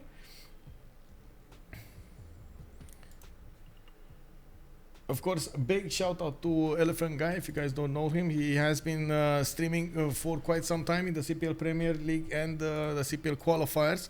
You might as well check out his stream over there. A lot of games going. You gotta keep up with the action. Yeah, what happened? What did happen in the league over there? Project Cisco, hello there, sir. Good evening. Just came back. How are the games going? Let's take a look at the Spanish fleets coming around here. Helicopters too. Oh, Asticopters. Oh my god. Did he actually pull off another 70-turn helicopters strategy over there? Rome copters. Oh my god. Asticism copters or something. A bad spawn for forever young. Yeah, sometimes, you know, you can't have it all, bro. You can't have it all. Turn 82 helicopters. Wow, that is something. Before anyone on the Indian team had steel.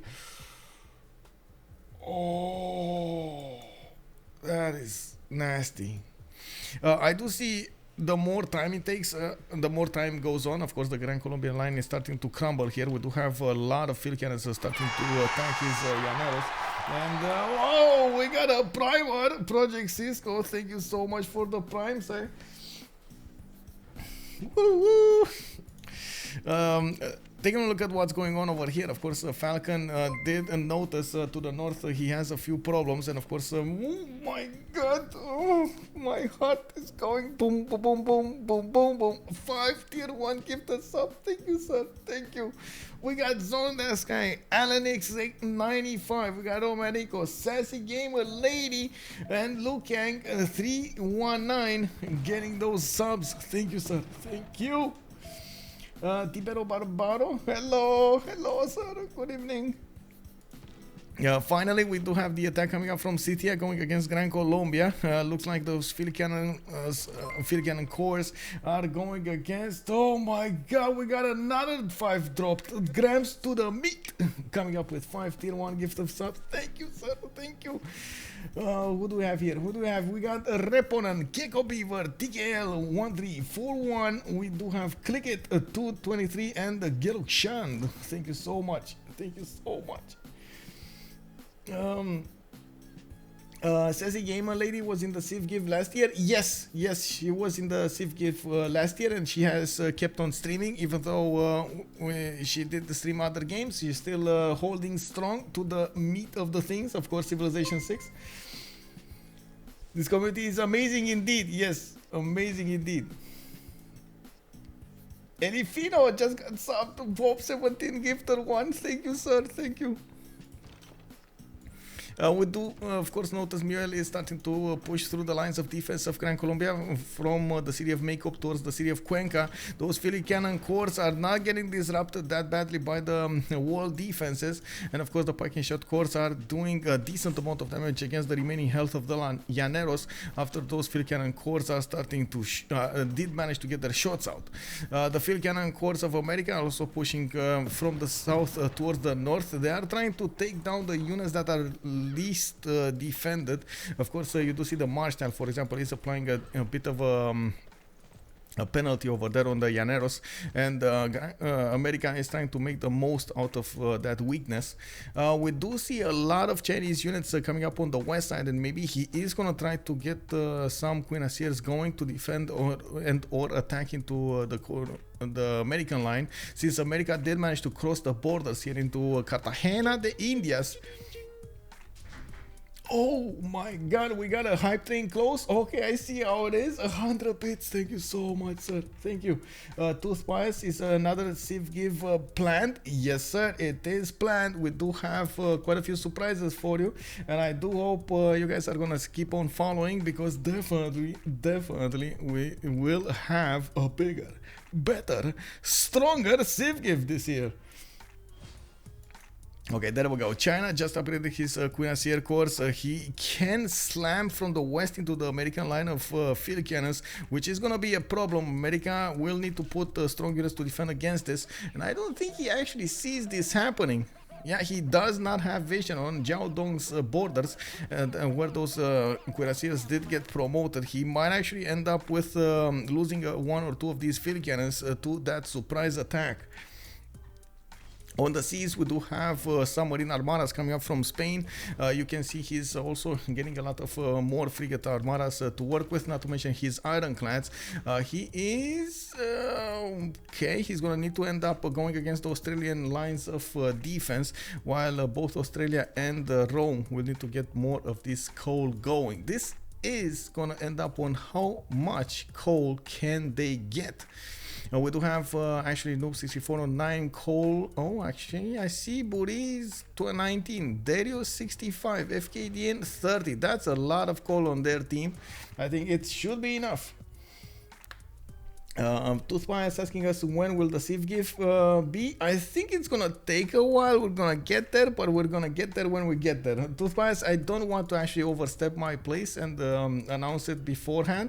I hope you're gonna actually join us on Sunday. We're gonna have a bit of a surprise over there, and I do hope you're gonna see how that is going. Project Soft, hello there. Hello, good evening. Good evening, ma'am, I believe.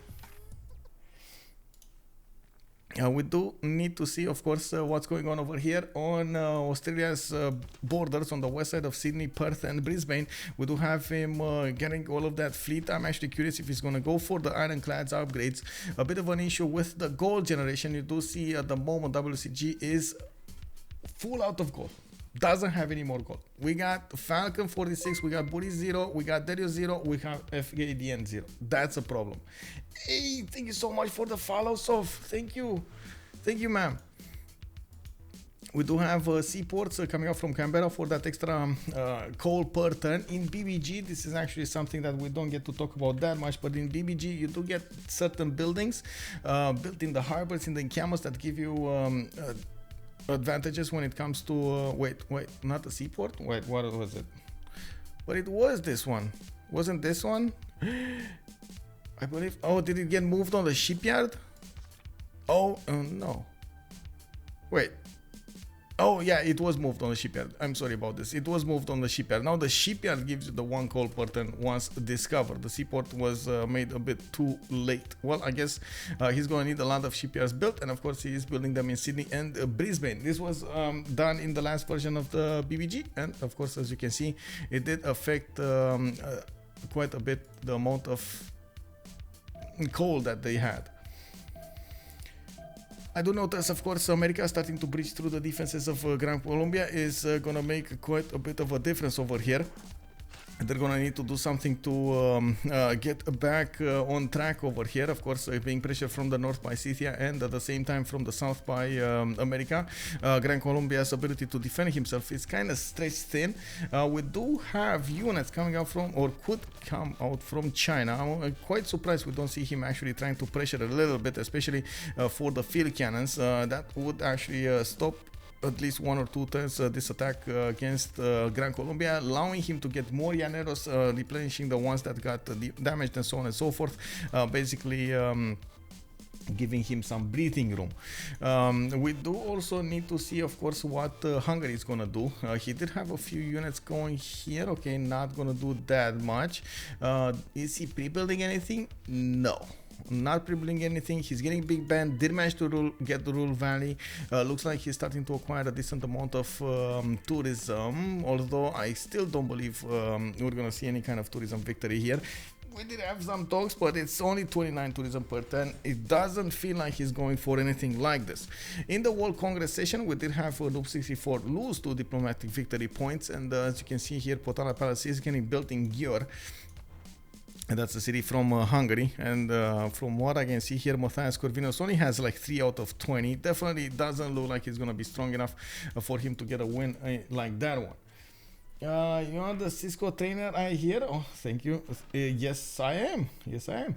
How much you were weariness on Falcon? I'm not sure we can actually see that. No, we can't see that. He's on 0. Manatee is -3 over here where he's losing units. Maracaibo also -3, and Cuenca, where he is getting attacked, is on normal level, but I think he's gonna lose Cuenca soon enough. Actually, we got 2 field cannon corps that are starting to chew through the defenses of that 70 strength city, and from what I can see, Miel is starting to put those cuirassier corps to work, while the llaneros are strong enough. They can't actually attack back into the Scythian cuirassier corps, especially if they get damaged, like if the llaneros get damaged. Okay. There we go. Now, the major thing is what's going to happen with Spain. Spain attacking into his opponents is going to be major here. The ironclad armadas at the moment can't really take down the ironclad fleets, especially when they're bumped up against each other like this. They get a lot of support bonus going. One of the reasons, of course, Burrize did go for this was to have this advantage, and you do see he's trying to use as much as possible this breathing space to get his Venetian arsenal to work. Unfortunately, it takes a little bit of time to get the shipyards going and the seaports, the upcoming seaports, for that extra gold. Since they don't benefit from a lot of extra gold, it's going to be a major problem going for any kind of tanks on the main line. We do have also Noob 64 getting a few more universities going, getting to upgrade his units with the gold he's getting from his allies here. Still doesn't have enough though. I see. Let's count the full units. We got 1, 2, 3, 4, 5. That's not enough. That's not nearly enough. 5 ironclad armadas with 1, 2 submarine armadas with 1, 2, 3. 3. Well, I guess he does have new ones coming out, and he does have a decent amount of privateer armadas, but still, it doesn't feel like that's enough. You know, like he would. It feels like at the moment with Rome's fleet and at the same time Australia's fleet getting clumped up together so much, that's gonna be a major problem for him to chew through. It's gonna take a long time, and this might actually be a major problem. But anyway, we'll see. I do hope he's gonna invest a bit more gold into getting these privateer armadas upgraded into submarines. Very, very good units to attack into your opponent. By the way, the submarine armadas will deal a decent amount of damage. You just get the ironclads armadas on a line. They're not gonna get attacked back by the ironclads fleets of your opponents, and of course, keep on attacking with your submarines from behind all of this. That should be enough. Like 3 of them should be enough to take down your opponent unit. Okay, Gran Colombia here, about to lose the city of Cuenca. That's going to be the first city that Scythia is going to lose here. And we do see that Emil is hesitating to actually take over the city completely. He still has a field cannon core that can attack, and I'm pretty sure he's waiting to attack it with the last move. Doesn't actually want to trade a unit out, and that's also a city where he has a spy in. That's extra intelligence coming up from that spy. Of course, he's working the listening post. The listening post mission.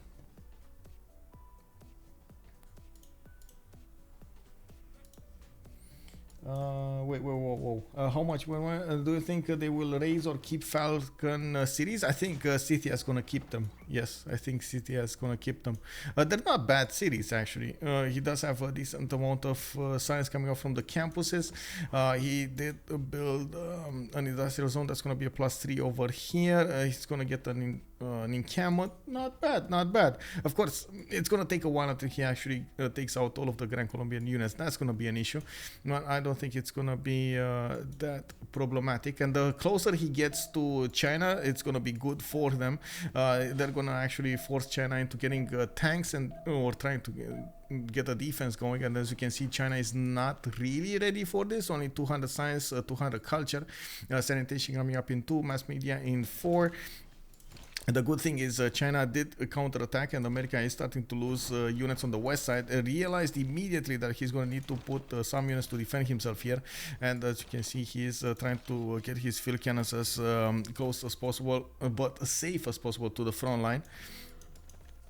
Cuenca did go down. Miguel did get the first city of Gran Colombia from the north. He does have the opportunity to keep on pushing there into that defense, and we're going to need to see how he's going to reposition his field cannon course to start counterattacking into the main defense of Gran Colombia, going for Bogota and Maracaibo. We're still waiting for all of the fleet of Noob 64 to gather together. This is a thing that we've seen a lot of the times, and most of the time you do get a bigger advantage from having your fleet clumped up than actually spread apart. And of course, as you can see over here, Noob 64 is of course worried about Rome and Australia at the same time. That's a lot of sea to cover. He wants to spread out his boats so he doesn't get counterattacked back into his land. I definitely think Hungary over here would do quite well to help him out, get the defense going, or at least get some eyes on the screen here. Noob 64 still has a lot of pre-builds that he never got the gold to upgrade. This is again a major disadvantage for him because he could have fielded a much stronger fleet than his opponent. The fact that he didn't get the gold makes him gives him a decent penalty, which is a problem. We do have him with 456 actually production, and from what I can see, Fkdn is on 456 of his own.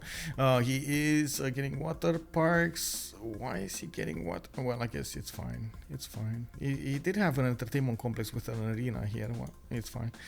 Okay. I feel like Fkdn should have actually kept on building boats here. I don't know why I have this feeling that it's a mistake that he stopped building. What's happening in the Great Terminal Screen? We do have Francis Drake here, Renaissance Industrial. That's going to be good for this. We soon seen here Renaissance Industrial. So both of them do benefit from a Renaissance Industrial. These. Where is Noob when it comes to his battleships? Going for siege tactics in one turn. That's going to be behind, of course, military science. It's going to be here. He's going to need to go ballistics, military science, rifling, steel, refining. Oh my god, that's going to take a while. I don't think he's going to get those battleships on the front line anytime soon. It still looks like, of course, Gran Colombia is going to be the first one that's probably going to take a lot more damage. And even though, yes, we do have the two fleets starting to gather, I'm not so sure they're going to start trading boats here.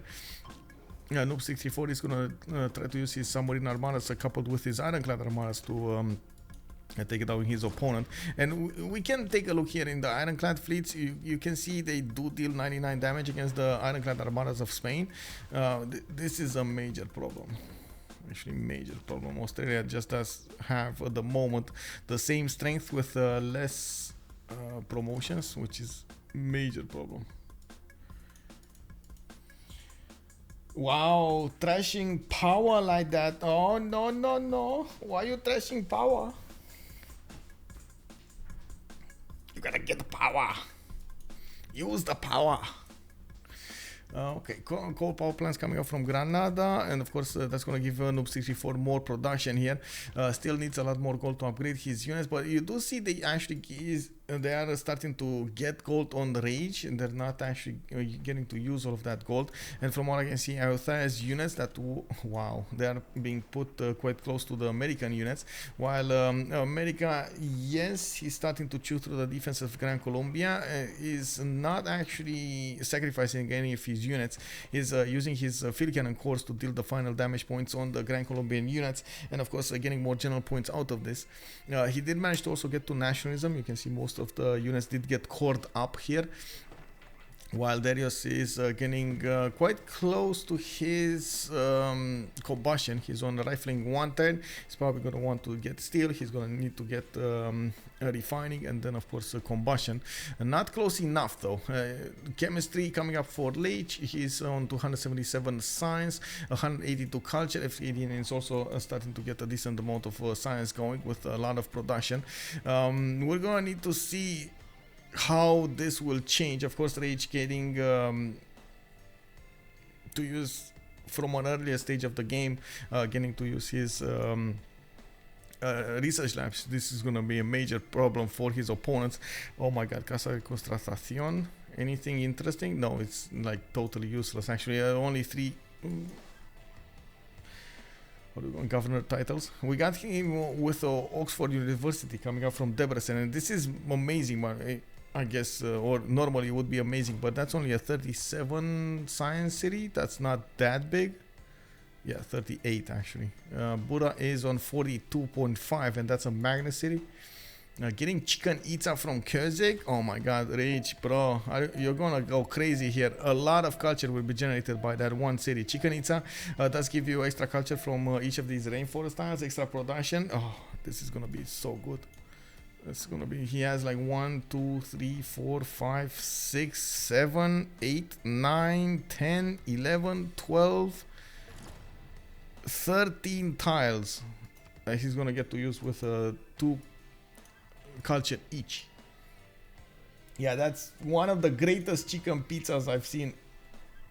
What is Hungary's strategy here? I think he's gonna take us to the long game. Maybe we're gonna see some bombers, planes coming up from him. It doesn't look like tanks is gonna be the wave. Most like this, I'm saying this because I don't see that many encampments not only put down but actually worked, finished and get developed. I see one from Buda, for example, but that's just not even finished. I think he at some point made a decision that yes, he might go that way, and then he changed his mind up, especially after he probably saw how fast the Gran Colombia is going down. He thought, okay, tanks are not going to be a way. Of course, China not benefiting from such a big army. Most of his army is actually into pikemen. So if you take into account this one, Chinese units or China will need to get to helicopters if he actually wants to upgrade these into potentially, you know, winning unit in the late part of the game. Not that easy to do. Tufa, hello there, sir, and well, any way to watch it from the beginning? Yes, sir. You can actually go back. Well, first of all, when the stream is gonna finish, you're gonna get this uploaded to Twitch automatically. It's gonna start to reveal us a video, and you can also click on my. If you're on web, I don't know on phone, but if you're on web, you can click on my channel name. When you click on my channel name, you're gonna get to choose between like videos, schedule, and so on and so forth. You go to videos, and the last one that's there, it should be the video of today. Yeah, you can go to the video tab, exactly.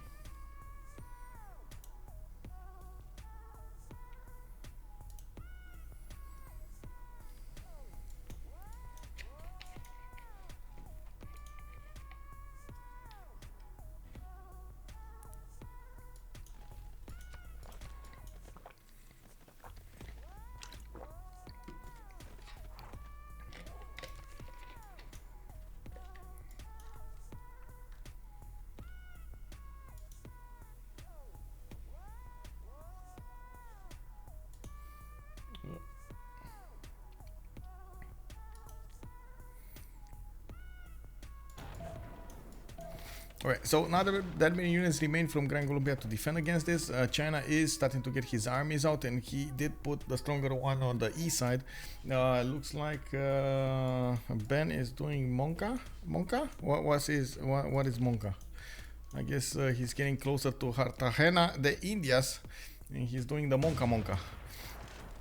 Okay, we do have also Scythia pushing from the north. They're starting to break apart Falcon's empire with only a few llaneros left. Of course, we got some crossbows trying to defend this, and Scythia is trying as much as possible to not lose any units on the offense.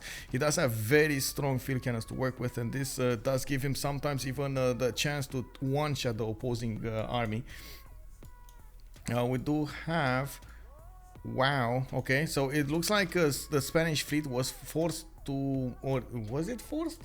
Was it forced, or did they move on their own? Because it looks like they went very far south without taking that many hits. And of course, both of them are getting to see each other at the moment. Noob 64 does have a decent vision over the Australian boats, and I'm pretty sure Spain also has, Australia also has vision over his own boats, but he doesn't know how many layers. They only see the first units out. Of course, we do have Spain getting Filippo Brunelli. That's a really bad mausoleum behind Carnassus, but at least he did get more charges on his engineers. Does need to also invest in a lot more units over here to actually get them on the front line and promote, upgrade it to their maximum technology. Noob 64 is going rifling, very close to getting refining. That's going to allow him to actually upgrade his frigate armada, into battleship armadas, a much stronger unit to work with. Getting his ironclads as much as possible in a line so he can get to defend a little better against his opponent. Usually in this type of situation you do see the players trying to get units out in the water, something like scouts or warriors or something that would actually give more support bonus towards the Spanish, towards the units in the water, but at this point there's no such thing. We do have more shipyards coming out from Spain. I'm very worried about this, I gotta say. That's a massive fleet amassing over here from Burrize. And it doesn't like he stopped spamming those units, and on the other side we do have Noob that did stop spamming those units. Very worried about this. Even though they have the gold, they still have the gold to upgrade Noob's boats, they stopped doing it, so I'm very concerned. Yeah, it's probably gonna go to the first moves here. First moves, last moves. We're gonna see how this ends up. The Trojans lost. It's been pretty rough. Yeah. Wait, Trojans lost? What? What do I mean? Is that like a team or something? Must be a team. Must be a team. What?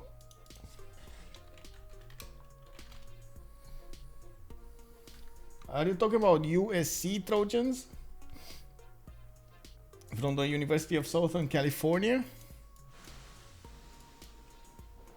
Oh, I see how it is. Okay, I was like, what? Do we have actually a team like that? At long time, Australia should win because of the Arsenal, but Noob is very good on word moves. Yeah, I think it's actually at this point, I would think Noob 64 should have had the upper hand for a long time. It was more about them not investing into his navy, fully investing into his navy, so he can actually do the moves here. I think there's a bit of an issue here with Australia being allowed, because this is what's happening, right? Australia is being allowed to build his navy up, and as you can see over here, Noob is starting to lose his edge. There is some truth into getting those Australian units to come against Spain, against his borders, but unfortunately I don't think that's gonna go that's gonna happen anytime soon. It does look like Australia is trying as much as possible to build up a much bigger navy to do anything before he's gonna do anything. Okay, so let's see what's going on here. Very few units remaining for Gran Colombia to defend himself with. We do have actually safety settlers coming up from Gran Colombia to the west side. Panama is one of them, right next to the main cities of Australia and to the north of the Chinese cities, Chinese Empire. We do have Falcon also, well, trying to reposition a few units over there. Wait, did he just get Chichen Itza? Or did he place it down? I think he placed it down, right? I'm pretty sure he didn't get it. That's one turn, by the way, in CoC. Oh, this is going to be amazing. This city is going to be unbelievably amazing. Casa de Constatación also finishing up next turn. We've got multiple research labs coming online from Rage. He is going to go really quickly in science after this. The research labs, especially with power, are insane when it comes to the science that you're going to get from each of them. We do have a lot of builders coming around. Maybe he's thinking go space here. Is he thinking go space? Because this might be a possibility. 133 production city coming up from Buda. The percent is going to be a 57. Gyur 58. Miskolc. And CoC. Oh my god, look at CoC. So now he's 35 production for culture. Check this out next turn. Oh, look at that culture, bro. 41 production. He just got 6 points of production, and at the same time he got, let's see, 16. He quadrupled into his culture generation from that city. Amazing. Noob 64 coming up on 247 science, 129 culture on Spain. We do have Rage next to him, 315 with 199. Also 1,000 gold in the bank here. I gotta say, WCG did manage to stabilize when it comes to the gold generation, since Falcon didn't have that big of an army to work with. He started losing quite a few points. He started to get back actually quite a few points. On the other side, we do have Derios on 219, Fkdn on 161. They're making that good amount of economy. And it does look like if both Fkdn, Derios and Burrize are gonna go into heroic age. Actually, not both, all of them will go into a heroic age except Falcon, which, I mean, honestly, at this point, it doesn't really matter in which age he's gonna go into. Let's see, on Fkdn, is he? Oh, Fkdn is actually 105 out of 116. It's not gonna happen. Burrize is... okay, he's gonna need one more point. Should happen.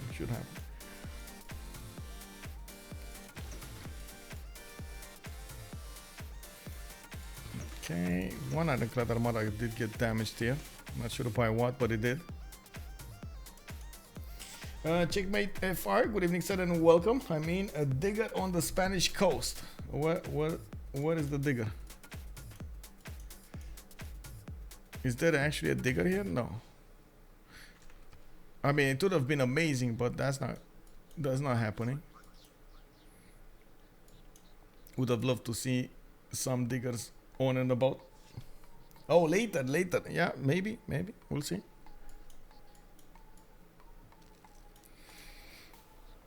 I see Scythia is managing to take down Maracaibo. He's putting it under siege. Bogota is going to be up next. Some Llaneros are still getting built here, drained, but they're not probably going to finish. We will see these field cannon corps starting to attack into the city centers and dealing the final damage on them. Most of the damage is being done by the cuirassiers, and of course we do see anti-cav and denied. Okay.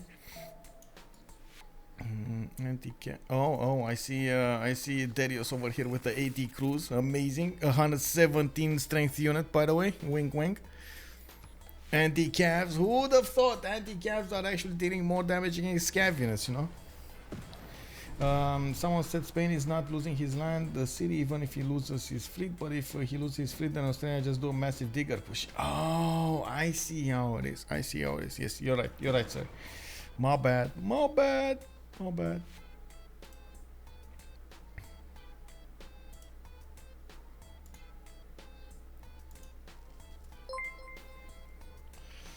Thank you so much for the follow, sir, and welcome. Still waiting for the city of Maracaibo to go down. Looks like Scythia is going to take it over with a knight there, and of course going to keep on moving towards the front line. American field cannon corps too. Oh my god, that 80 crew. That 80 crew, man. The field cannon, the level 2 field cannon corps are tearing it apart. That's actually quite a problem for China. Well, that's one of the major problems of AT crews in general, right? Or anti-cav units in general. Unfortunately, they do tend to die a lot to ranged units. Let's see what's going on here. Looks like Spain is repositioning his fleet towards his own borders, while we do have Australia splitting his fleet up. He's keeping them in arm's length, actually, and I do believe he's trying to fleet most of his units up, getting new ironclads from his cities, and of course fleeting armor them up in his mainlands. Now we do have some of them actually scrambling to get the golden ages. Noob 64 does still want to be in the golden age next turn. Well, wants to get one because he's in the normal age this one, and needs 8 more points to work with. He's on 129, and I find it doubtful he's gonna get it.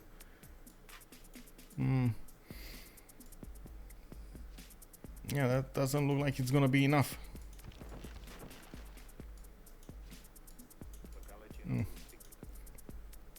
We do have a Rage that's 100% going to get the next one. Is starting to get his commercial hobby investments, going for the great engineering. The scientist screen, do we have any important one? No. Scythia did manage to get the toys. Okay. We got workshops provided +3 culture on Spain. That's actually quite important. He's going to get a decent amount of culture from it. Of course, no Einstein yet in the scientist screen. It's gonna take a while until we reveal him, and I'm pretty sure Hungary wants it. We do have Mary Catherine Goddard, the next merchant, and this is why Hungary is making those points of projects. The +1 level of diplomatic visibility is going to be very important on him, and as you can see, he wants to deny it from his opponent anyway. We do have China trying to get the points going also. They still need 250 points to go for that.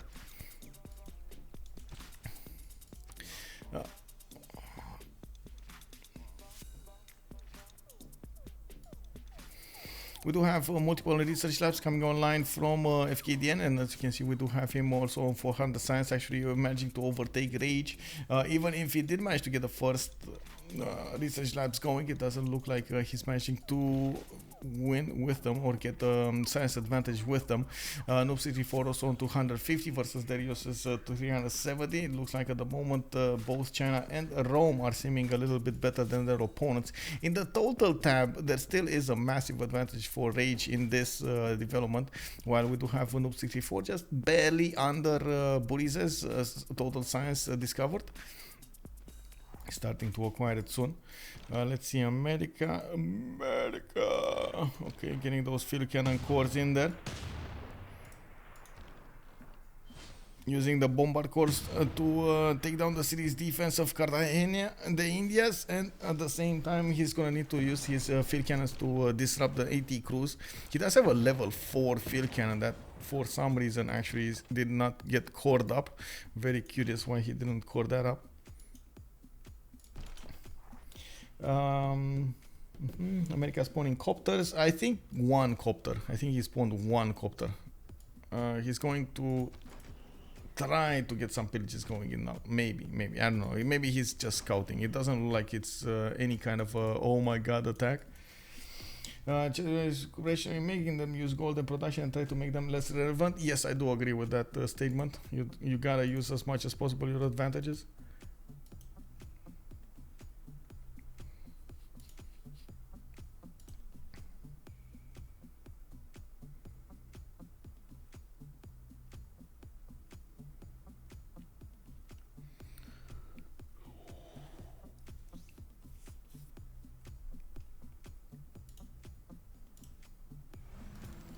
Yeah, well, that city actually went down. Okay, interesting. America didn't want to keep it.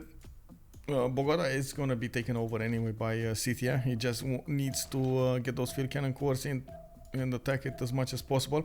That city, because it does have a lake next to it, it doesn't actually get to be under siege, and it's going to get healed up unless Scythia does put a unit in the water, which at the moment, well, you can see Falcon is trying to disrupt that from happening, not allow it to happen. Noob 64 starting to get his battleships going. We do have him with a number of frigate armadas that will need to get upgraded. Battleship armadas do take a big chunk away from the ironclad armada's strength. And I'm pretty sure we're gonna see also Burrize need to get those.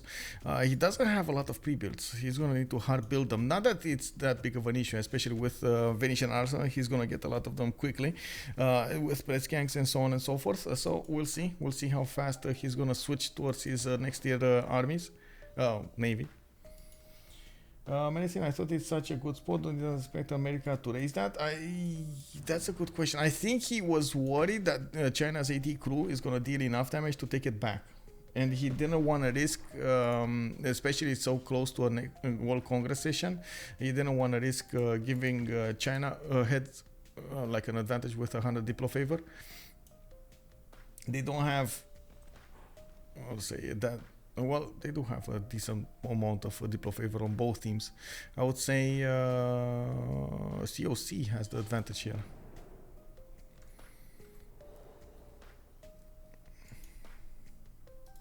The fact that there were no walls around during this Congress, by the way, did force Gran Colombia into defending his cities without the walls. You've seen it was quite a bit of a challenge here.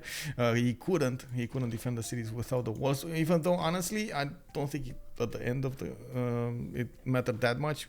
We basically have a lot of I would say field cannon cores on the map, not to mention bombard cores and so on. So it was just a matter of getting one or two more units of different kind, and that was about it. So it's if I can't have it, no one can. Yes, exactly. Basically.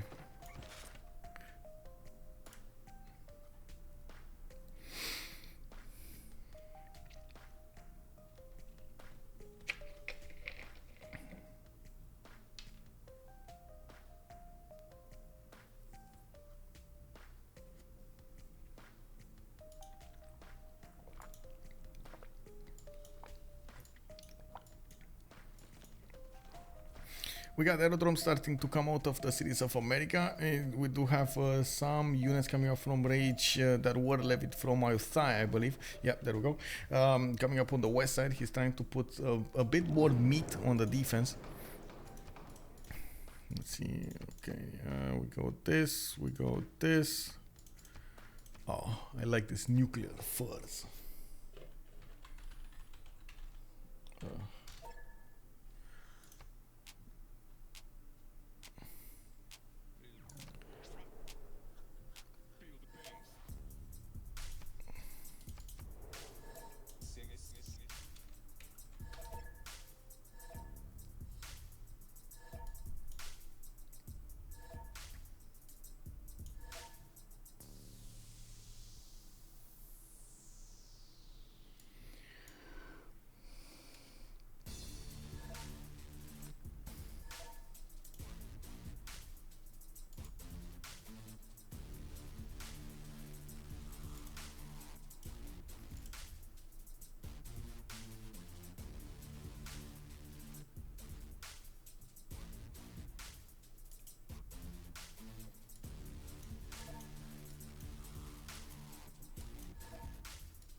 not that impactful, but we'll see. I don't think anybody's going for a Diplo victory over here. Even though Potala Palace is quite good for Rage, it did give him an extra point. Doesn't look like he's interested to get some more. Now he is starting to get his research labs going, which is going to allow him to get that more science. And you can see he's starting to get back into the race with Rome, 425 versus 430, while Derios, that's closer to him, does have an issue. Rome has been allowed to focus on getting his sim up, but he didn't manage to get any kind of war moves or how to say military going. 2, 4, 6, 8, 9, 10 cities coming up from Rome.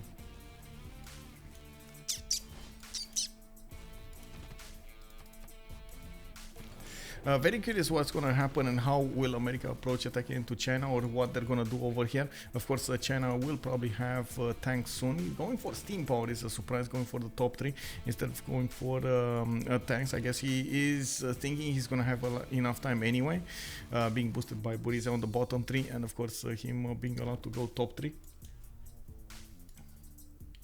Zenjamax, hello there sir and welcome.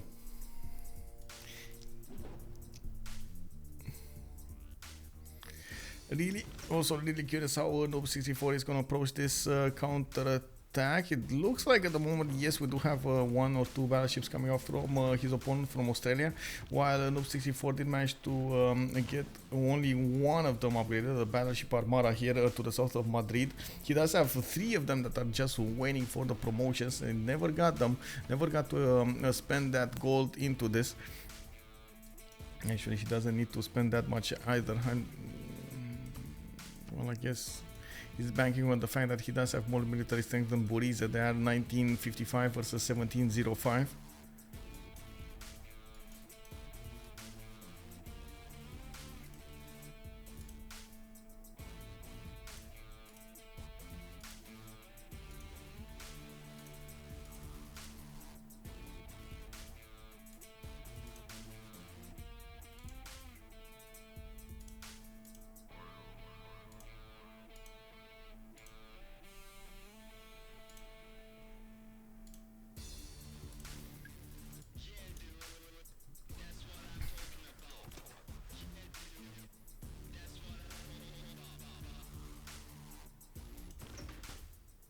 Oh, that's a level 1, that's why I was wondering how is this damage more, but yeah, that's a level 1. It does have the emblem promotion, the +7. Okay, so 3 cities got taken out. Looks like Scythia from, of course, Gran, Colombia, and now we do see Scythia moving forward towards the city of Popayan. We will probably see a few of these Chinese AT crews trying to get there, but again, these field cannon cores are making a decent amount of damage against the AT crews if they get enough of them to bear. Derios will need to get a different unit to work here, and I do see him going for planes, going for radio into. Did he put aerodromes down? I don't see him putting aerodromes down. Okay, interesting. Usually at this point they do get the aerodromes down. In the World Congress session we do have coal power plants with a 50% discount on the production of the type. Noob 64 did gain 2 diplo points, and tobacco does not give any amenities. I think that's actually Rome's, right? Wasn't Rome on a tobacco continent? I think it is, right? Oh, the whole red one is tobacco. Interesting. Interesting. The whole west over here. Oh, that's actually a big boo-boo. We do have more amenities coming up on the cities of CoC than we have on their opponents. This is going to be a major problem. It's going to eat into their stats here. Wait, Rage just jumped up to 705 production. We do have a Noob 64 also on 600, while Burrize is starting to lag behind on 357. Well, of course, Venetian also does make up the difference. And we do see Battleship Armadas coming up from his cities. Oh man, the passiveness of Noob 64 is going to kill him here. He never wanted to start trading units, and he's going to lose his fleet here.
I still don't see a big army coming up from China here. Did not put his aerodromes down, but at least I finally see an encampment down. Usually the players do need encampments for that oil generation. Since it doesn't have encampments down, it doesn't look like China is going to be interested to get a lot of tanks going. Yes, he's going to have a few of them. Of course, military academy is coming up from Shanghai. Does have 1, 2, 3, 4 possibly to work with. So, still, that's a decent amount of 5. Actually, it's fine. It's fine. He does have more than enough for him to get that oil generation going. I just didn't see it in the main cities over here to the west side. I do have America also getting those going. Aerodromes are going to be quite a thing here. Very important, by the way, to get those fighters on the battlefield. They are going to chew through the tanks if push comes to shove. And we do need to see what Hungary's choice will be. He's still going for the research labs, starting to get... wow, he was like 540. He just went down to 446. Maybe he's switching cards now. He's in a heroic age, and as you can see, he does have Heartbeat of Steam, 2 arms, and Reform the Coinage as a golden age on 500. Oh my god, okay, there we go. 653 gold a turn. He just switched the cards and he's back up to 540 science. Noob 64 is still 300. And he's gonna start to get pressured. He does have a decent amount of battleship armadas to work with, and as you can see over here, the fact that he's not investing into his navy is probably, well, he's probably gonna lose this fleet here. Yes, Australia is closing in for the kill. Oh my god, oh my god, oh my god, oh my god. Even though Australia doesn't have a lot of battleships to work with, he is gonna get, like, these 3 turns are crucial. If we don't see Noob 64 get upgrades right meow, this is gonna be a problem.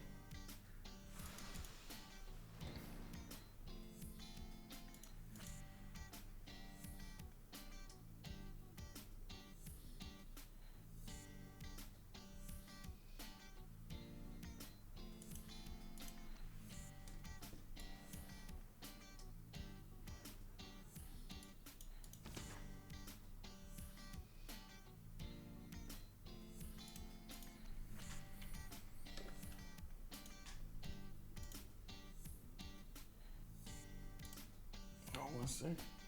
Okay, yeah.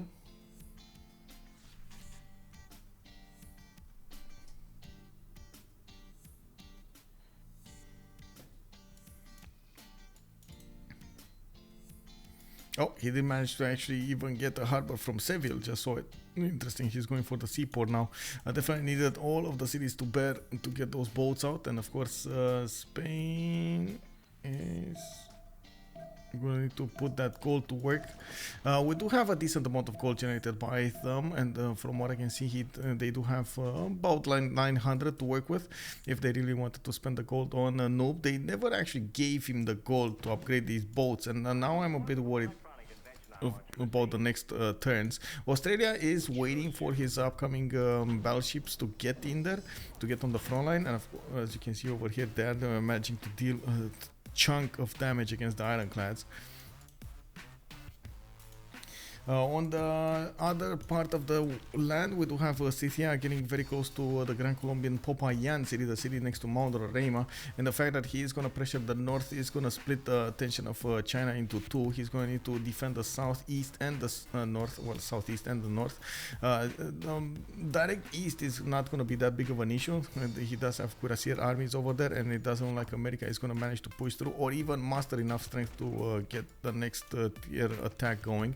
The planes are going to need to start flying, coming up from Philadelphia, Washington, and we're probably going to see Los Angeles also field a few of them. We will need to see them being deployed and able to start attacking into his opponent's units, while yes, America is going to get a few Rough Rider corps on the west side. These guys can actually deal a lot of damage against the units of China, especially if they pick up pikemen in the choke points. That's not going to hold them.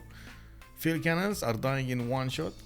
Major issue. We do have a American helicopter managing to get into the lands of Rome. Also noticing that Rome doesn't have that many units to work with. And I do have to point out Rome only has one single encampment from Cume. That's it. He did manage to get an aerodrome down, and of course planes are gonna block this choke if push comes to shove. I see Buddha getting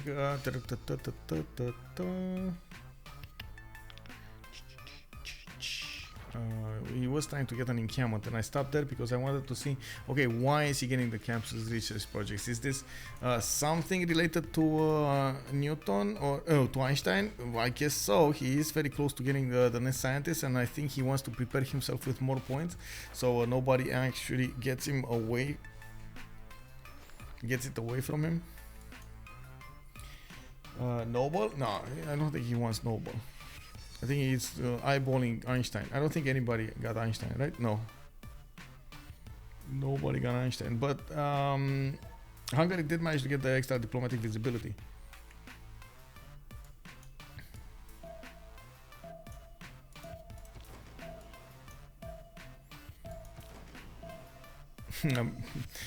Ben is making a bit of fun about the fact that he has a helicopter that is at the moment unbeatable and nobody can actually attack into it and take it down. He's just pillaging tiles with ease.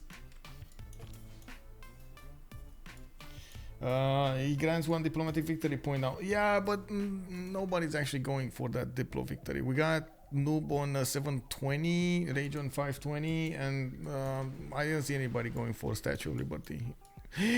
We got a moves like Jagger. Oh my god. Well, Australia is in for oh man, for the money here. We do have, of course, Noob 64 that needs to invest into his boats to replenish the ones that he's get those upgraded actually to pincer move on the Australian boats. As you can see, he does have ironclads coming out from the north. Noob 64 does have his battleship armadas that could definitely deal some damage here against these Australian ironclad armadas, and we do have the same happening from Australia. The fact that the new ones came on to the fight here does mean we do need to see all of these boats. Noob 64 is just not ready for it. He saw the boats, never invested the gold. I don't get it. He never invested the gold. Major problem, major issue here. If he would have invested in the boat, because so let me explain how what's my thought process here. Now, unfortunately, he needs to wait another turn to counterattack, because he never invested the gold. If he would have invested last turn or the turn before that, and it was crucial he got that at that point, he could have attacked right now when the boats of his opponents are already they have already expended their move points, so they can't promote. Very important. If they get to promote, that's a major problem. You first of all go against a stronger unit, and they're getting back their health. That's a problem. In my view, that's quite a problem. We're gonna need to see, of course, how he's gonna try to manage to survive out of this. He still has a decent amount of ironclad armadas to work with, and battleships, but he is gonna need all of the gold of his allies now, and he's getting it. We got submarine armadas coming up here, Australian battleship armadas coming up over there, more of them in the build queues, and I do see Burrize is starting to get destroyer armadas on the line. That's gonna be a major shift, while Noob 64 shouldn't be that far away. Yeah, there we go. Combined arms coming up in 2, ideology in 3. Both of them are gonna try to go for fascism. And Noob over here, I'm not so sure he's gonna manage to get those going before the new lines, the new ships get there. We'll see. I'm actually very curious about the moves that are gonna come out next turn. Okay, nope. Promote? No, that's not gonna get a promotion. This one is gonna get a promotion.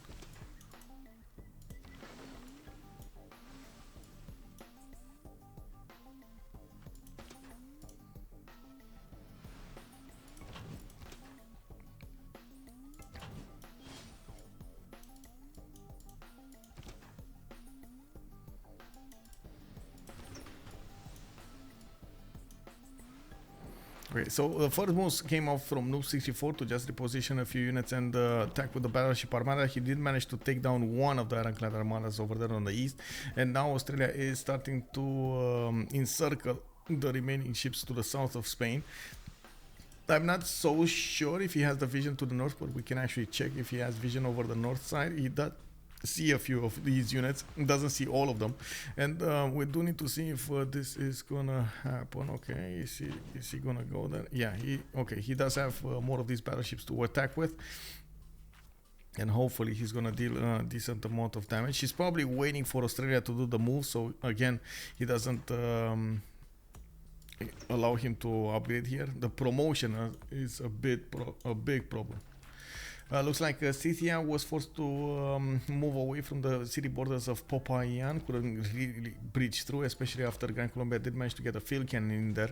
Now Scythia, I guess it's not that important that Popayan goes down fast enough, because again there's also the Gran Colombian city of Panama to the backline of Australia, that's further away. Now, we do have America putting those biplanes to the west side of Philadelphia, 3 of them at the count, and trying to get more hangars going. I'm pretty sure he's also trying to get to advanced flight, 1 turn away from getting advanced flight. And the thing why he's keeping the biplanes inside of the borders of Philadelphia is to promote them, upgrade those into fighters, the stronger units. Let's keep on watching. Oh, there we go. Spain just breached through that attack. Did manage to... Oh my god, this is gonna go south very fast.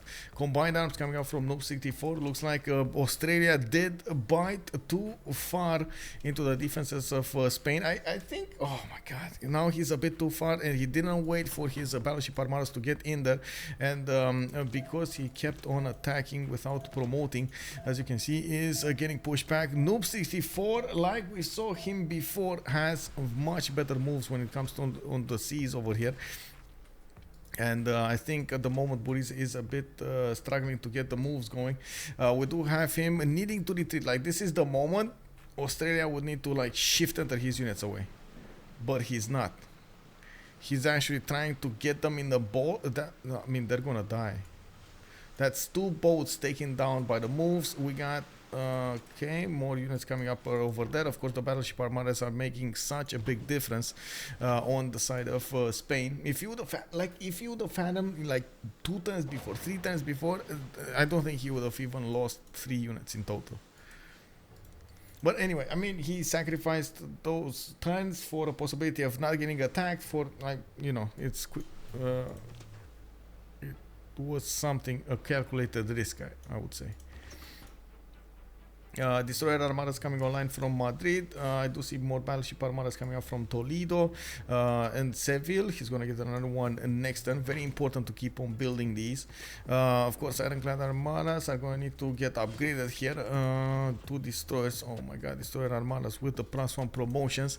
Okay, let's see how fast they're going to get to chew. And of course, if Spain is going to push back Australian units, or Australia is going to get away, or of course if Australia is gonna try to keep on the offense. I don't think he should, but no. What happens, happens. Oh my god, and then we have Groovy just sharing 2 stakes. Oh my god, really, bro? Let me drool all over the keyboard over here. Oh my god. Yeah, Hungary 1 turn away from nukes. Well, yeah, and he does have a lot of production, by the way. And he still keeps on building settlers, unbelievable. In the city of Burrize, he's on 219 production, by the way. That's amazing production. We do need to see also America starting to get his biplanes into Mustangs, P-51 Mustangs. That's the American unique unit. We got tanks coming up from China, and of course we do need to see those fighters keep up the defense on Los Angeles. American units can't push through AT crews, and they can't push through tanks. They're basically at this point, you know, just standing there, freestanding there. We got Rome going for more seaports. It looks like he did manage to get musicians. I guess that's more for like denying his opponent than anything else. Fkdn is 412 science, 255 culture. We do have rage on 700 and 236. Not to mention he does have 800 gold per turn. Major advantages coming up here. Where is he even gonna put these next cities? Like, does he even have more space for cities? No. Oh, he's probably just getting them on the front line. Maybe he's gonna nuke up China or something. Okay, let's see. Counterattack coming up from Australia. Did manage to get... oh, there we go. Did manage to get Spain in a pickle. Actually, sorry, Australia in a pickle.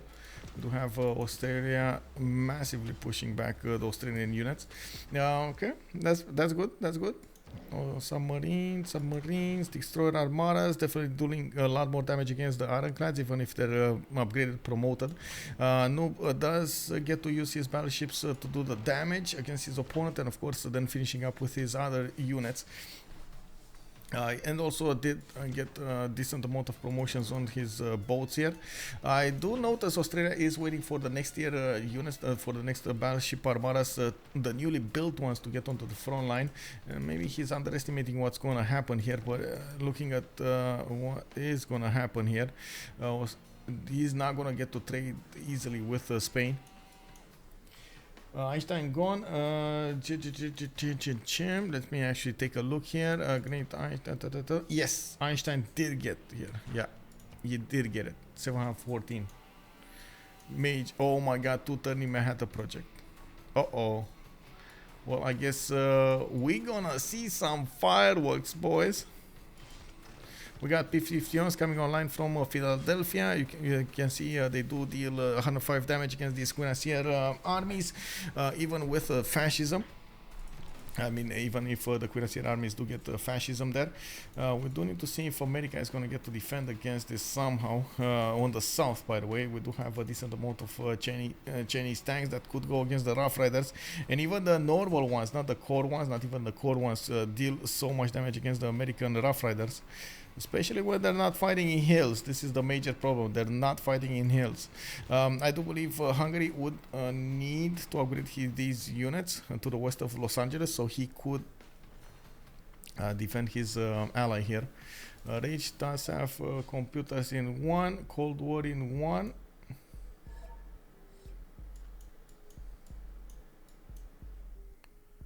Oh, okay, W.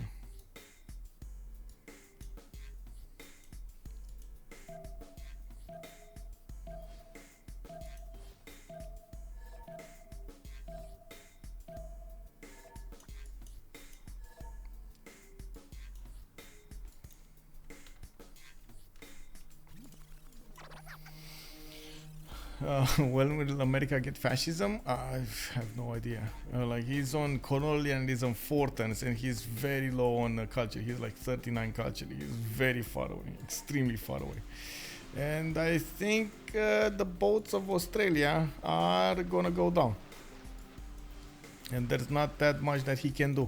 He can try to rebuild them. He's trying to rebuild them, actually. Destroyer Armada is coming very, very low.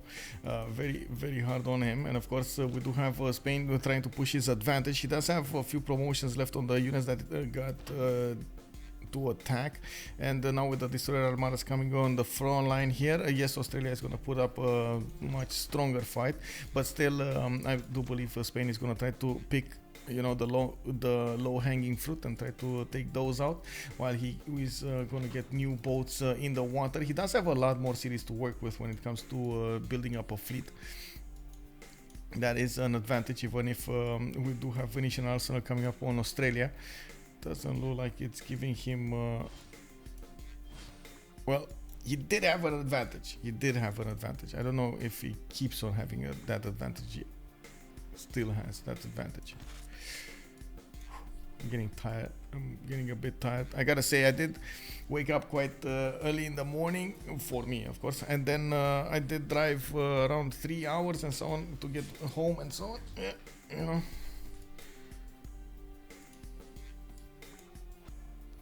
I was thinking at some point maybe I'm gonna get like an hour or two to sleep, but I never could get to sleep. Oh, that reminds me, I have more coffee. Coffee is always gonna be a savior.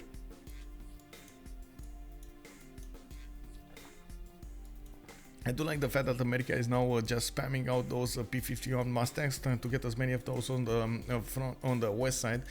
They do chew through the defenses of the Chinese tank armies if they get next to them.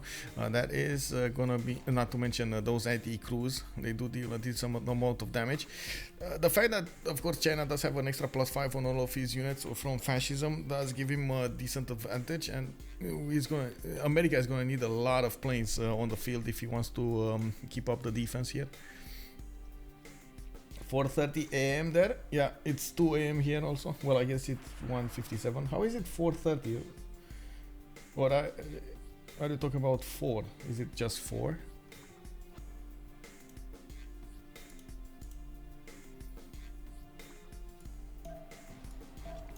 Oh, tanks going against Scythia. Okay, Miguel, where are your tanks? Combined arms? Wait, what? Bro. Knight armies? Is he gonna go for cuirassier armies? Interesting. Wait. Whoa. Oh, he does have tanks. Okay, he does have tanks. It's just a matter of gold here. Where's the gold? Where the gold at? He does need to invest a lot of gold actually to get these cuirassier corps. Of course, Scythia is gonna try to get some meat in the front line to defend against the tank armies, and then attack with the field cannon corps from behind. I do believe he has a problem, major problem here.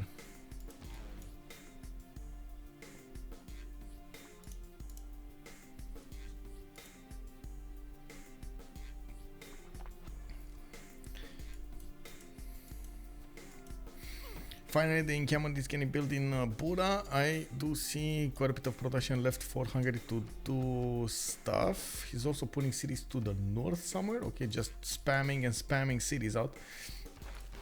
That's gonna also eat into his ability to get all of those moves going. Looks like Spain is getting quite close to the borders of Australia. Rome did manage to get his destroyer armadas also on the field. He's putting that production to work. That will also mean he's never gonna get actually a land army to work with. Even if he does have the tank technology, it's just a bit awkward to do so. Starting up, the Noob 64 needs to be careful not to be caught in the same trap. Of course, fighting on your opponent's shore is going to have a major disadvantage. The resupply line is going to be too far off, and even if you do have extra movement points, it's still going to be a major problem. We do need to see how good Noob 64 is going to get to trade against his opponent, and of course how fast we will see bombs coming out from Hungary. Now he's totaling nuclear devices from his capital city. Still does not have a settler here on the west side of Los Angeles, so he doesn't actually have an easy way to deploy a nuke. But I think he was getting, oh, there we go, that's what I was thinking. He was getting a few nuclear submarines in the water. The reason he actually settled Tatabanya very long ago is probably for this, to get nuclear submarines out in the water. He might actually take out his opponent's main cities. If Rome goes down by a nuke, that's gonna be a major win for them.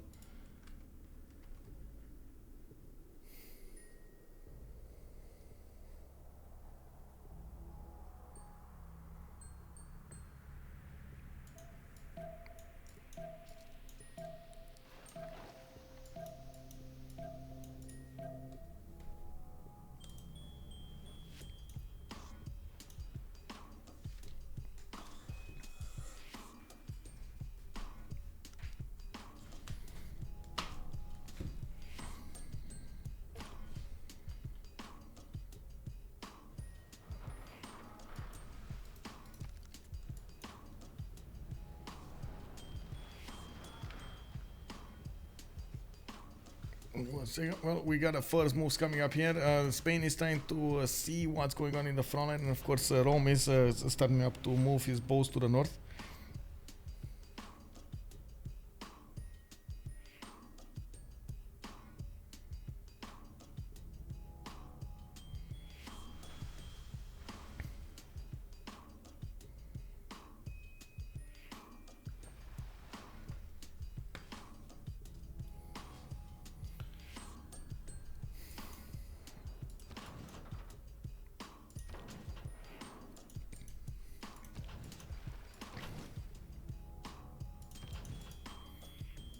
Well, at least he does have a few destroyer armadas that are about to get their promotions going, and the ones that he did manage to promote are very, very strong, even against the newly built Roman destroyer armadas here. The battleships are still going to be quite important, especially if he does have a decent number of them, and we do see Noob is benefiting from 1, 2, 3, 4, not to mention 2 submarines, 3 submarines on the front line. He could actually go into the south here, but again, giving more breathing room to Australia. Australia is going to get to replenish his fleet, while we got the War Department coming up, started up by Madrid. In 2 turns, he's going to finish research labs from him. He's on 386 science, 200 culture. Burrize did slow down. He's only on 200 and 123, and he did lose about half of his military on 1244 points versus Noob 64 on 22126. I think the major thing here, major advantage will be, of course, the nuclear submarine getting in there. If he does manage to get in there and pushes a nuke against the city of like Rome, Antium, and so on and so forth, that is going to be a major blow to their opponents. First of all, morale, that's the blow. Not actually taking them down entirely, but the morale is going to be a problem. Looks like China is going to need to go through steel walls against the city of Bogota. That's not going to go down that fast. We do have Scythia that did manage to upgrade at least 1 tank army, putting that city strength much higher than normal. And as we can see over here, Chinese military is getting quite big there. America is going to push his advantage with the P-51 Mustangs on the west side, trying to attack into the city of Jiaodong, forcing Derios to maybe keep a few tank armies in the back line. So China did get his own fighters here to defend with, even though it does look like he's probably going to lose 1 or 2 of them. Actually, he has 2 of them in total, so yeah. I just see that Rome became salty. Yeah.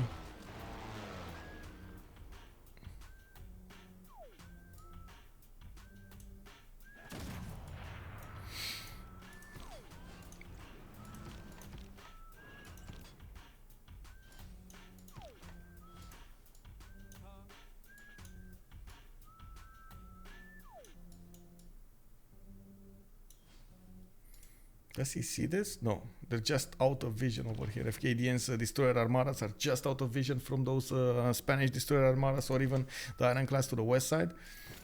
It would be quite important to get the vision on those. If he does manage to see them, maybe he is going to take them down.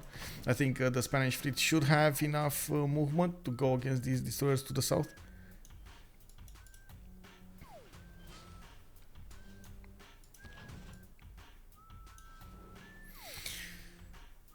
1,000 production coming out from Rage. Oh my god, okay. Derios is on 745.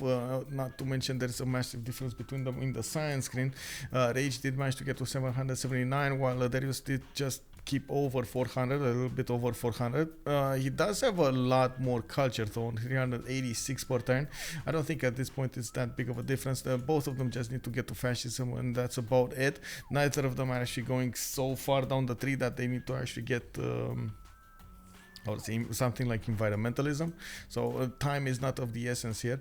What is going to be important is, of course, if Rage does manage to get his oh, there we go, spaceports going. That's what I was thinking from the moment I saw so many cities. We do have him going 4 turns into a spaceport from the capital city. He does have an insane amount of production, that 230 production from that one city, and it would be quite important if he does manage to get some of these great engineers for the space projects. If he does manage to 1 turn, 2 turn some of his projects, maybe he does have a good chance of getting this space win. Doesn't look like anybody from his opponents are gonna defend this properly.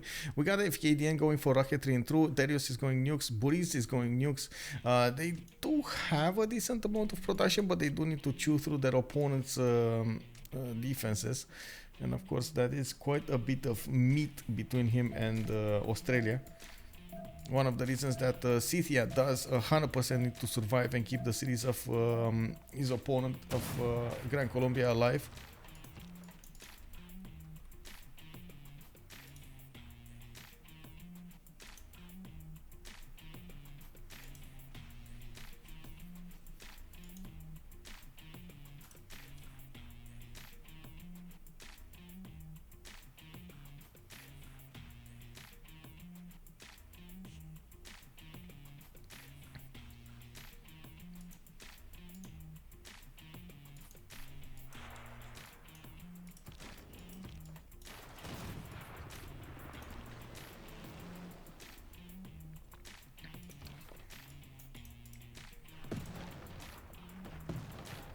Okay, there we go. I was just thinking, why is America not putting those P-51s to work on the north?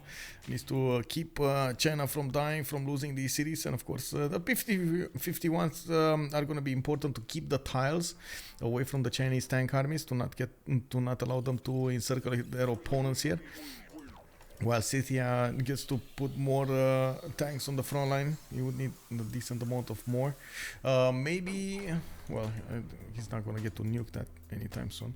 Where's the submarine? Rage, still 5 movement. Okay, they're getting closer, by the way, to the cities of Rome. He's gonna need to be extremely careful how he's gonna play this out. And I see Noob64 is falling into the same trap he got Australia in. It's unbelievable. Is this gonna happen? Is he gonna lose his fleet here? Fkdn pushing him from behind, and you can see he's actually encircling him from the south here, while Spain is putting a few of these submarines in the water.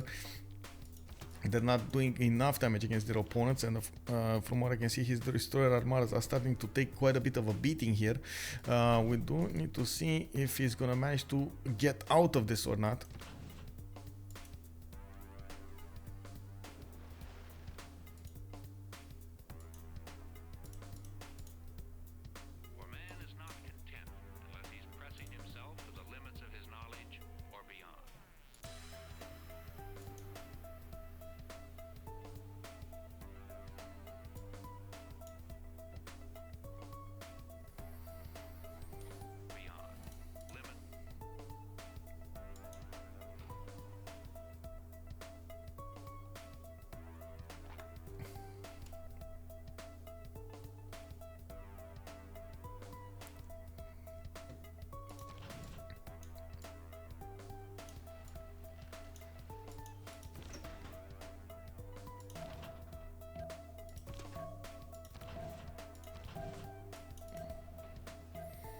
Yep, he's falling into the trap.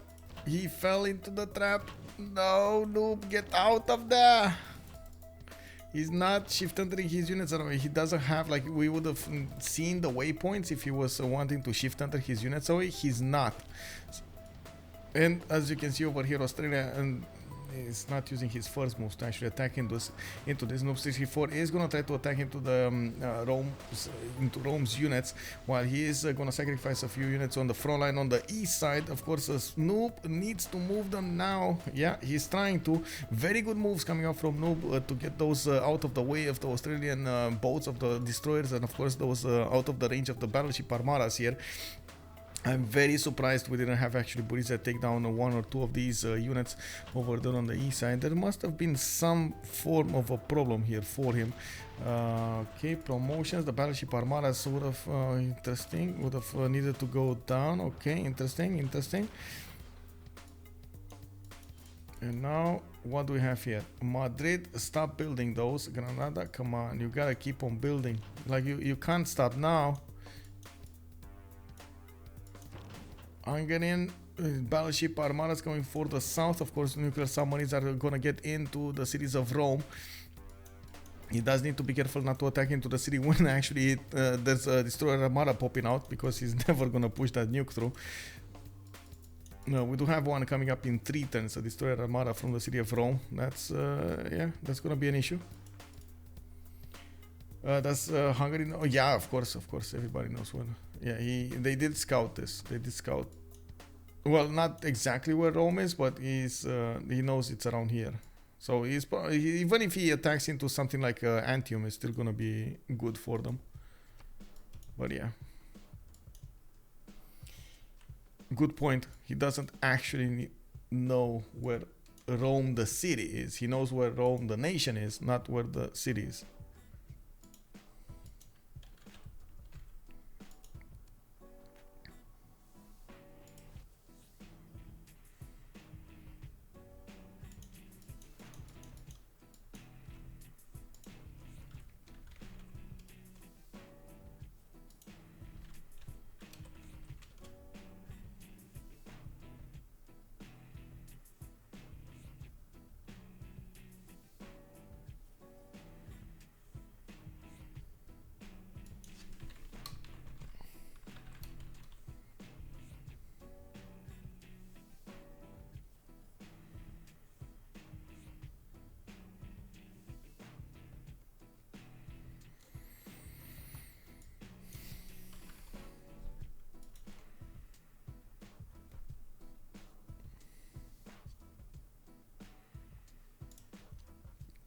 Yeah, and the moves come out, and it looks like Australia is managing to do the moves here against Spain.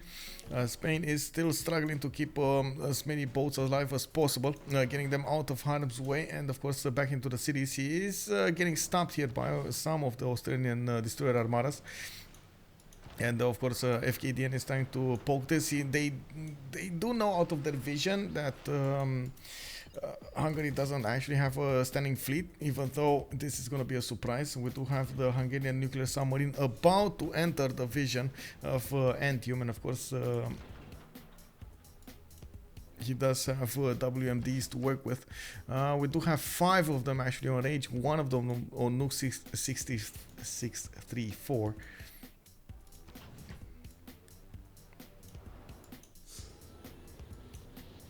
Okay, destroyer. Come on. What happened here? Oh, no. Really? So, it looks like... oh. Did he just get nuked? Where was the nuke? Oh, Antium. Okay, that's the first city taken down.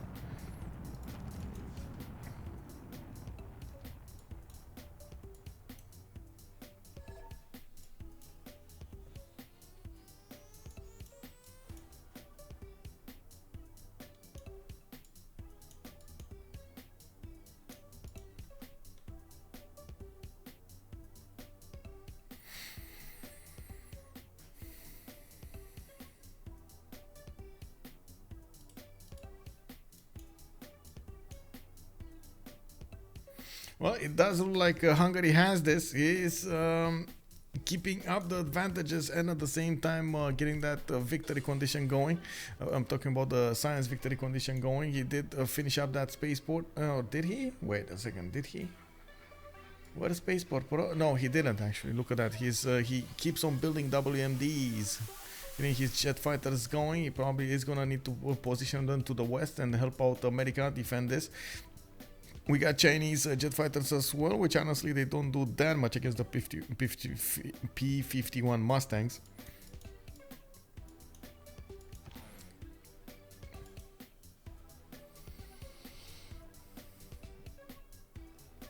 Well, he can get most of the units out of the way, so I think yes, he still can get some.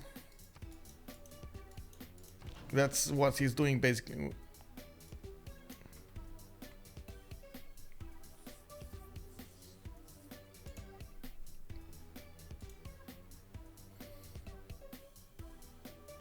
Was CoC Spain much spawn? No, I wouldn't say so. We did have a good spawn coming up for Australia. A lot of breathtaking appeal was generated from the beginning. Rome did get first dibs on a Pantheon from, oh my god, amazing spawn coming up to the north. His second city, look at his second city over here. 2 banana tiles, 1 cocoa, Ha Long Bay, and 2 bays. On China did have a lot of rivers to work with, a lot of commercials to settle and so on, and far away from his land. It was also in the middle Gran Colombia that was fighting against 2 of them. Easy pickings on Great General. It was the best choice out of the 4 to be frontline. So I wouldn't say actually the spawns were much different. It was Hungary though, just spamming so many cities. I don't know how many cities he ended up with, but he had, he's still on 14. Okay, he's on 14. Falcon is Burrize is 8, Derios is 10, and Fkdn is 10. The Rage is 14, and he has settlers out. I think, yeah, he still has settlers out.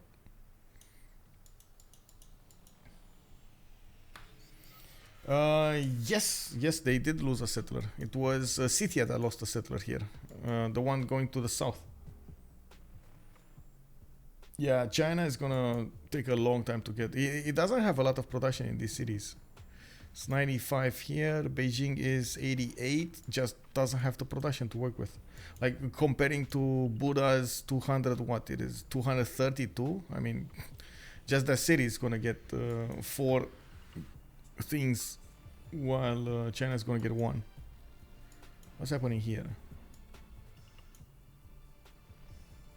I don't know what was that effect. I never seen that effect. Was that something new? Kick. Anyway. So maybe just China spawn worse than Hungary? No. I wouldn't call it that, honestly.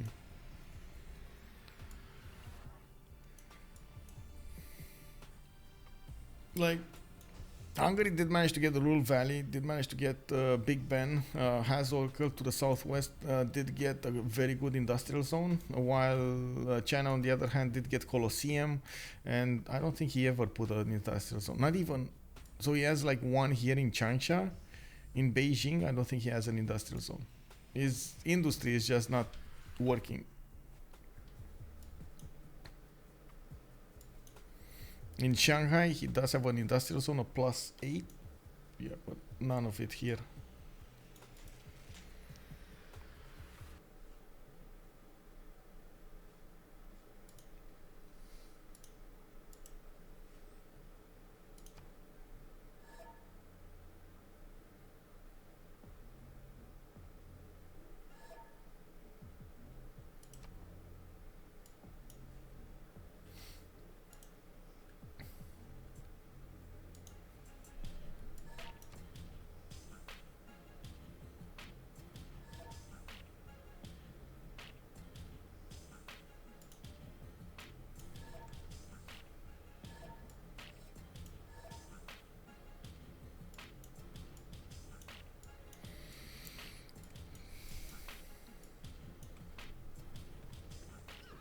Okay, so we did see the first nuke dropped on Antium. We do have Hungarian destroyers here, and Spain does have a submarine fleet around here. Of course, Rome does have 2 of these destroyer armadas to work with.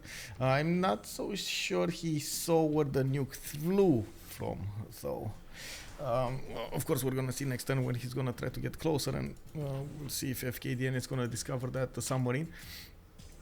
We do have Spain also needing to get back his navy towards his shores and try to rebuild them. Newly built destroyer armadas are making their way towards the front line, and Australia still has a bit of movement on his boats here. Not enough to actually pull off an attack against the Spanish units though. And of course he's also trying to get new boats in the water.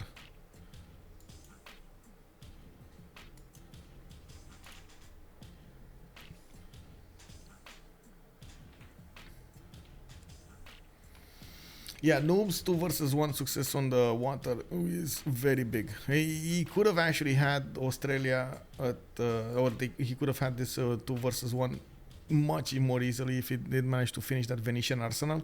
One more builder and he would have had it. One chop faster, like a second faster, and he would have had that.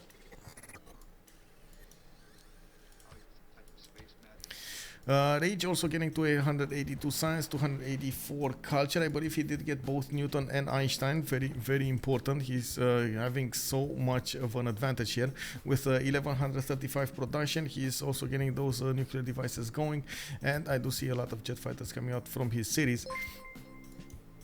As Woody in 1502, thank you so much for the follow, sir, and welcome, welcome.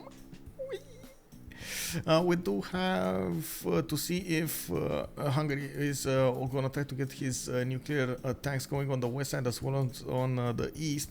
He does need to help defend against the Chinese units, and we do see he did manage to get a few infantry units to work with here. Does have +9 intel on the units of China. Very important, by the way. Again, very important.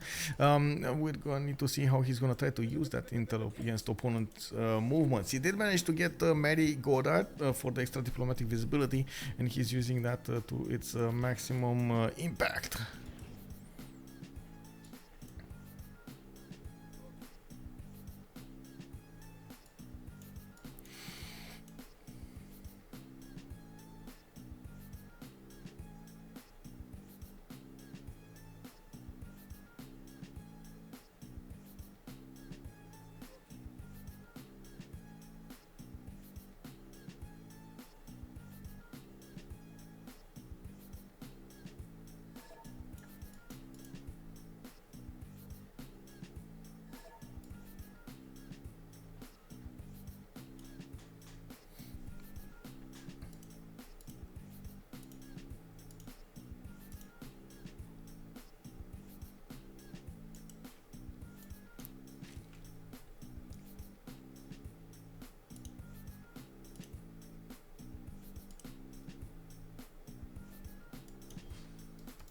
Oh, low oil on Australia. Oh, this is a major problem. If it is -10 insufficient oil, that's a major problem. Not sure if, of course, the noob did notice this happening, but oh my god, this is such a big problem. He's too shining his opponent's destroyer armadas because of this. We do need to see new destroyer armadas coming out from the cities, and of course Noob 64 does have them on 2 turns from getting on the front line. We do also notice Noob is trying to put a few battleships in there, and Rome is trying to also push him from the southeast. Okay, we'll see if that actually works. Did we get that submarine? Okay, Rage did reposition back his submarine to the south here. Maybe he's gonna try to sneak it through next to the city of Candy towards the city of Antium, or try to get it through the middle. We're gonna need to see what kind of strategy he's gonna go for. He only has 1 single submarine. That's a bit of an issue. He'll need at least 1 or 2 more. Not to mention getting them to a submarine armada would be very, very good. The city of Bura did restart the production of the spaceport, while he does have a lot of nukes to go for. Actually, wait a second. That's he only has 1 of them to work for. Okay, never mind.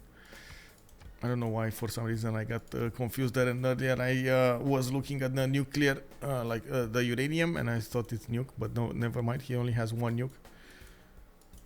Wow, that's, yeah, I saw uranium in my face. It was nuke, nuke, nuke, nuke, nuke.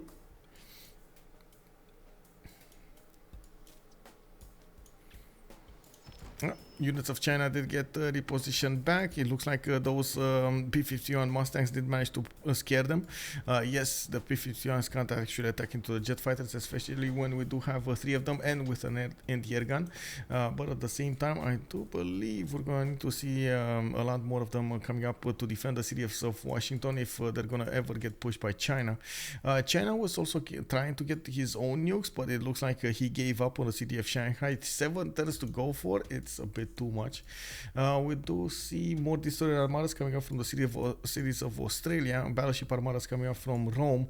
Maybe he's gonna try to repair his cities here, and of course defending against 1 single submarine. It's not gonna be that tough with a lot of destroyer armadas to work with. They do have 7 movement versus the nuclear submarines 5 movement.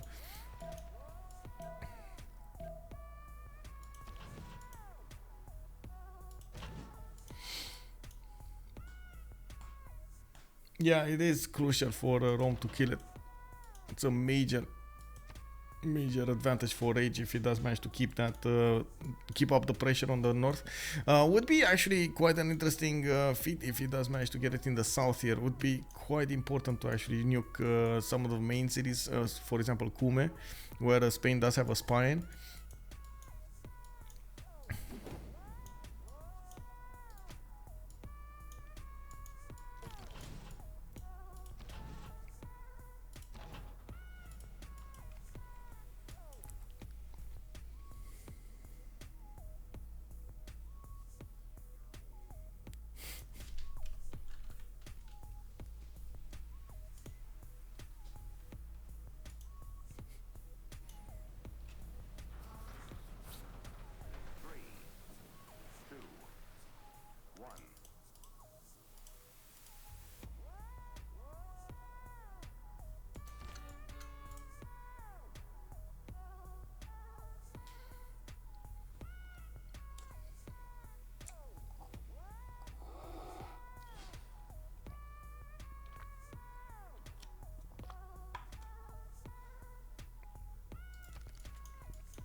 Do we have Hungarian settlers coming on about? No, because he could use settlers, like to settle cities, new cities, get the nuclear silos going, like missile silos going, and then use those to attack his opponent.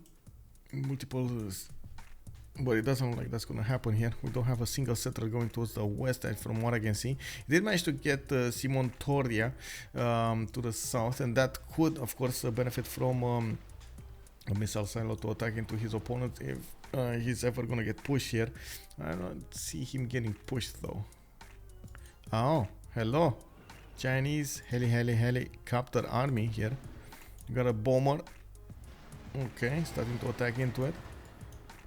More helicopters coming up from China. Looks like this is gonna be the weapon of choice from now on. Derios is gonna try to use his helicopters, and he did manage to build quite a few of them. Of course, it's good for America that he has his P-51s in a line, trying to defend against this attack, but unfortunately he's going to lose the units underneath them. He has more P-51s coming up from his lands, and it does look like he's going to have a hard time dealing the necessary damage to take down an entire helicopter army. Oh, hello GDR, how are you doing?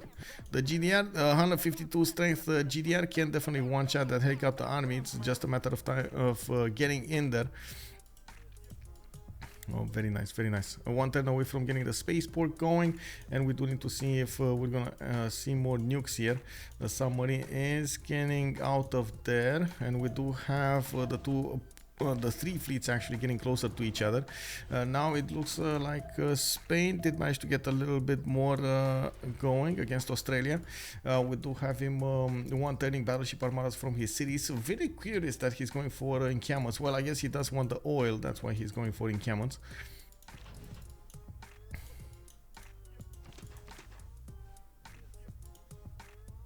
I like that one guy in the Spain fleet. Yeah, that man, that is a hero. That is nothing short of a hero there. He doesn't need cities, he should build his airstrips with military engineering near American land. He could do that as well, but he would need bombers that, of course, would need to puddle jump there. He did get a bomber here in Duskir.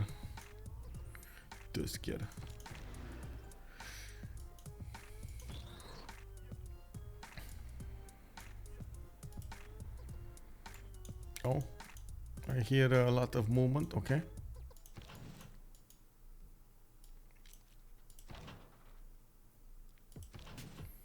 Okay, major question here.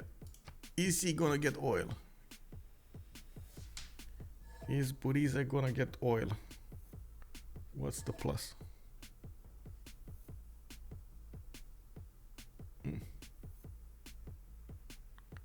14 oil. Let's see, is that gonna be enough? He's on 4 oil. It looks like it did keep up enough, but he's not gonna have oil for the next turn.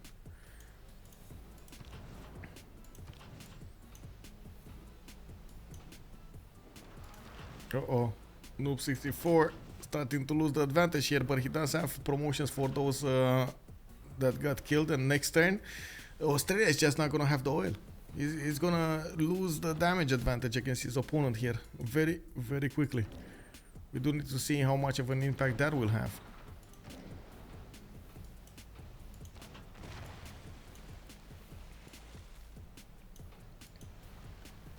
The galley died, yes.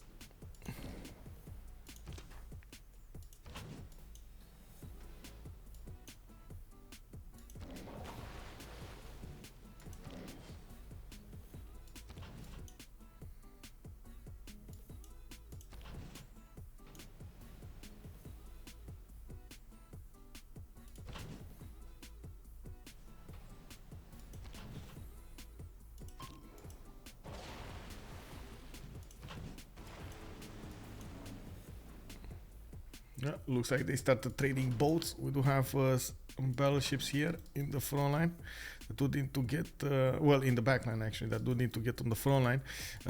2 of them could get their guns to bear.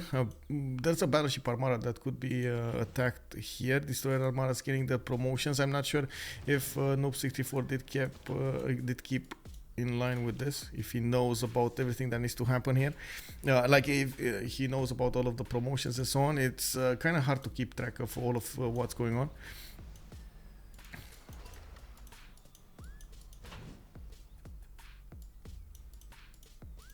Oh man, this is a big ball of red.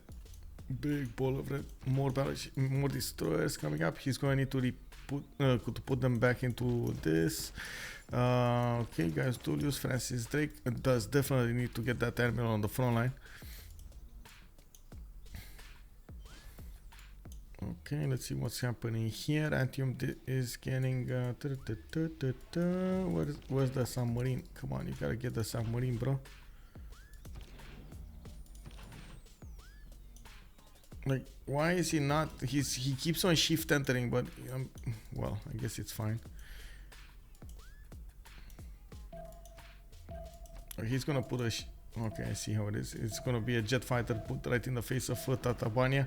That's not gonna allow it to die there, to fully die.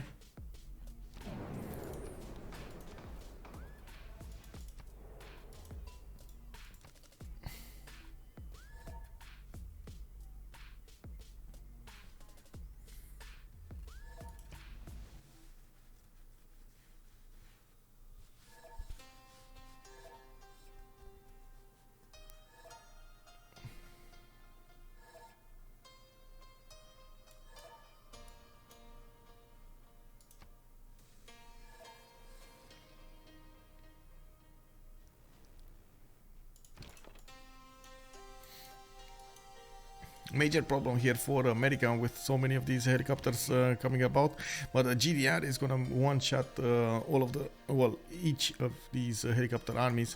It's just a matter of how many GDRs can Hungary put on the map here. It looks like he is gonna get a decent number of them, especially with his production. He can output a lot of them. Launchers satellite is gonna finish in 2 turns from the city of Burrize. He's gonna see his opponent's cities.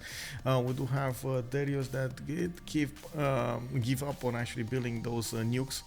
He did switch all of his production towards something else like helicopter armies, and we got a pause. Why do we have a pause? Oh, this thing. Okay.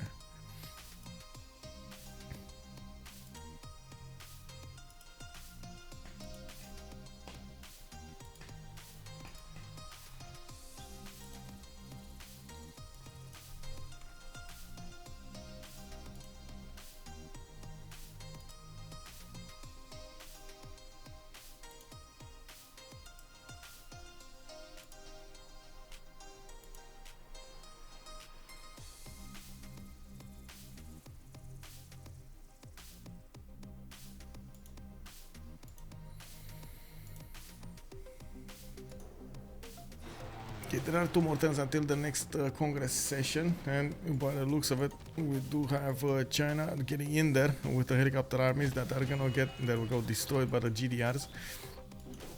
We do have the GDRs that do need to take down first the helicopter armies, and we do have Hungarian tank armies also appearing on the front line. These P-51s are dealing a decent amount of damage, but unfortunately they are getting repositioned because of the pillages. The helicopter armies are getting onto airstrips, and as you can see, they are losing position. A problem, a big problem. Okay, more trades going on here. One of those destroyer armadas did manage to take down the ironclad fleet, which is a problem actually, because there we go, he just traded a destroyer armada for an ironclad armada. Not good, not good at all. New ironclads coming up here from Madrid. Would have actually loved if Toledo got one, but no, he didn't. And we do notice we got a bit of an issue here. Destroyer, destroyer, destroyer, destroyer. Is this gonna be enough? It's not enough. To the south, it's a bit of a problem here for Spain to keep up with the bonuses. He's gonna need to take out these units on the west side as well as on the ones on the east side. He probably lost his low HP battleships here that were just trying to heal. Unfortunately, Spain did not put them in the main cities.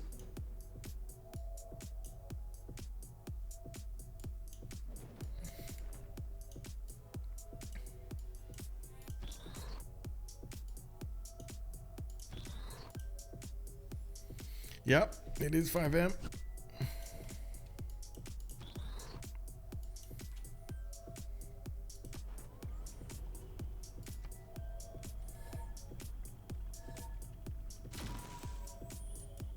Well, Fkdn just manually okay, there we go. We got a GG. It looks like CoC wins the day with Rage getting the projects going for the science victory. We did have nukes fallen, GDRs coming up to the fight, and 4 versus 3 situation over here because They did manage to take out the Falcon when it came to the front line there. It was a 2 versus 1, maybe a 3 versus 1 situation coming against him. Did get a little bit of help from his opponents, not that much. And it looks like we do have the first seed going into this CWC from the CPL Qualifiers. It is going to be change of circumstance. A team born out of two very, very strong teams, Scythia and Zone of Control.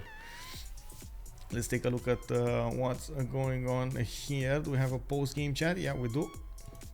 Sparks everything, man. It's fucked. I mean, I'm not +5 if that makes you happier, but yeah, I don't know, man. But man, I 2-turned Manhattan Project, 2-turned nukes, and I 4-turned my spaceport. My cap is so fucking strong now. Yeah, I'm happy for you, man.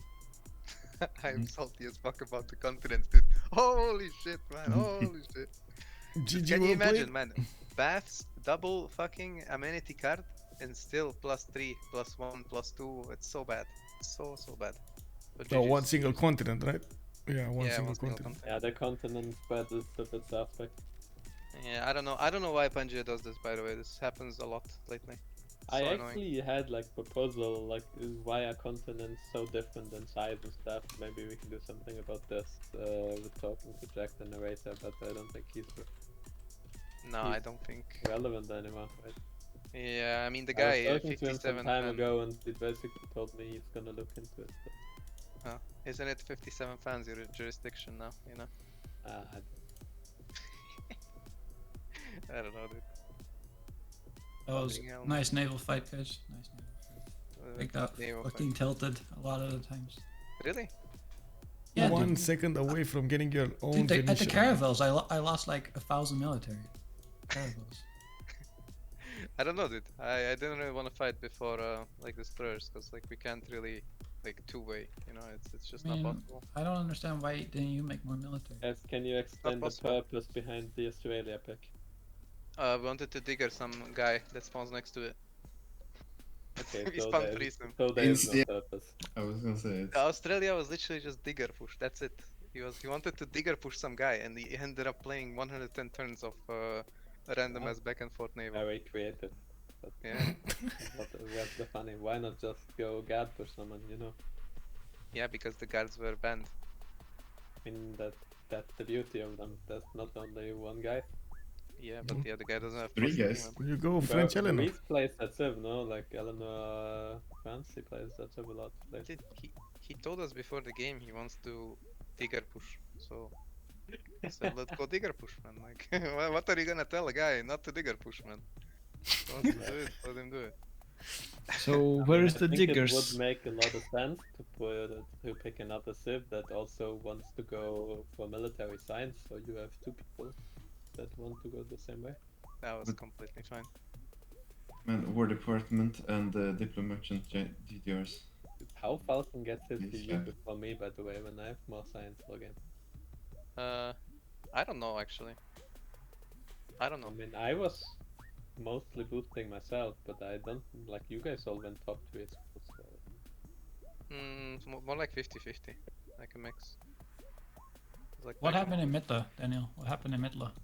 What do you mean? What happened? How did I keep it all game? And it got lowered 2 times by Derios, right? Yeah, it got lowered, but it was not minus envoys. It was just kicking out Tiramani. Really? It was not lower envoys? Oh. No, it was Excuse just me. kicking out Tiramani. Yeah. Ah, okay. It's minus invoice. No, it wasn't. I think it is. Yeah, I think it was, because I was at like 22 and I went back to 16. I It don't does know. both, Daniel. It does I have both. Diplo.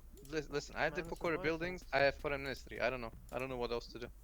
Okay. I don't know then. Like I just don't know. What like, happened to Helicopter General? Dude, that shit is so stupid, man. What the fuck is that? Holy shit! You wanna know how salty I was about that? Like, did it just appear I out of can nowhere? You know? imagine, I know you well enough. And I'm like, dude, what is this? Like, are you for real? Like, what is Dude, I this? was telling my team I just use this guy because I go to Rough Rider and then I go for my unique plane anyways, so I can just use it. Yeah, I was like, who approved this, man? Who approved this? This is so funny. Holy shit! Getting random helicopter. Midla It pillage actually was, helped by the me way, to get to my unique plane, like otherwise it takes me much longer. Midla pillage was how Falcon got there, by the way. At the Ah, okay. university library Oh, uni as well. What the fuck? Mid-lag briefing. I think I pillaged like 2 campus, 2 library, 2 uni with card. So I got to my unique plane so much faster. Man, did you expect an RTS game, man? Pepega. Dude, this is actually full RTS. It's actually, and it's like the walls is at the front for both team as well. Yeah. I mean, Kublai is pretty good on the front as well, but he was... I mean, Unfortunately, like he was super freezing. front, right? It's like hard for me to grief him, but he can come later to me. Yeah, but like he's like Kublai is really good on front, like front line. He's completely immune to CTS and all this is, cause like you don't care. You just course with the boosts and everything. 60 science tanks Pepega, so you don't care. Dude, like, it's insane actually how him and Rage have like almost same amount of. Okay, now it's a bit. No, Rage no, is ahead 3 techs, but like 5 turns Only ago, 3 techs he when was I'm 1 tech behind. Cause Yeah. I'm boosting some shit, he's boosting some shit, so it's like 50-50, you know. I also Yeah. have a great library, so I received some boosts from it. You Great got library. fucking terracotta 1 turn before I get it. Unlucky. Yeah, I would get level 2 spy. That was a bit. I got my level 2 spy. Yeah, I'm happy for you. GG's Derios. Well, let's go .k. Bye bye guys. GG, well played. GG. Congratulations. Right, right. First I go seed. eat Let's food. go. Amazing. Have a good game. evening. Thanks, guys. Yep. Good Thank you. night, guys. Yeah, GG. good night. Good GG. evening. So there we have it. We heard from both players how and what happened over here. Of course, Fkdn way saltier than usual when it comes to that single continent for his units. We did see, of course, they didn't have that many inventories between them, couldn't get the bonuses up, while on the other side we had no such issue. Even if of course China did have Colosseum over here, still was a problem for him, or in some, actually no, he wasn't over here. Looks like he does have a lot of happiness. Still didn't get that much product. Oh, look at this, 866 versus what Matthias was 1,000 something, I believe so, 1,000 or something. Oh my god, I can't actually check underneath, but I do believe it was the last I checked 1,000 something production. Anyway, this was the first seed. CoC does manage to get the win in a 2 with 2-1, going in out of this best of 3 series. We do have another game coming up tomorrow. I'm gonna soon make an announcement when it comes to my Discord. We had a lot of pictures. Oh my god, these pictures, bro. Groove is just showing us what food he's doing in my delicious food channels. Oh my god, bro, unbelievable. Anyway, tomorrow we're gonna have, let me actually take a look here. On Friday we got WCG going against Sus Banana. Very good game. It is going to be from the CPL Premier League, and we do need to see what the boys are going to bring tomorrow. Of course, 18:30 GMT tomorrow on Friday. We do have also a Saturday coming up with Tranquility versus Gold Barney Library at 1800 GMT, and on Sunday we're gonna have a much earlier game than usual. It is gonna be Holy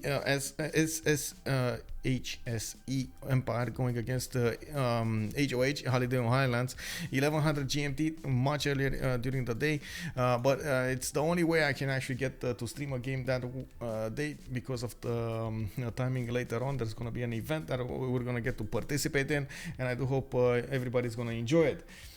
You can check my pressing as by pressing this one 13 and 50. Okay, 1350. Yes, you're right.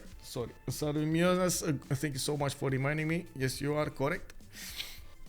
So I guess this is gonna be it for this evening. Thank you so much for the follows, for the sub, for everything. Much appreciated. It does help me so much. If you do want to get all of the latest information with the schedule, with the games, with other stuff going around over here, including the pictures that I usually go for, whenever I go outside, I do try to take as many pictures as possible, showing off with some skills, some mad skills there. Use the exclamation mark Discord, and you're gonna get an invite to my Discord channel, or my Discord server. You're gonna get over there everything that you need to know. At the same time, if you're coming up from YouTube, thank you so much for joining. I do hope you enjoyed the show. Throw this a thumbs up, leave a comment down below, and let's beat that YouTube algorithm. Let's go and get to the next level. See each other in the next stream on twitch.tv/OnSpotTV. Have a good evening and bye.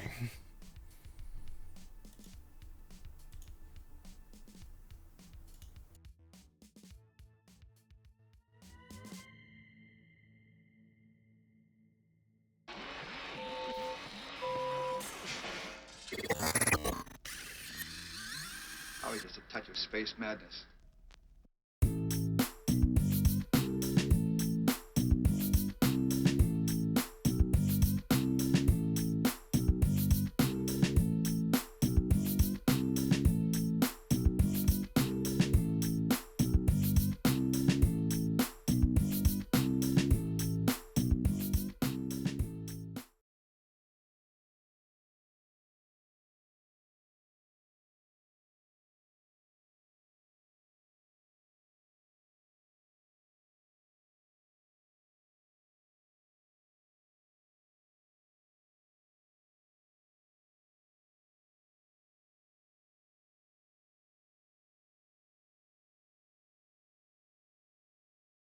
And our population is currently getting absolutely devastated, but it's fine. It's totally fine. Absolutely, totally regular gameplay right here.